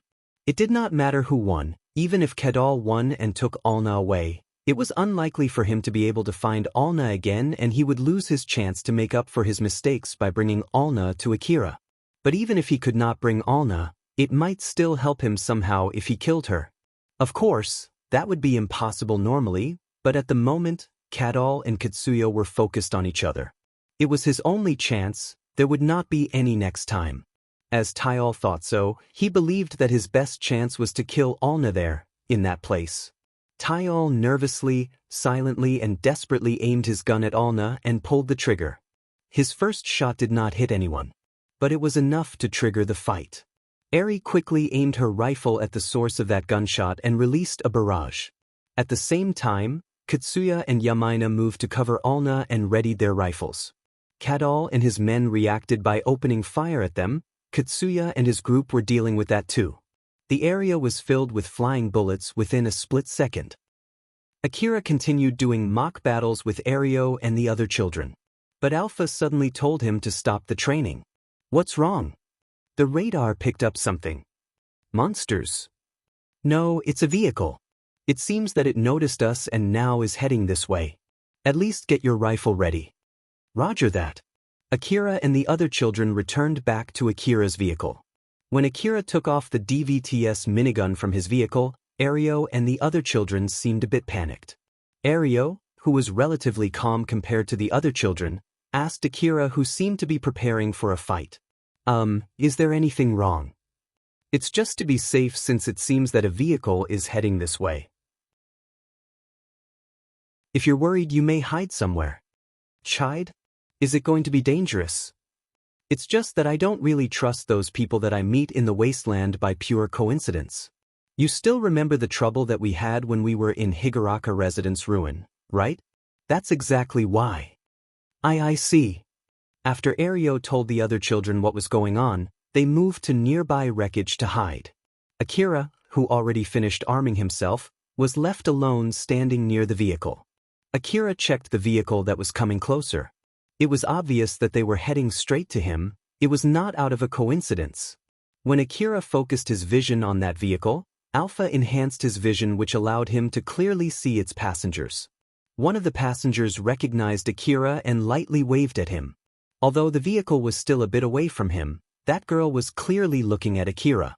Akira lowered his guard and looked slightly annoyed. Reina's group was in that vehicle, and the girl waving at him was Kane.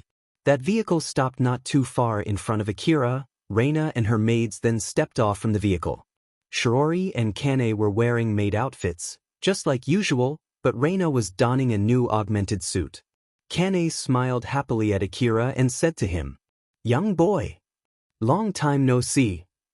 "That you're right." In contrast to Kane's energetic voice, Akira replied rather apathetically. Kane looked slightly disappointed as she continued. "You don't sound that happy. That's not good enough. No. Hell if I care." Akira's gaze shifted from Kane to Shiori. "So, what is it?" Shiori properly started with an opening. "It has been quite a while since the last time we saw each other. I'm glad that you're doing fine. We spotted you on our way back to the city, so we thought at least we can say hello. That's it."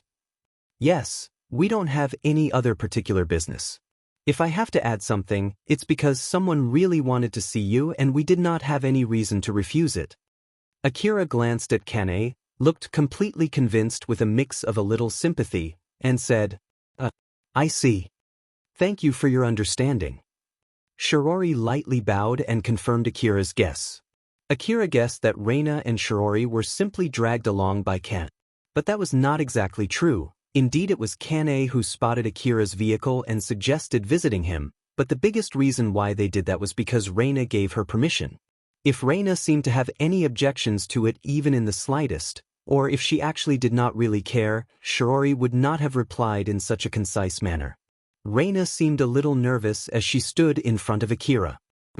"Long time no see, what are you doing in this place?"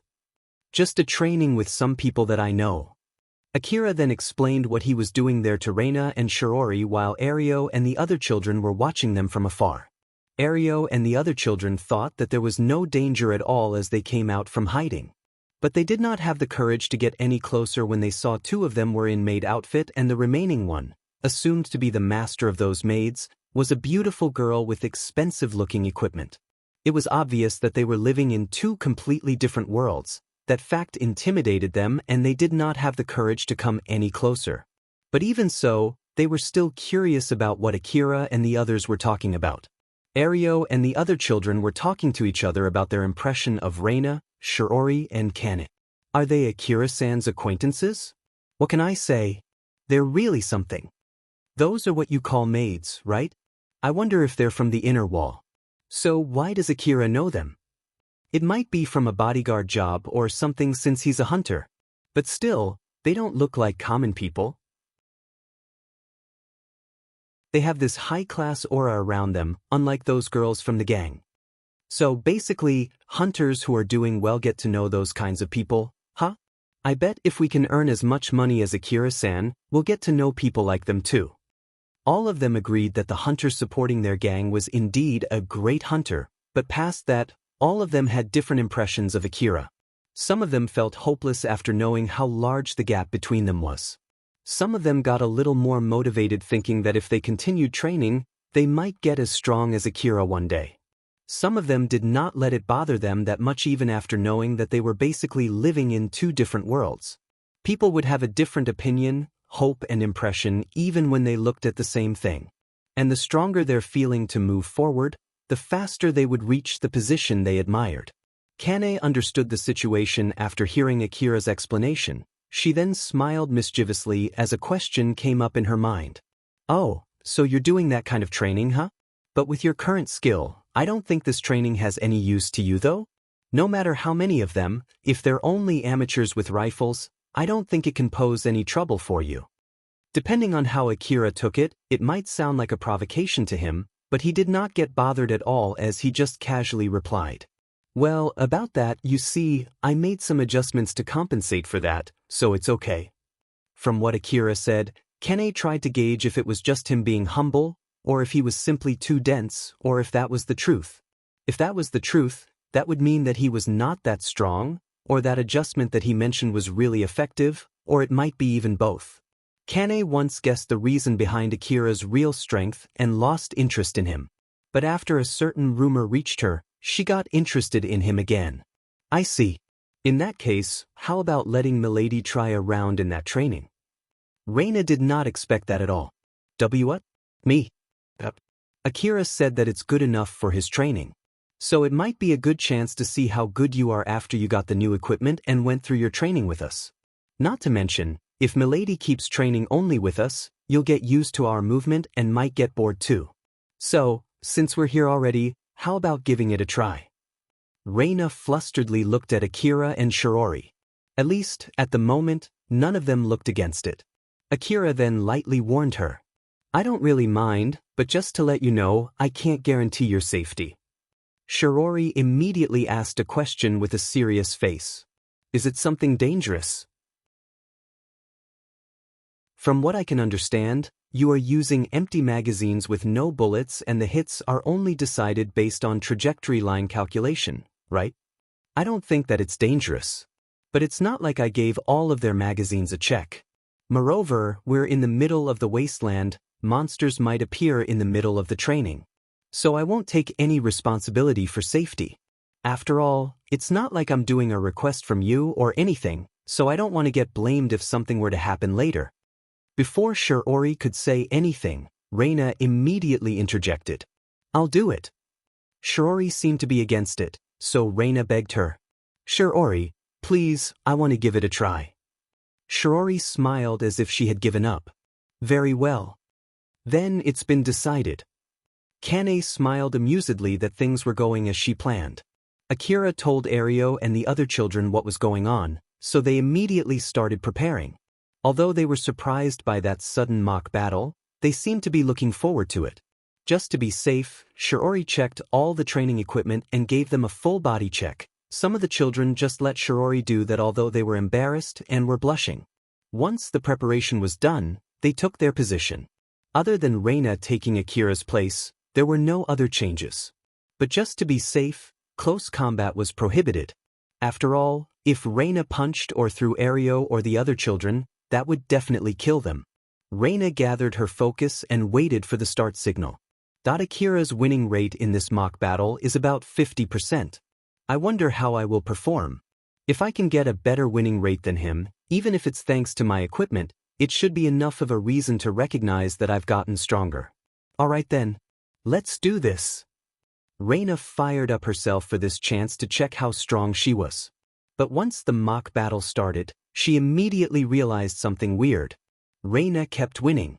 Considering her talent as a hunter and her new equipment that Shiori had especially prepared for her, that result was to be expected. But even so, it was way too easy that she started to question her strength instead. Is that all? Or is it because my new equipment is too good?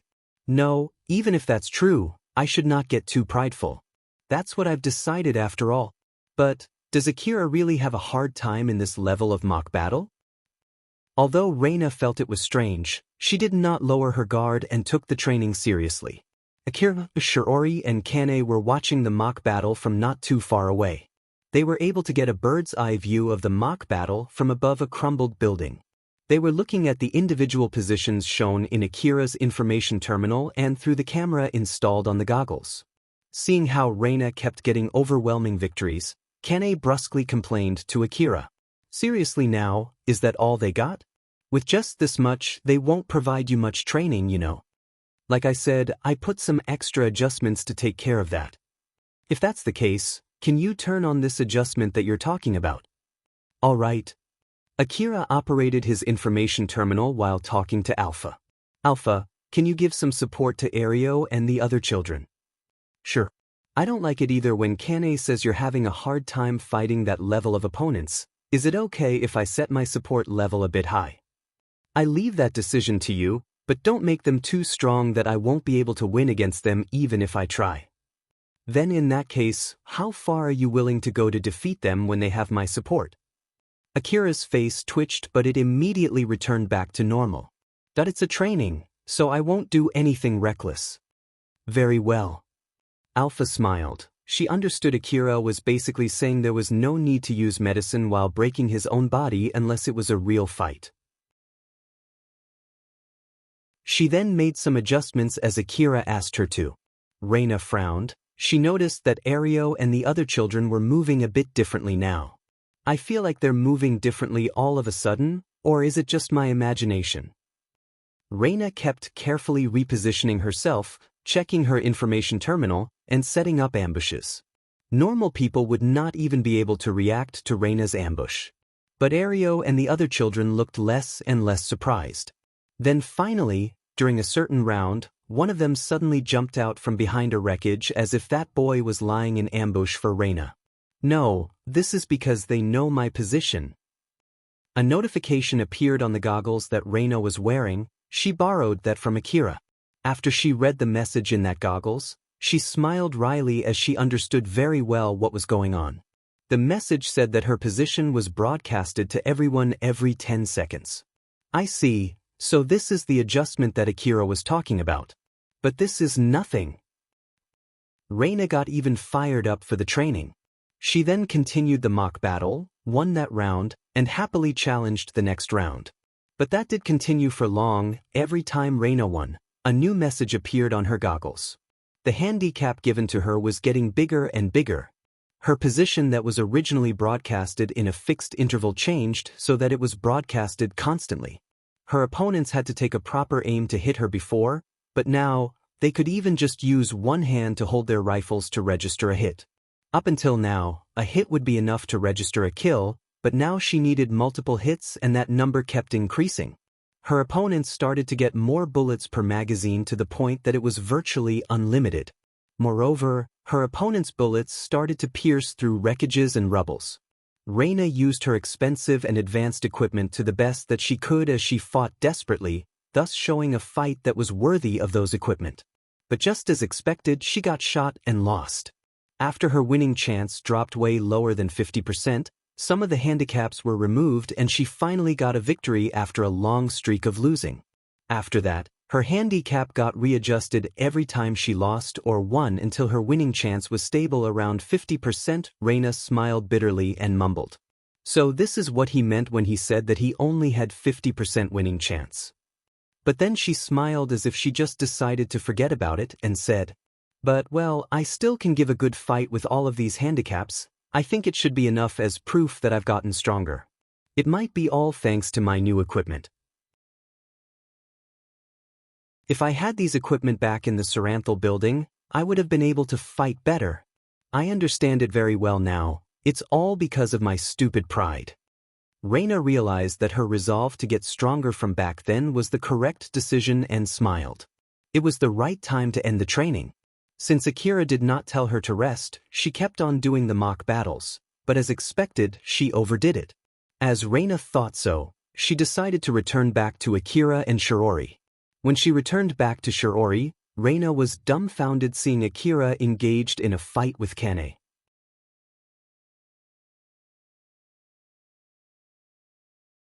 Chapter 154, A Weirdo's Way of Thinking. When Reina was desperately fighting the mock battles, Kane peeked at Akira's information terminal to see the details of the adjustment and lightly smiled. "Akira boy, isn't that too much?" "Is that so?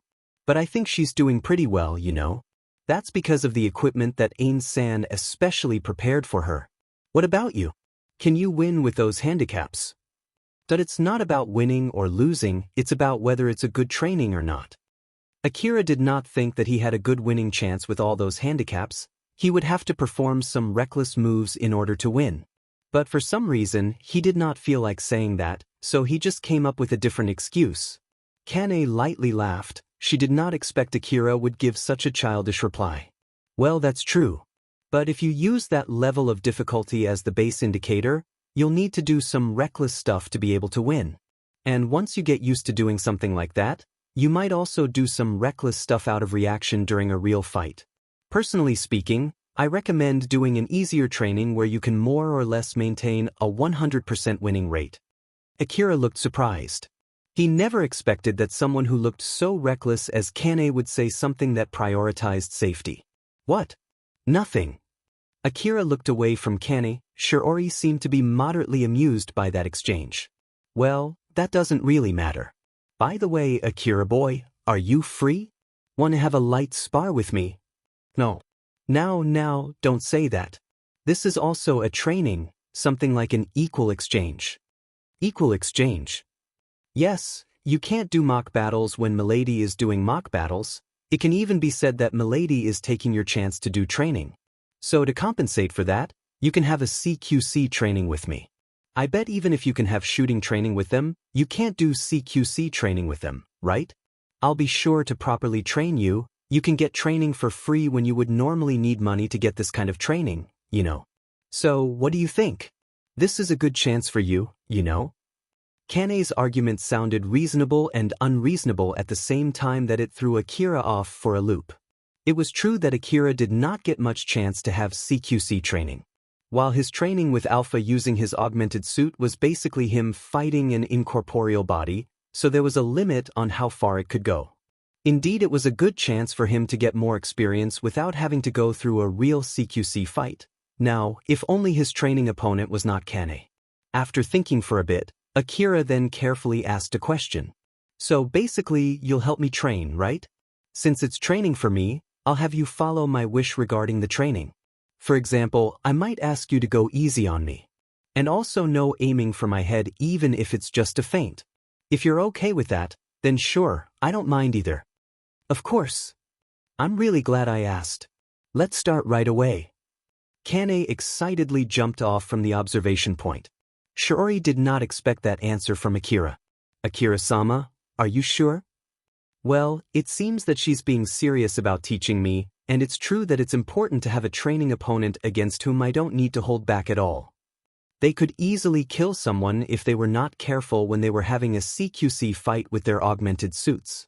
But fighting without an augmented suit was also dangerous.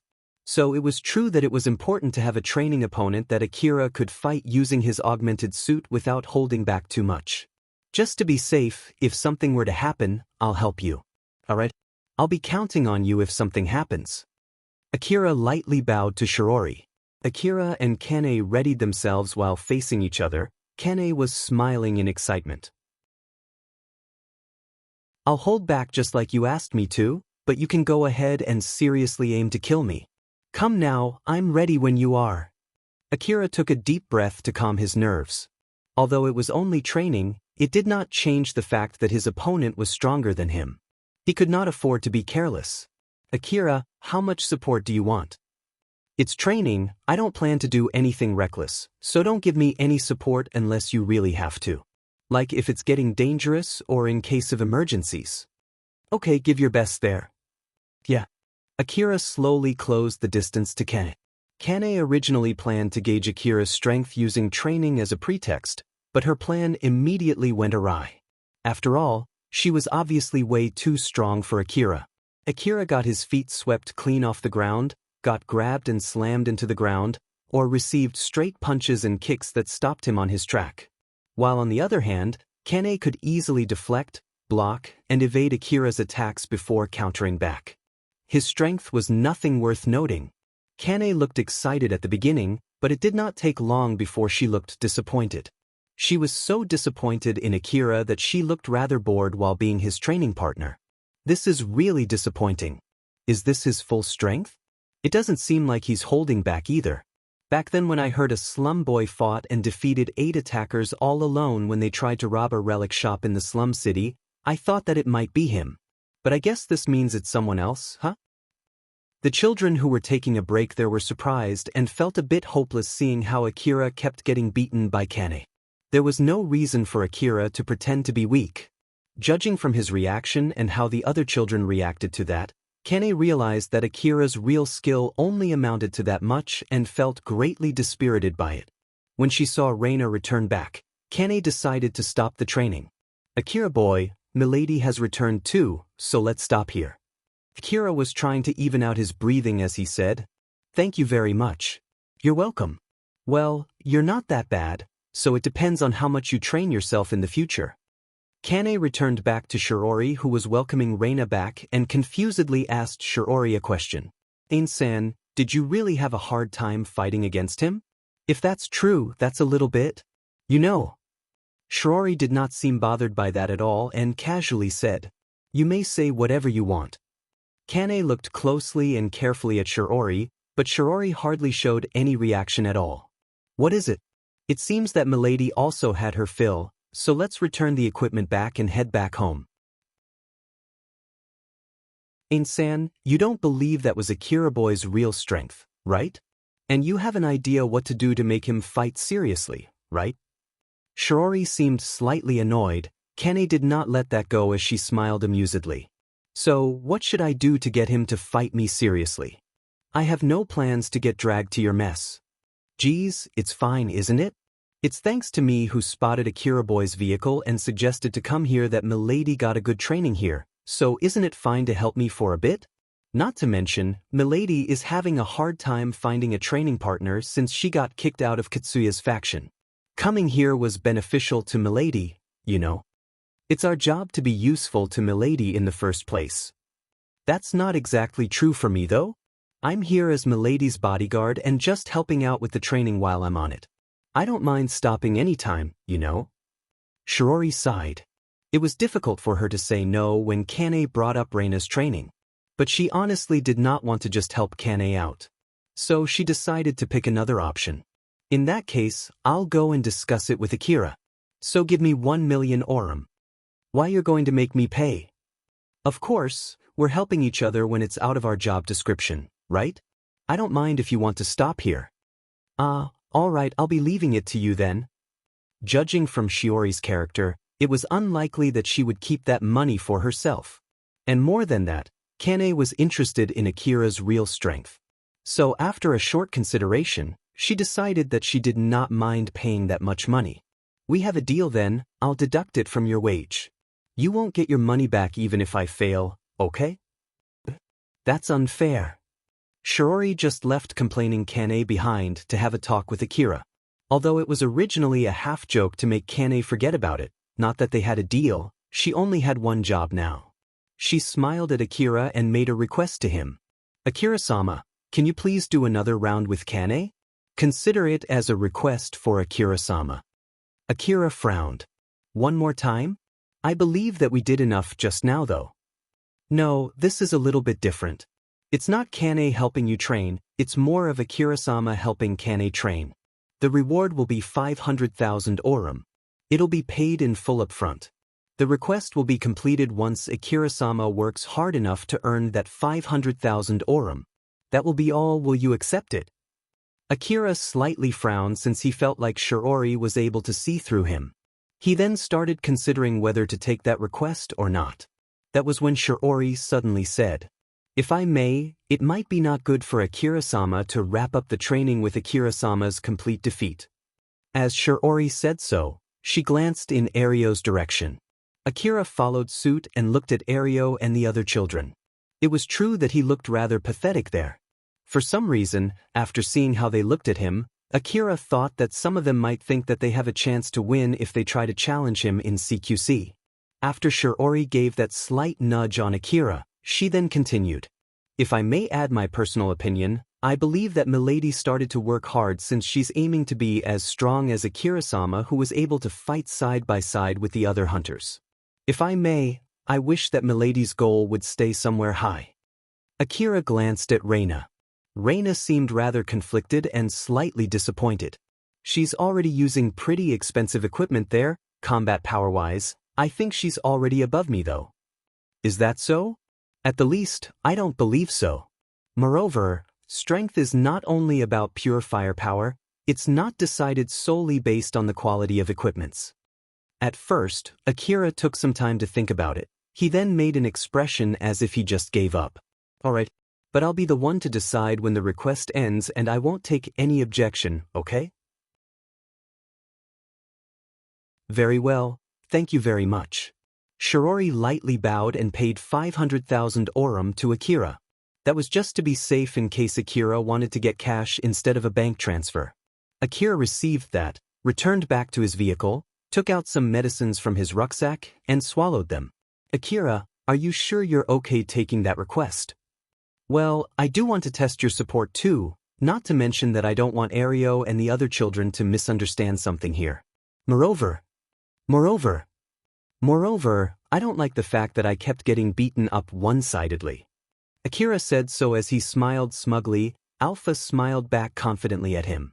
That's true, so then, how much level of recklessness is okay? At least enough to be suitable for that reward. It's a request after all. Very well.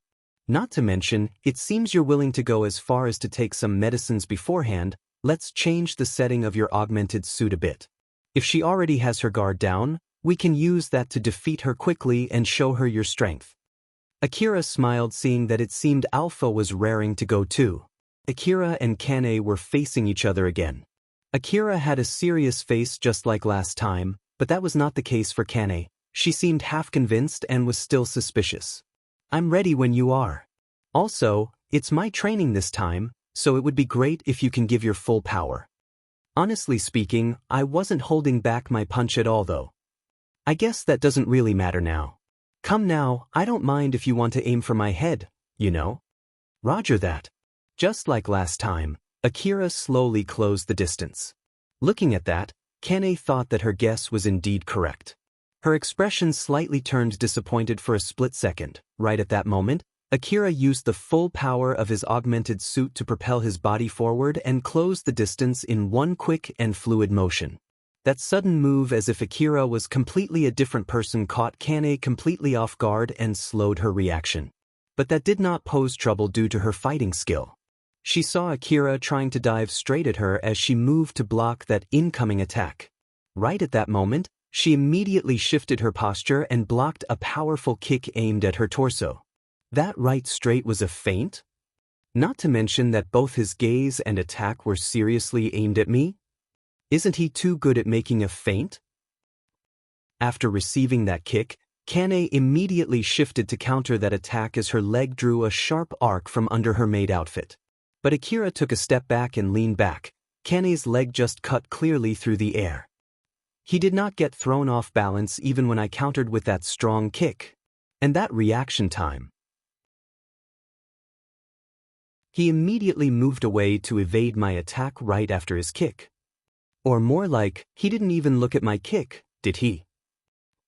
Kane used the momentum from her kick to shift her posture and changed the trajectory of her kick. But Akira immediately ducked and evaded that too. Now that Kane had her both legs off the ground, Akira zoomed in to throw an attack. Still too naive. Normally, now that Kane was flying in the air, she should not be able to evade that attack. But both of Kane's legs were armed with force field armor. She activated the force field armor on her left leg to forcefully change her posture and evaded Akira's attack, and she did not stop there. She used the projected force field that was only there for a split second as a platform to fix her posture in the air. But as if Akira completely expected that, Kane suddenly received a powerful kick on her torso. She was slammed hard into the ground and found herself lying face up on the ground. Not too far away from Kane, who was lying on the ground, Akira was trying to calm down his breathing. The exchange only lasted for a few seconds. If one of them looked away even for a bit, it would have ended in an instant. But even so, it left a big impression on everyone who saw that. Reina, Ario, and the other children were completely shocked since they could not process what just happened. Shiori looked half shocked since she was half expecting that would happen. Kane pushed herself up. She was smiling widely that it was creepy. Akira frowned as he saw her smile. No damage even after she received that powerful kick, huh? That must be because of her equipment. That's kinda true. Akira then shook that off and said to Kane, "That's it, that will be the end." Kane's smile was filled with excitement for more as she replied, "What are you talking about? We're just getting started here. You're surprisingly strong when you're serious. It's indeed amazing, but it would be troublesome if you think that was enough to defeat me." "No, this is the end." Kane interpreted that as Akira looking down on her, so then she said while smiling amusedly, "Don't worry, I'll crush that misconception in no time." "That's not what I meant, this is the end of my request." Kane seemed genuinely confused about what Akira was talking about. "The request only lasts until I put in enough work to earn the 500,000 Aurum reward. And that one now was worth at least that much. The request is finished, it's done. So I have no plans to go along with you." Although Kane was confused, she was able to understand what he meant. She obviously looked displeased. "Eh? You would just back off after putting my heart on fire like this? That's just so unfair, you know? I didn't get my medicine and energy pack for free, you know? I know, I'll pay the extra money. How about that?" "Still no. My augmented suit is in a rather bad state, you see. If I go along with your training, there's no mistaking it that it'll break. To be honest, I'm planning to use it as carefully as possible until my new augmented suit arrives. That's why I can't go along with your request. If you keep forcing me, I'll run away while emptying the extended magazine of my DVDS minigun at you, you know." After Akira said something that completely killed Kane's chance of convincing him, she looked utterly disappointed and finally gave up. "All right, huh? I just don't get it. But that one exchange cost 500,000 Aurum. Isn't that too expensive?" "Honestly speaking, I think I didn't charge enough since I had to fight someone who's doing fine even after taking that kick square on." Before fighting Kane, Akira returned the setting of his augmented suit from follow type to read type. He then gathered his focus to compress his time perception and raised the output power of his augmented suit to its limit with the help of Alpha's support, and he even took some medicines beforehand to brace for the burden that would be put on his body. After all these preparations, he was finally able to get a strike in, but that did not hurt his opponent at all. So Akira believed that it was at least worth that much. Kane recognized Akira's skill, but that caused another question to surface up. But still, if you're that strong, it would have been great if you had put that much effort in our first battle. Is it that you can't get serious unless it's a request? I was being serious back then too, you know? It's just that since it's training, so I thought there's no need for me to get reckless. That was enough training for me too. While the last fight was a request for training, so I only did what I needed to do. As I said before, I didn't get my medicine and energy pack for free. Kane seemed to be thinking for a bit before she made a serious face and said, Akira boy, are you actually hiding your real strength while trying to be a superhuman? Akira frowned. I have no plans to be anything like that. Someone else also asked me the exact same thing not too long ago, so let me say it again, that's not true. I have no plans to be strong enough to be able to throw a tank with my pure strength, that I see. Kane somehow looked amused. There was a trace of favorability toward Akira in her gaze, but it was much closer to a favorability toward a rival or someone who was of the same type as her. Akira thought that smile was similar to Neria's. It was a smile of someone who would try to seduce the opponent that she wanted to kill. Akira could not help but to make an annoyed face at that. After that, Reina's group thanked Akira and left. Akira looked tired as he said, Alpha, I somehow feel tired. Is it okay if we finish the training here today? Sure. Do you want to head straight back home? Or do you want to let Ario and the other children continue the training themselves? Let's see. I guess I'll let them continue the training themselves, huh? It's their precious opportunity to train, so I would feel bad if I send them all back just because I don't feel like doing it. Alright. In that case, let's break them into 2 groups and set them to fight each other, then I'll have you observe their fight and take notes. It's important to be able to do that kind of analysis too, you see. Ario and the other children continued the training by themselves for some time after that. Akira did not join them at all, and when the time was right, they decided to wrap up the training. That was the first training session where they finished before Ario and the other children got too tired to do anything. After they left, Akira, Reina, Shiori and Kane headed back to the city. Kane sounded rather happy as she said while driving the vehicle. Well, although it was rather unfortunate, I'm glad that we visited Akira boy. It served as a good training for Milady and I got to see how strong that Akira boy is. To be honest, I didn't expect him to be that strong. That explains why Ain-san had a hard time fighting him. So then, Milady, how was the training? To be honest, I stopped watching midway, you see. Reina somehow looked displeased. At least, she looked displeased enough that it was obvious that it was not because Kane said she stopped watching midway. It was hard. I feel like I got a good gauge of my current strength at the moment. Though it's all thanks to my equipment. It's also important to properly gauge your fighting ability when you have your equipment. Even that Akira boy also said that you'll need both equipment and training to be strong. And if he had to pick one, he did say that he would pick equipment. You're right. Although they were special equipment used only for training, it's true that I was having a hard time because of how superior their equipment was. I feel like I was defeated by a group of amateurs with overwhelmingly superior equipment. Well, that also applies to me too to some extent though. I'm okay with the equipment since Shiori prepared them for me, so what's left for me is only training. I still need a lot of training before I can get as strong as Akira. Shiori, Kane, I'll be relying on both of you. Reina sounded as if she finally made her resolve to move forward, so Shiori happily replied. Please leave it to us. It's our job to be useful to Milady. But in contrast to that, Kane said while making a grim face. Milady, it's all good if you want to be as strong as Akira boy, but it's impossible for Milady to get as strong as Akira boy, you know. He's someone who you should not aspire to be. What do you mean? Reina was confused.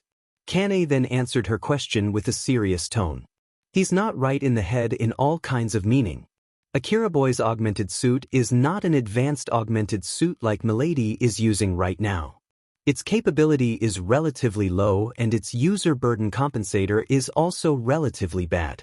That's why their power output is lowered for the sake of the safety of its user.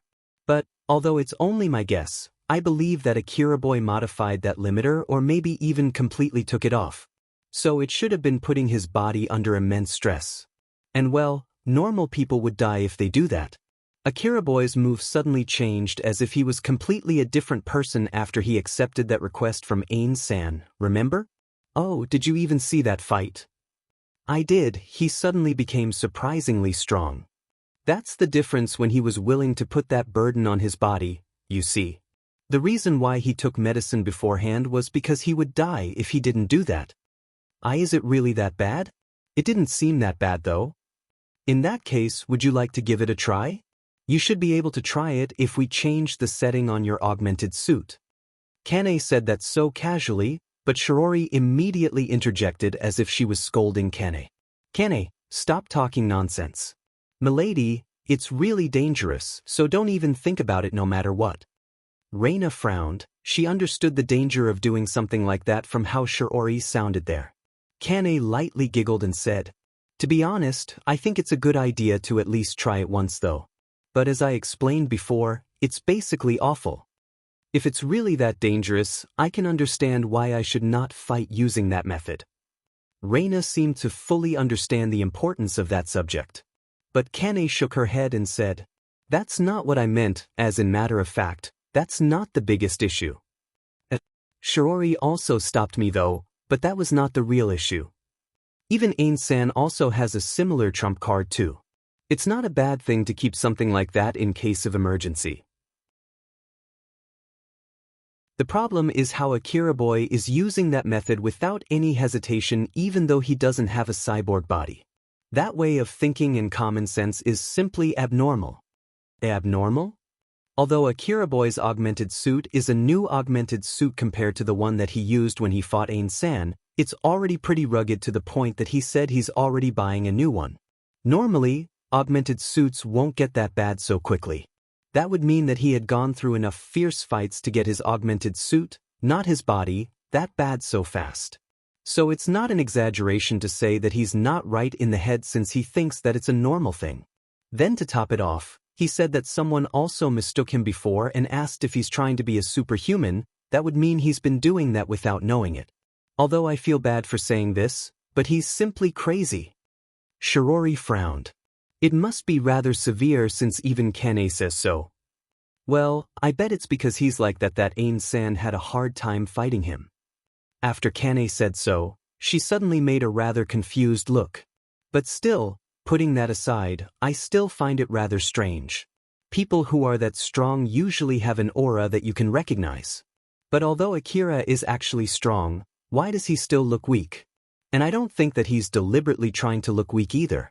Milady, do you have any guess? Emmy?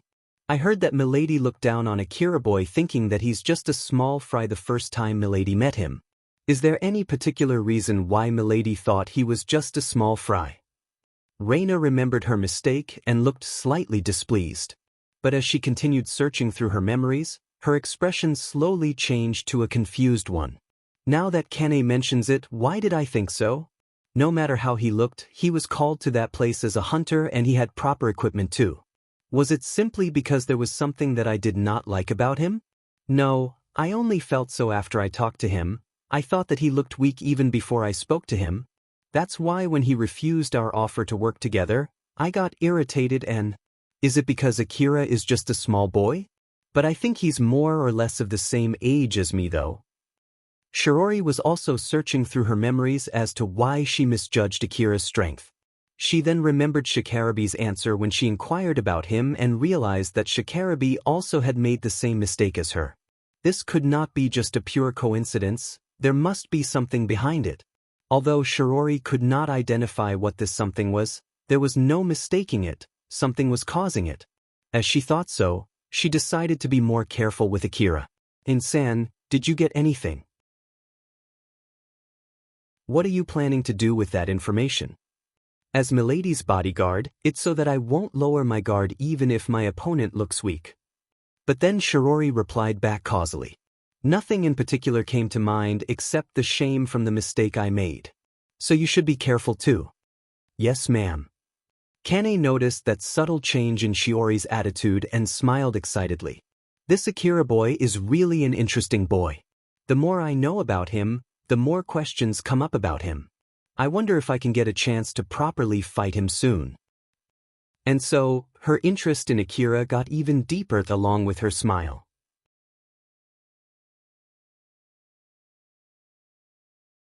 Chapter 155, The Ability to Persuade. Kadal was lying on the ground in a pool of his own blood in the middle of the slum city. He was dying. His wound was fatal. There was no way to save his life. The other 3 who were Shijima's men were already dead. But always got involved with these strong brats. If he had not met Akira that day, he might have not been in this situation right now. He replayed the flashbacks of everything that happened that had led him to this ending. His expression was filled with grudge and frustration as he breathed his last breath. Katsuya's group had an overwhelming victory. None in his group was wounded. After the shooting stopped, the area was so silent that it was even felt strange. Everyone in the area had run away far enough that their scream and curses did not reach that place, either that or they also got killed during that shootout. Both Katsuya and Yamaina, who still had some reservations against killing other people, had a pained look on their faces. Alna was cowering on the ground and shaking in fear, while Eri's expression was as flat as usual as she calmly scanned her surroundings. Katsuya, I can't confirm what happened to the boy who shot those shots from the alley. Is it better if we go and check on him too? No. In that case, we should leave this place as soon as possible. We caused too much ruckus in this area. Why, you're right, let's go. We should hurry up. It might be a good idea to never come to this place again. Eri readied her rifle and made sure that the area was safe as if she was escorting an important person. When Katsuya and Yamaina extended their hands towards Alna to help her get up, she suddenly jumped and hugged Katsuya. Alna, can you walk? Alna did not say anything back. She kept clinging on Katsuya and just nodded. Katsuya started to walk while Alna was still clinging on him. Yamaina and Eri frowned. They looked slightly jealous when they saw that, but they kept watching their surroundings while having a conflicted expression plastered on their faces. Taial was swaying left and right as he walked through the alley. He was badly wounded and bleeding pretty badly. The blood dripping from his wound painted a red line on the ground. It was by pure luck that he did not get killed when Eri shot back at him. He was barely able to get out from that place alive thanks to the armor that he was using and the fact that he immediately ran away after he made that shot. And to top it off, Eri was only spreading bullets randomly without aiming exactly at him. Taial kept on walking through the alley with his fading consciousness, but it did not take long for him to hit his limit as he collapsed into the ground. He did not have the power to push himself back up. Both his consciousness and his life were fading away. In the middle of the terror that he felt from the approaching death due to the bleeding, he could see through his blurry vision someone walking toward him. He then heard a man's voice. HM? If I'm not mistaken, you're from Cheryl's gang, right? Taial squeezed out his voice to beg for help. Help me. Taial knew that man was Yatsubayashi. If I'm not mistaken, you're that boy, right? The one who took those attackers into Cheryl's base? The guys that I treated were complaining about you. I don't know what happened to you, but you're not looking good at all there. Help. I don't mind fixing you, but just how much do you think that would take? Can you really pay for it? Or is it that Cheryl will pay for it? That doesn't sound like a yes. Taial was filled with hopelessness. Looking at that, Yatsubayashi lightly smiled and amusedly asked him a question. In this case, since you can't pay for the treatment fee, it won't be a treatment, but an experiment. I won't force you to take it though. I'll take it. Taial was barely able to squeeze out his answer and immediately fainted after that. Yatsubayashi did not panic at all. He lightly smiled and said, "We have a deal then." Yatsubayashi took out a syringe from within his pocket and injected its content into Taial's neck. The syringe was filled with a glowing green liquid and that liquid was injected into Taial's body. Don't worry. I can still save your life. We're both lucky here, don't you think so? Yatsubayashi was indeed lucky to find Taial in that situation, but that might not exactly be the case for Taial, or at least, it was still unclear if he was really lucky or not for meeting Yatsubayashi there. Cheryl was giving Akira a short report from what he asked her to do. The reason why she was being nervous was because of the contents of the report. It was about Alna and it seemed to be immensely annoying Akira. And to top it off, it was a bad news. Cheryl was not able to find Alna, and according to Viola's report, a fight had happened over Alna that resulted in some dead bodies. Cheryl was giving her report in fear. That's so then, we don't know where that Alna went. I see. Akira's mood was a bit worse than usual. In reality, it was not because he was angry at Cheryl and her gang. But that was enough for Cheryl to think that Akira was disappointed since she was not able to give any good news. I'm really sorry for not being able to be of any help. Don't worry about that. Like I said before, that girl has a strong hunter backing her. It's dangerous, so you guys can stop looking for her. In the worst-case scenario, that hunter might get his eyes on you guys after all. In the first place, I wasn't expecting you to do anything about those hunters, that I understand. There was a fight over Alna. Getting Cheryl and her gang involved in this matter might be dangerous. As Akira thought so, he said that in consideration for Cheryl's gang. But Cheryl interpreted Akira's words as if he was saying that he did expect right from the start that Cheryl's gang would not be able to be any of use. We'll do our best to be useful to you next time. Akira smiled wryly. Next time? Honestly speaking, I don't want to get my wallet picked again though. Akira interpreted Cheryl's words in a bad meaning and went on to admonish himself. Cheryl's face went pale as she flusteredly said, I am really sorry, that wasn't what I meant. HM? It's just that I interpreted that in the wrong way. Sorry, I'll be relying on you again if something comes up. Why yes. Akira realized that his mood was worse than he had thought. He then took some deep breaths and told himself that it was his own mistake and that he should not cause more trouble than he should as he forced himself to calm down. A notice suddenly reached Akira's information terminal. When he checked its content, his mood immediately brightened. Cheryl, I have something to do, so I'll take my leave for today. Just call me if anything comes up. Is it okay to ask what is this something that you need to do? Cheryl tried to act casual when she asked that question, but since it was able to fix Akira's mood in one go, her curiosity and insecurity were leaking out. Akira did not notice Cheryl was looking at him as if she was clinging to him. He just lightly replied to her. My orders just arrived, so I'm just going to pick them up. He then took a short pause before he said apologetically. By the way, I'm sorry, I might not be able to come here that often after this. I need to return back to my hunter job after all. That I see, that's really unfortunate, but it can't be helped. I would be really happy if you can come when you're free. Well, compared to before, I might come here more often though. Cheryl forced herself to smile while Akira just casually said so. The difference in their feeling toward each other was in full view there. Cheryl accompanied Akira all the way to the base's entrance before returning back to her private room. Now that she's alone in her room, she looked slightly desperate and sad at the same time, but then she shook her head and said to herself, No, letting myself get depressed won't fix my situation. I need to calm down and think about my next plan. I don't want Akira to abandon me after all, right? Cheryl was able to get a peek at Akira's cliques not too long ago, and because of that, she lost her calm. Akira was acquainted with many girls, and most of those girls were beautiful. So Cheryl could not help but to get suspicious. Carol's attire and attitude were both tailored to seduce the opposite sex. And it seemed that Akira enjoyed talking to her. Then she also heard from Ario and the other children that Akira was visited by some high-class-looking girls in the middle of their training. The two maids and the girl who visited Akira seemed to be more than just acquaintances. And the person that cheered Akira up in one go was probably also a girl. She remembered that what Haba said something right before Akira shot him dead, and it was supposed to be about a girl who worked in a weapon shop. Unfortunately enough, Akira's interest in the opposite sex was extremely low, or at least that was what Cheryl had always thought. But thanks to that, she also thought that she could take her time to build up trust. But the girls that kept appearing next to Akira erased that thought. Cheryl started to think that it might be simply because she did not have enough charm. Her men would be surprised if they heard that, but she started to doubt herself there. Cheryl tried to keep her calm while thinking of what to do from here and on. Unfortunately, she could not come up with any good idea.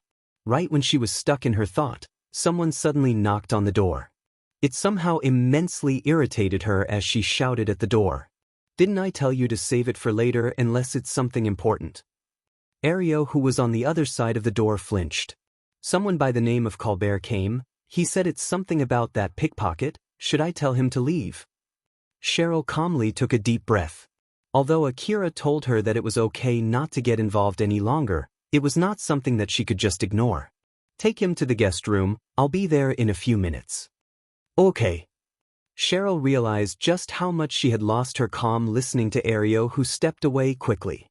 She then brought her hand to her chest and took a few deep breaths to calm down. Colbert and Cheryl were sitting facing each other in the guest room. Cheryl had Ario and Alicia behind her while some of her men were also standing by in the room. Ario and the other children seemed nervous. It was not only because Cheryl seemed to be in a bad mood earlier, even Colbert also seemed to be in a bad mood too. Cheryl looked suspiciously at Colbert and said, "I heard that it's about that pickpocket, so why exactly did you come to this place?" "Actually, the one who has some business with you is not me." "What do you mean by that?" Colbert took out his information terminal and put it in front of confused Cheryl. Viola's voice then came out from that information terminal. "It's me. I'm sorry that I have to speak with you like this." Cheryl did not have a good impression of Viola, so she frowned when she heard Viola's voice. "That shouldn't you be able to give me a call or something?" "That's because I'm a rather paranoid person. It's because of my job, you see. And it would be stupid to demand you to have a special secure line just for my sake." "So then, it's actually an important subject though. If there are people around you whom you don't want to listen to this conversation, can you tell them to leave the room first?" "It depends on what are we going to talk about." "It would be too late if I tell you now. I hope you can understand how much trouble this subject is from the fact that I'm speaking to you like this." Cheryl thought for a bit before she sent a glance to the other children in the room, signaling them to leave. Colbert, who saw the other people leaving the place, then said to Viola, "Viola, I'll leave too." "Oh, I'm okay with you listening though. You didn't say don't leave either." Colbert stood up and was about to leave following the other people in the room, but before he left, he warned Cheryl, "Be careful, that girl is one crafty witch. She can casually bring up something herself just to make her negotiation opponent refuse it, and that's also true for the opposite case." "Oh my, that's pretty cruel of you considering that you're working for me. I don't want to be responsible for tricking Akira's lover without even realizing it. I have nothing to do with this, okay?" Colbert then left the room after he said that to both Viola and Cheryl. Cheryl looked intensely at the information terminal and carefully said, "So then what is it?" "To put it short, it's about to reconcile with you. In order to do that, I have a good news for you." "For me?" "Yep. I was originally planning to capture that pickpocket and bring her to Akira to make up for my mistake, you see. But unfortunately, it ended up in a failure. And since I can't think of anything that I can offer to Akira, I thought that at least I can do something for his lover. It's also my way of apologizing to Akira, so there's no need to worry. I won't do anything funny since it'll only worsen Akira's mood." That was enough of a reason for Cheryl to accept that explanation, which also caused her to lower her guard. "Very well, let's hear it." Viola could notice that subtle change in Cheryl's tone as she happily continued her explanation. After Akira left Cheryl's base, he immediately headed to Shizuka's shop. He looked quite happy as he was filled with expectation. "I can finally return back to my hunter job, huh? Alpha, what should we do after this? Are we going to look for undiscovered ruin again using that information we still have from the Lion Steel Corporation's information terminal? I don't mind doing that, but I think it might be a good idea to go to Kuzusuhara Ruin again, you know?" Alpha casually replied. "If you want to do that, then sure, but can you at least tell me your reason?" "Well, there's this knife that I found in Kuzusuhara Ruin before, right? That one that I used to cut the wall after I destroyed its safety device.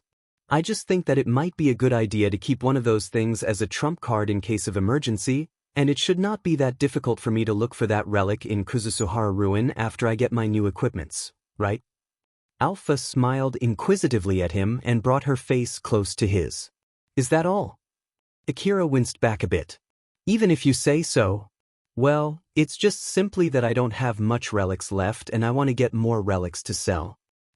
Is it a bad thing to go to Kuzuhara Ruin right now? Alpha's smile returned to her usual one as she jokingly said to Akira. Nope, there shouldn't be any problem. It's just that I want to warn you in case you are getting ahead of yourself since you are getting new equipments. I thought that you wanted to go back to Kuzuhara Ruin in order to fight those monsters that you ran away from before, and the autonomous weapons that you had to fight after ignoring my instruction just to wash clean the stain in your record. Akira smiled bitterly. He was about to get killed back then by a huge camouflaged monster since he ignored Alpha's instruction. He remembered that the cannon of that monster was able to easily demolish buildings around him as he was running away from that monster. Alright, I'm sorry about that. I won't do something like that again. Now that I think about it, that was a good chance for you to change your way of thinking. I'm sorry, okay? I did follow all of your instructions since then, right? So just drop it already, will you? Akira had already moved on from that incident to the point that he could just laugh it off when he reminisced about it. He did regret his action there, but he did not let it weigh him down. So Alpha just smiled and let that slide too. And when Akira thought that he had grown since that time, a question suddenly came up in his mind. Well, it's true that I've gotten stronger since then, but can you tell me about your request in more detail?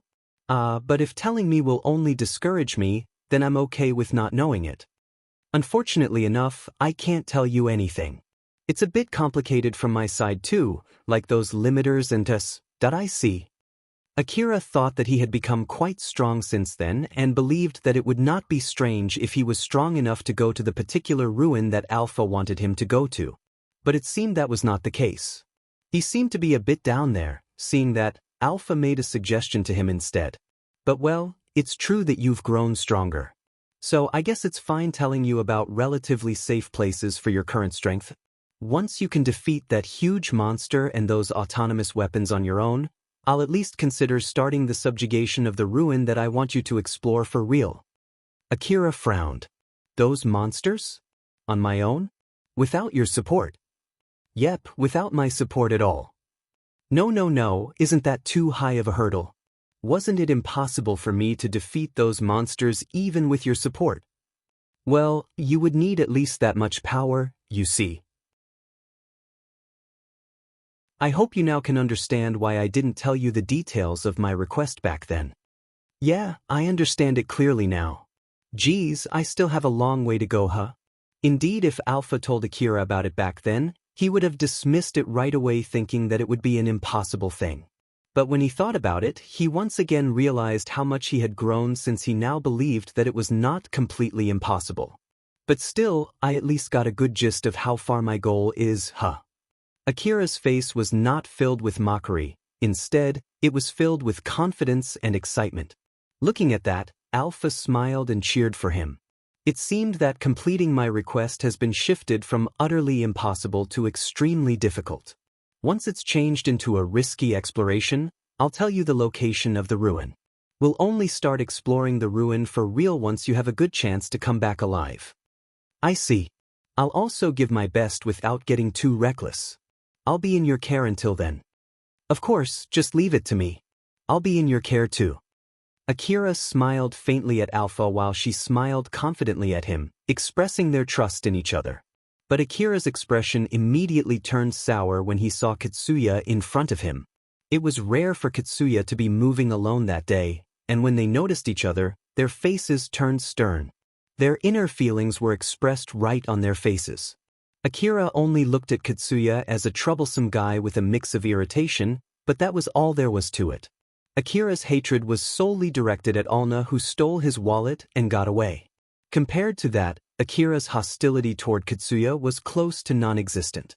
As a matter of fact, it was small enough to the point that Akira could keep his calm thinking that Katsuya was also a victim who got tricked by Alna. Akira, calm down, okay? Although I won't tell you not to fight him and I'll even give you my support this time, you should be able to get an easier and safer victory once you get your new equipments. So I hope that you would not throw away the better winning chance.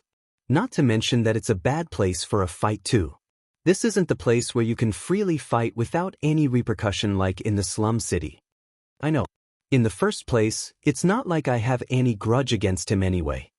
Akira leaned to one side of the road as if he deliberately took a detour to avoid Katsuya and kept walking past Katsuya. That action was also showing that he had no wish to cause a commotion with Katsuya there. But Katsuya ignored that gesture. When Akira was about to pass him, he walked straight in front of Akira and stopped him with a stern face. "Wait!"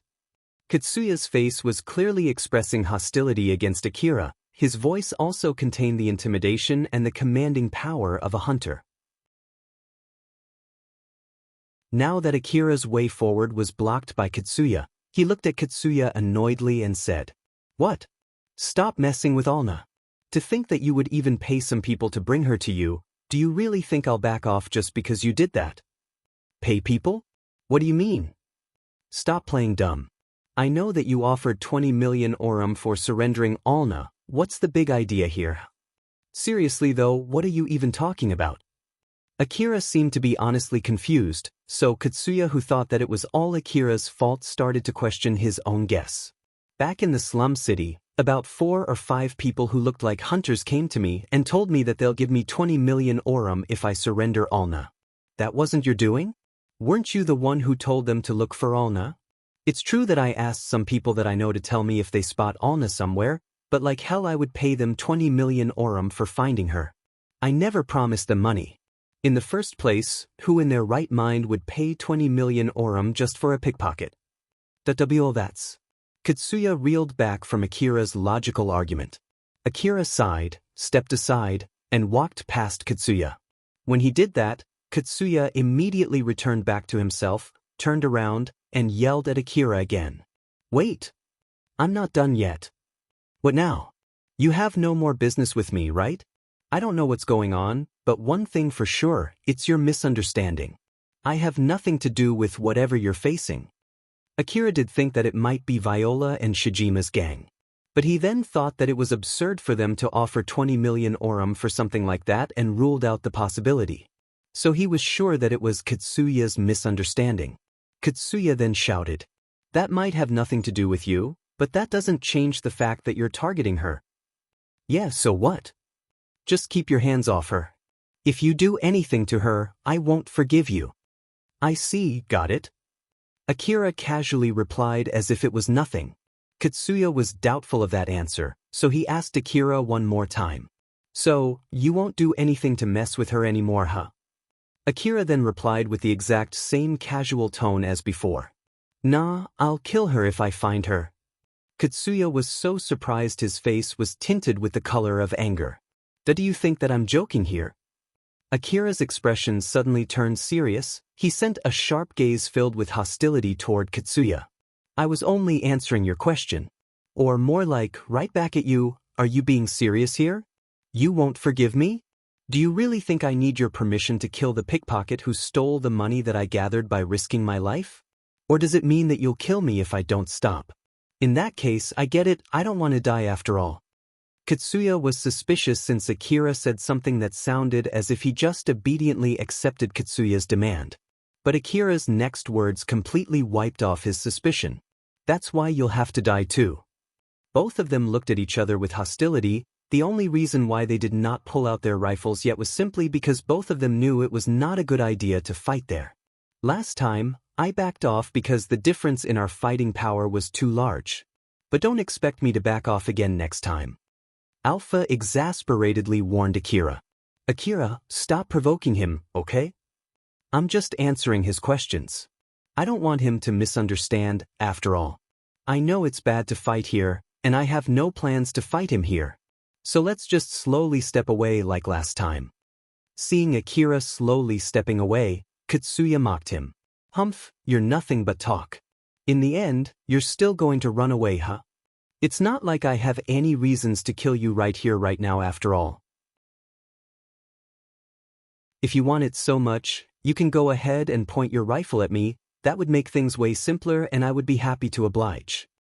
Although both of them were just young boys, both of them were properly armed as hunters. People around the area started putting some distance from them. In contrast to that, people who were there from the private security company and were stationed there to stand guard in the area started checking what was going on. If either Katsuya or Akira reached for their rifles, it would be their own fault if the guards there shot them dead. If Katsuya raised his rifle, Akira would be able to say that it was out of self-defense. The guards would then focus on apprehending Katsuya instead. And this time Alpha would also give her support. Even if he got caught off guard, Akira should still be able to fight back. Akira's intention was fully conveyed in his gaze, and Katsuya fully understood it as he clicked his tongue. The guards in the area started to slowly but surely approach Katsuya and Akira to check if it was only a quarrel between hunters or that they needed to defuse the situation with force. That was when two hunters approached Akira and Katsuya. Those two hunters were Sarah and Elena. Elena raised her voice as if she was scolding them. "Akira, Katsuya, what do you think you're doing in this place?" When Katsuya and Akira heard Elena's voice, the tension between them suddenly died down as both of them lowered their guard and looked in Elena's direction with a troubled face. Akira was not sure what to do there, so Alpha made a suggestion to him. "Akira, let's use this chance when he's focused on Elena to withdraw from this place." But Akira hesitated to leave that place without giving his side of explanation of what was going on to Elena and Sarah. But Alpha then said to him with a serious face, "Are you going to get them involved in case if something happened in this place?" The fastest and most effective method to make sure not to cause a commotion there was for Akira to get away from that place. He himself knew that much. Although he hated the idea of leaving that place as if he was running away, for him, it was thousands of times better than getting Sarah and Elena involved. As he finally reached his decision, he lightly bowed to Elena and Sarah and said, "I'm sorry, but I have an urgent business to take care of." Wait, Akira? Elena was taken aback, but when she tried to stop him, Akira quickly left the place. Sarah also did not expect that from Akira as she looked obviously surprised, while Katsuya only glared at him as Akira walked away. Elena and Sarah were actually there to see what was going on since they spotted two hunters whom they were familiar with confronting each other. If they caused a ruckus there, it would definitely cause them a lot of trouble later. Both of them were hunters. If they fought there, it would definitely cause big damage to the area and the common people around them. If it was something that they could stop, Elena and Sarah were thinking of stopping them, but now one of them had run away. Since it was not like they could do anything about Akira who was leaving the place, they decided to ask what was going on to the one that was still present. Sarah then casually asked Katsuya, "It seemed like you were having a fight there. What happened?" Sarah smiled gently. There was no trace of reprimanding in her voice. It seemed that she was genuinely curious. She deliberately did so to calm down Katsuya as well as to express her wish that it was not anything big. But although Katsuya was able to calm down to some extent, he then answered with anger, "I was stopping that guy from killing my friend." Elena and Sarah frowned and looked at each other. It was a bigger issue than Elena had thought. Elena then made a stern face and spoke to Katsuya as if she was having a serious discussion with him. "Can you tell us the details?" Katsuya nodded and explained what happened to Elena and Sarah. Of course, his explanation was biased and mostly mixed with his personal guesses. Elena and Sarah's expression obviously turned cloudy when they heard his explanation.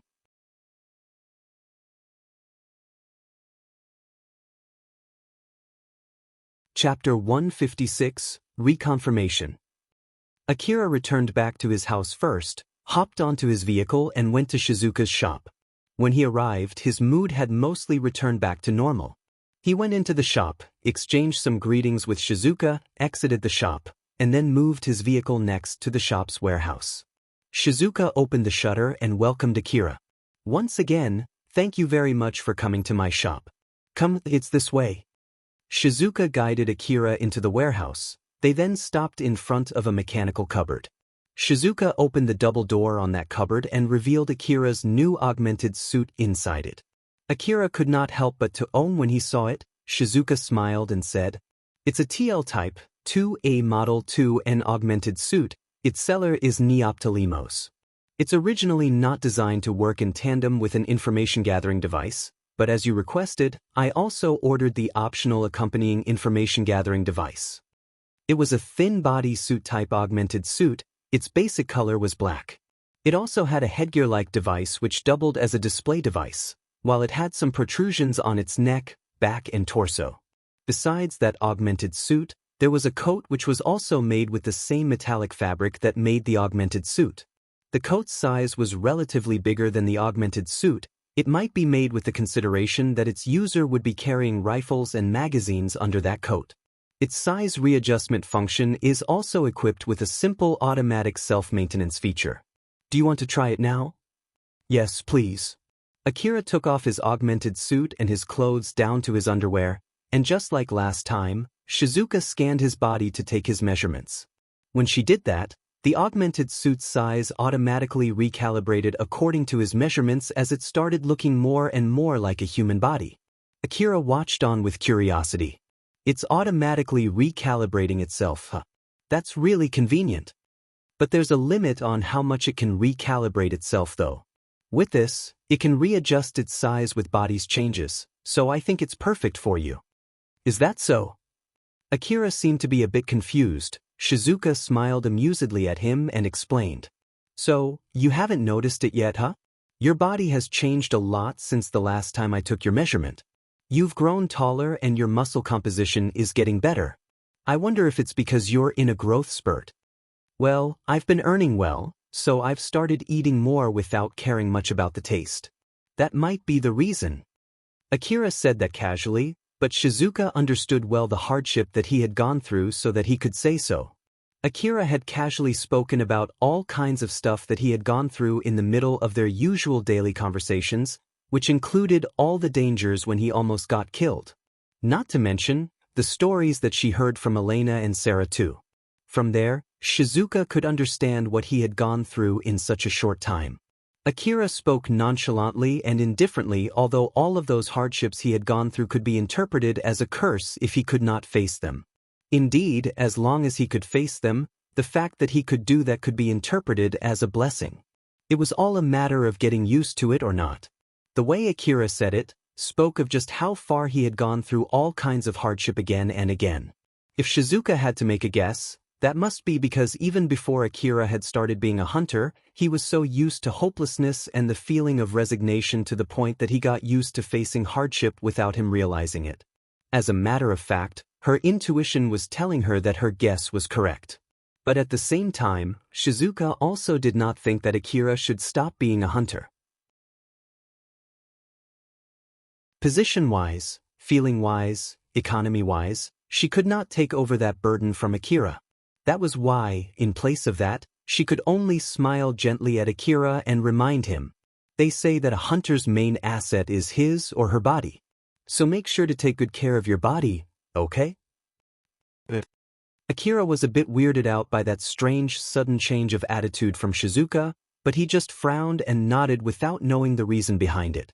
Akira then put on his new augmented suit with Shizuka's help and put on the coat which also doubled as protective armor. After that, Akira was rather surprised. It's lighter than I thought. Akira thought that the augmented suit would weigh him down like a lead armor before it was turned on, just like his previous augmented suit. But he was glad to find out that it was not true. As a matter of fact, it felt even lighter to move in compared to normal clothing. Since the suit readjusted its form to fit perfectly with his body, the weight of the augmented suit was evenly distributed on his body. Shizuka, who saw a surprised Akira, found it amusing. She then smiled and said, "It's an expensive augmented suit after all. It's made of a light and strong but expensive material. It might be so that you still can remove it yourself even after it runs out of energy. Although I was the one who offered you that augmented suit, it's still hard to believe that you spent 350 million orum for an augmented suit." This also meant that Akira had used most of his 400 million orum budget to buy goods from her shop. Of course, Shizuka took a part of that as her service fee, but it was nowhere near the profit that the shop which originally sold that augmented suit could get. Shizuka wished that Akira would spend that much money for buying stuff in her shop one day. She could not help but smile bitterly when she thought so. Akira saw that bitter smile and panicked. I'm really sorry. I was really at a loss on what to buy, and after thinking about what is the best thing to buy to increase my overall fighting power, I concluded that an augmented suit is the best choice. So please wait until the next time I get a lot of money. Getting a better augmented suit was the most effective method to increase the effectiveness of Alpha's support. After all, Akira did not want to get his bone broken every time he fought. So he decided to prioritize on increasing the basic strength of his body instead of his firepower and ended up investing most of his budget on an augmented suit. Seeing Akira, Shizuka just smiled and said, "Don't worry about it. Like I said, a hunter's main asset is their body. Since it's a rather expensive augmented suit, it is to be expected it's a high-quality augmented suit.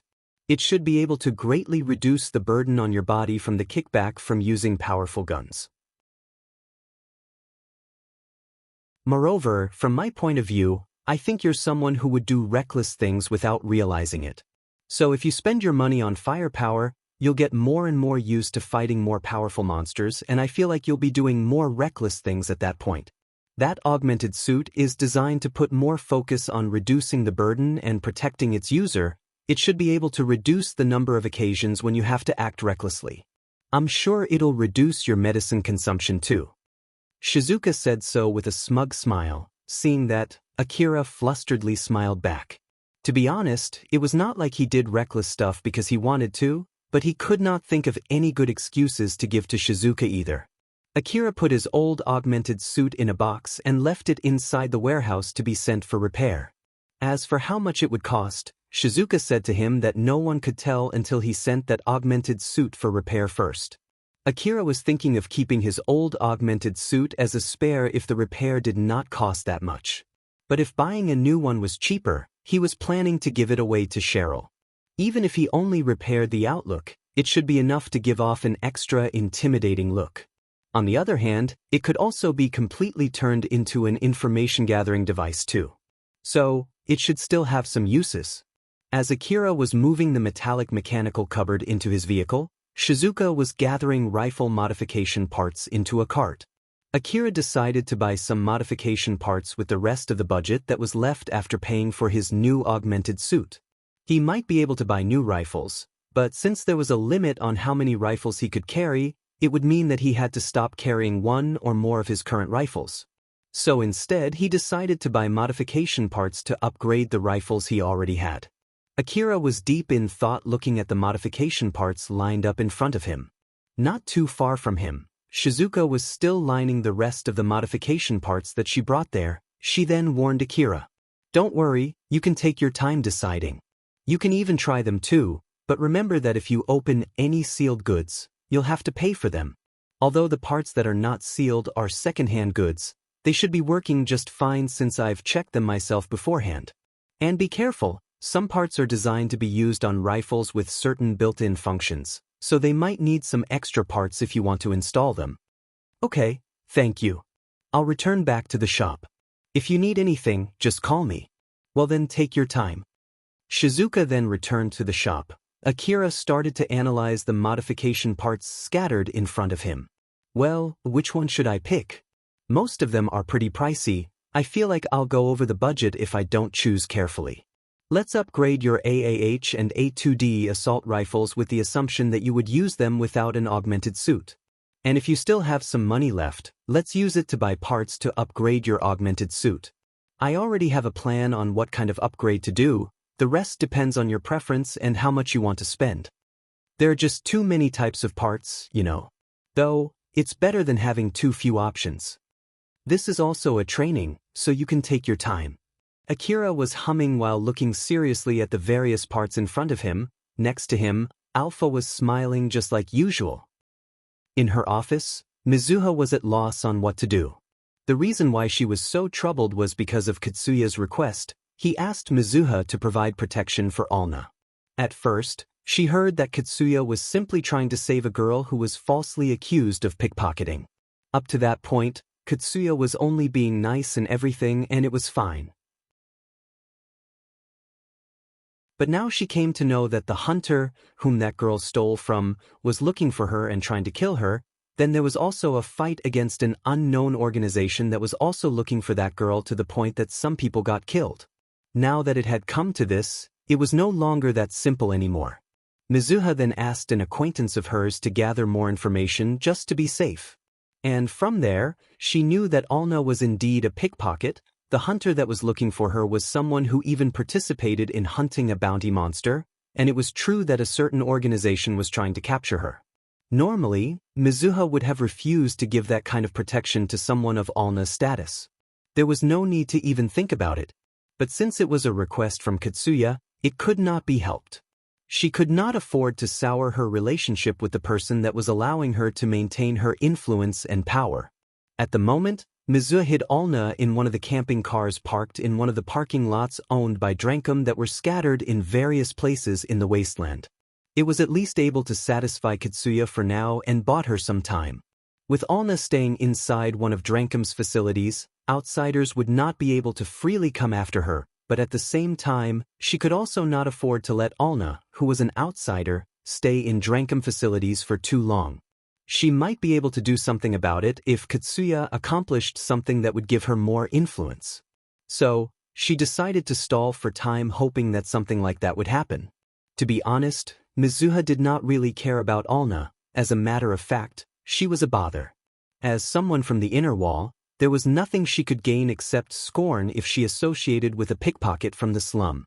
Whether she sent Alna to work as a hunter or as a helper in the office, depending on how people looked at it, it might seem like she was providing Katsuya's lover with a shelter using Drankum's money. If the news got out, the critiques from both inside and outside the gang would be severe. And if the opposing faction got their hands on this information, they would definitely use it as ammunition. Now that she thought about it, it was nothing but a hassle. Mizuha seemed extremely annoyed as she said to herself, as if giving an excuse, "That I guess there's no other way out, huh?" She took her information terminal and made a call. Her call immediately connected and a woman's voice came out from her information terminal. "Oh, it has been quite a while. If I'm not mistaken, last time you said to me that you have nothing to do with a bad girl like me. So I'm really happy that you called first." In contrast to the happy voice, Mizuha sounded pretty annoyed. "Let's stop with the silly talk. Is this line secure?" Since Mizuha asked if they were talking through a secure line, there was no mistaking it that she was planning to make a request that she could not afford to get out in public. The other person that Mizuha called understood that well as she casually replied, "Yep, it's no problem from this side. In that case, I have something I want to ask you. Since I even came to ask for your help, I hope you can understand the gravity of the matter while listening to my explanation." "Of course. So, what do you want me to do? Do you want me to spread information that she's already dead? Or should I prepare for a fake corpse too? Honestly speaking, it's much easier if spreading the information that she has gone missing is enough, but in that case, they might still try to look for her. So that would be a no, right?" Mizuha was surprised, but she did not say anything. The reply that she got there was exactly what she was about to ask. She was able to somehow maintain her calm as she said, "That I haven't said anything yet. You want to keep your hands clean while you want to remove that Alna girl who is clinging on that Katsuya boy as naturally as possible as not to anger him and not to cause any trouble to the gang, right? Honestly speaking, that's not something you would normally ask from an information broker like me. But well, it's not like we're strangers anyway, so I can give you some help and introduce you to some people I know." Mizuha was so surprised that the subject that she was about to bring up was indeed that. She then somehow barely regained her calm and tried to probe how much her talking opponent knew about what she was going to ask with a stern expression. "As expected of you, how much do you already know?" "That's a secret. Having an honest informant is good and all, but the question is whether that informant's skill can balance his or her honesty. Although, in this case, it might be the opposite though." Hearing her opponent talking in a good mood there, it really reminded Mizuha that the person she was talking to was just the worst. That woman was basically working by manipulating information in order to manipulate people for her own benefit. Those who she manipulated only realized that after the matter had finished, and that was if they were lucky. Those who did not get lucky enough died before they could realize that they were being used. Mizuha frowned while staring at her information terminal. She was the one who made that call. But even so, she questioned whether she did that because out of her own will or because she was already being manipulated. Since Mizuha did not say anything, the other person continued. "So then, what should I do? Should I stop here? I don't really mind if that's what you want. No matter what reason you have, Doing bad things will always leave you with a guilty feeling. I haven't said anything yet. You're right, I'm just speaking on my own, right? Just send the reward through the usual bank account. I'll decide how far I should go depending on how much money you transfer to me. Later then. The call ended. Mizuha just sat there with a stern face, thinking for about 5 minutes. She then finished the administration needed to transfer money to a certain bank account. Akira was still trying the modifications for his rifles. No matter which parts he chose, all of them increased the power of his rifles. If he had the leeway, he wanted to modify his rifles to the point they did not resemble their original forms at all. But of course, that was impossible with his limited budget. Maybe I should add another 10 million orum. If he wanted to, he could add more money into his budget. That leeway started to make him seriously consider increasing his budget. Since it seemed that Akira would really do that at this rate if he was left alone, Alpha warned him. I won't stop you, but don't keep repeating yourself. The better equipment that you get, the bigger its maintenance cost would be. Or at least, your augmented suit's energy consumption has already increased with that new augmented suit. Not to mention, we still don't know how much the cost for fixing your old augmented suit is. It's important to make sure that you have enough reserves to rise up again in case if something were to happen and you lose all of your equipments. I know. And also, it would be okay as long as I try not to get in a situation where I might lose all of my equipment, right? Honestly, I think the moment you know that you might lose all of your equipments would mean that you're already in a situation where you can't avoid it though. Akira recalled through his memories, there were too many occasions where that situation applied to him. When he imagined himself back doing hunter work with nothing but his assault rifle, he immediately said with a serious expression, "For now, let's build a rifle with the original budget first and decide after that." Yup, you should do that. Even with the help from Shizuka in order to get better deals, Akira's last equipment set cost 80 million orum in total. So he decided not to increase his budget just to be safe in case he got himself in a situation where he would lose all of his equipment. Shizuka then returned back to the warehouse. Akira, how is it going? I'm sorry, I'm not done yet. Should I hurry up? It's okay, I don't mind you staying here until I close the shop. Just take your time. Thank you very much. Akira then noticed Sarah and Elena behind Shizuka, so he greeted them. Elena-sen, Sarah-sen, I'm sorry for what happened. I was in a bit of a hurry. Elena smiled lightly at him to let him know that she was not bothered by that. Although, in reality, she did that deliberately, but Akira was not able to see through her smile. Don't worry, I just called you there since it would be a bad idea to cause a ruckus over there. Even a small quarrel between hunters could be scary to normal people after all. Well, since we're armed to teeth for fighting monsters, that's totally understandable though. In the worst-case scenario, the private security company guarding the area might mark you too. If that happens, you won't even be able to enter that area anymore. So be careful. I understand, thank you very much for worrying about me. As Akira earnestly thanked Elena and Sarah, they smiled lightly at him. But Elena and Sarah's expression immediately turned stern. Sarah then looked at Elena, who made a serious look as she hesitated for a bit before she made her resolve and asked, Akira, is it okay if I ask you something? Sure. After what happened back then, we asked Katsuya what happened between the two of you. Is it true that you're trying to kill Katsuya's friend? Akira's hand stopped, his face also turned serious. It's true that I'm hunting a pickpocket who stole my money. I didn't know if that pickpocket is his friend. Katsuya said that it's your misunderstanding though, is that true?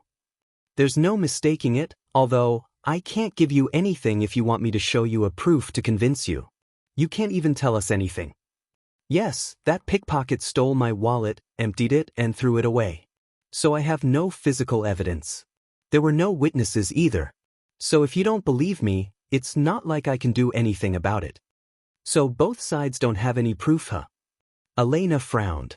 To be honest, she believed Katsuya's side more. It was simply because Katsuya said so with confidence and desperation, she felt that Katsuya would not go that far if he was lying. In contrast to that, Akira seemed uninterested. Depending on how Elena looked at it, it even sounded like Akira simply said that because he was asked. To top it off, it even seemed that he did not even try to convince anyone there. It was even obvious to the people there that Akira had completely given up trying to convince anyone since he figured that no one would believe him anyway. After hearing what Akira said, Elena thought of convincing him that it was only a misunderstanding to make him stop. But since it was not like she was there when that happened, she could not tell who was in the right, Katsuya or Akira. But it did not even matter, after all. She only thought that it was not worth getting into a fight with Katsuya just because of a few 100,000 orum. But seeing from Akira's reaction there, it seemed that making Akira back off by pointing out the possibility that it was just a misunderstanding would be difficult. As she thought so, she started to think of another solution. This time, Sarah was the one who asked a question to Akira. She sounded a little hesitant when she asked him. Akira, why do you want to kill that pickpocket? It's not like I'm going to chase her to the end of the world. But if I can find her with a little bit of effort, I'll kill her. Of course, if I find her in front of the hunter office, I would let her go since it would be too much trouble. But if it's in the middle of the wasteland, I'll definitely kill her. And if I see her somewhere else, well, it depends on the location. I see. Akira answered back casually. But that was exactly the reason why Sarah knew that he was being serious. Sarah and Elena both knew how he felt nothing about killing others. Although they did not know exactly how willing Akira was in killing people who were related to that pickpocket, people who got in his way, and people who got involved in that incident, they knew well that Akira would not hesitate that much when it came to killing them. Akira frowned and showed an expression that he had almost never shown to Elena and Sarah. Elena-san, Sarah-san. I have no wish to tell you to believe me, I won't tell you to take my side either. So, can both of you please stay away from this matter? Elena had a worried look on her face as she frowned and said, No, I can't do that when I know that two of my friends might try to kill each other because of something like that. She could not take Akira's side and demand Katsuya and his group to hand over Alna. At the same time, she also could not take Katsuya's side and pressure Akira to back off. Not to mention, it would be super difficult to convince Katsuya to hand over that pickpocket when they knew that Akira would kill her. As Elena thought so, she made a suggestion to probe the situation further. If I'm not mistaken, the main problem is that pickpocket stole 100,000 orum from you, right? It would feel wrong if I just gave you 100,000 orum to take its place. So let's see, that's right. Since this matter left a bad aftertaste, so in order to clear up that bad aftertaste, how about I treat you to something around 200,000 orum? So let's calm down, okay? I know a pretty good restaurant, you know? Akira's face stiffened and slightly turned emotionless. No, that in itself still feels wrong. So I'll have to refuse. Oh, so it's still a no even if it's my invite. That's just too bad. Honestly, I have some confidence in myself, but I still got rejected. It feels pretty disheartening. In that case, Elena was trying to act coy to reduce the tension in the air while she was smiling and thinking what to do next.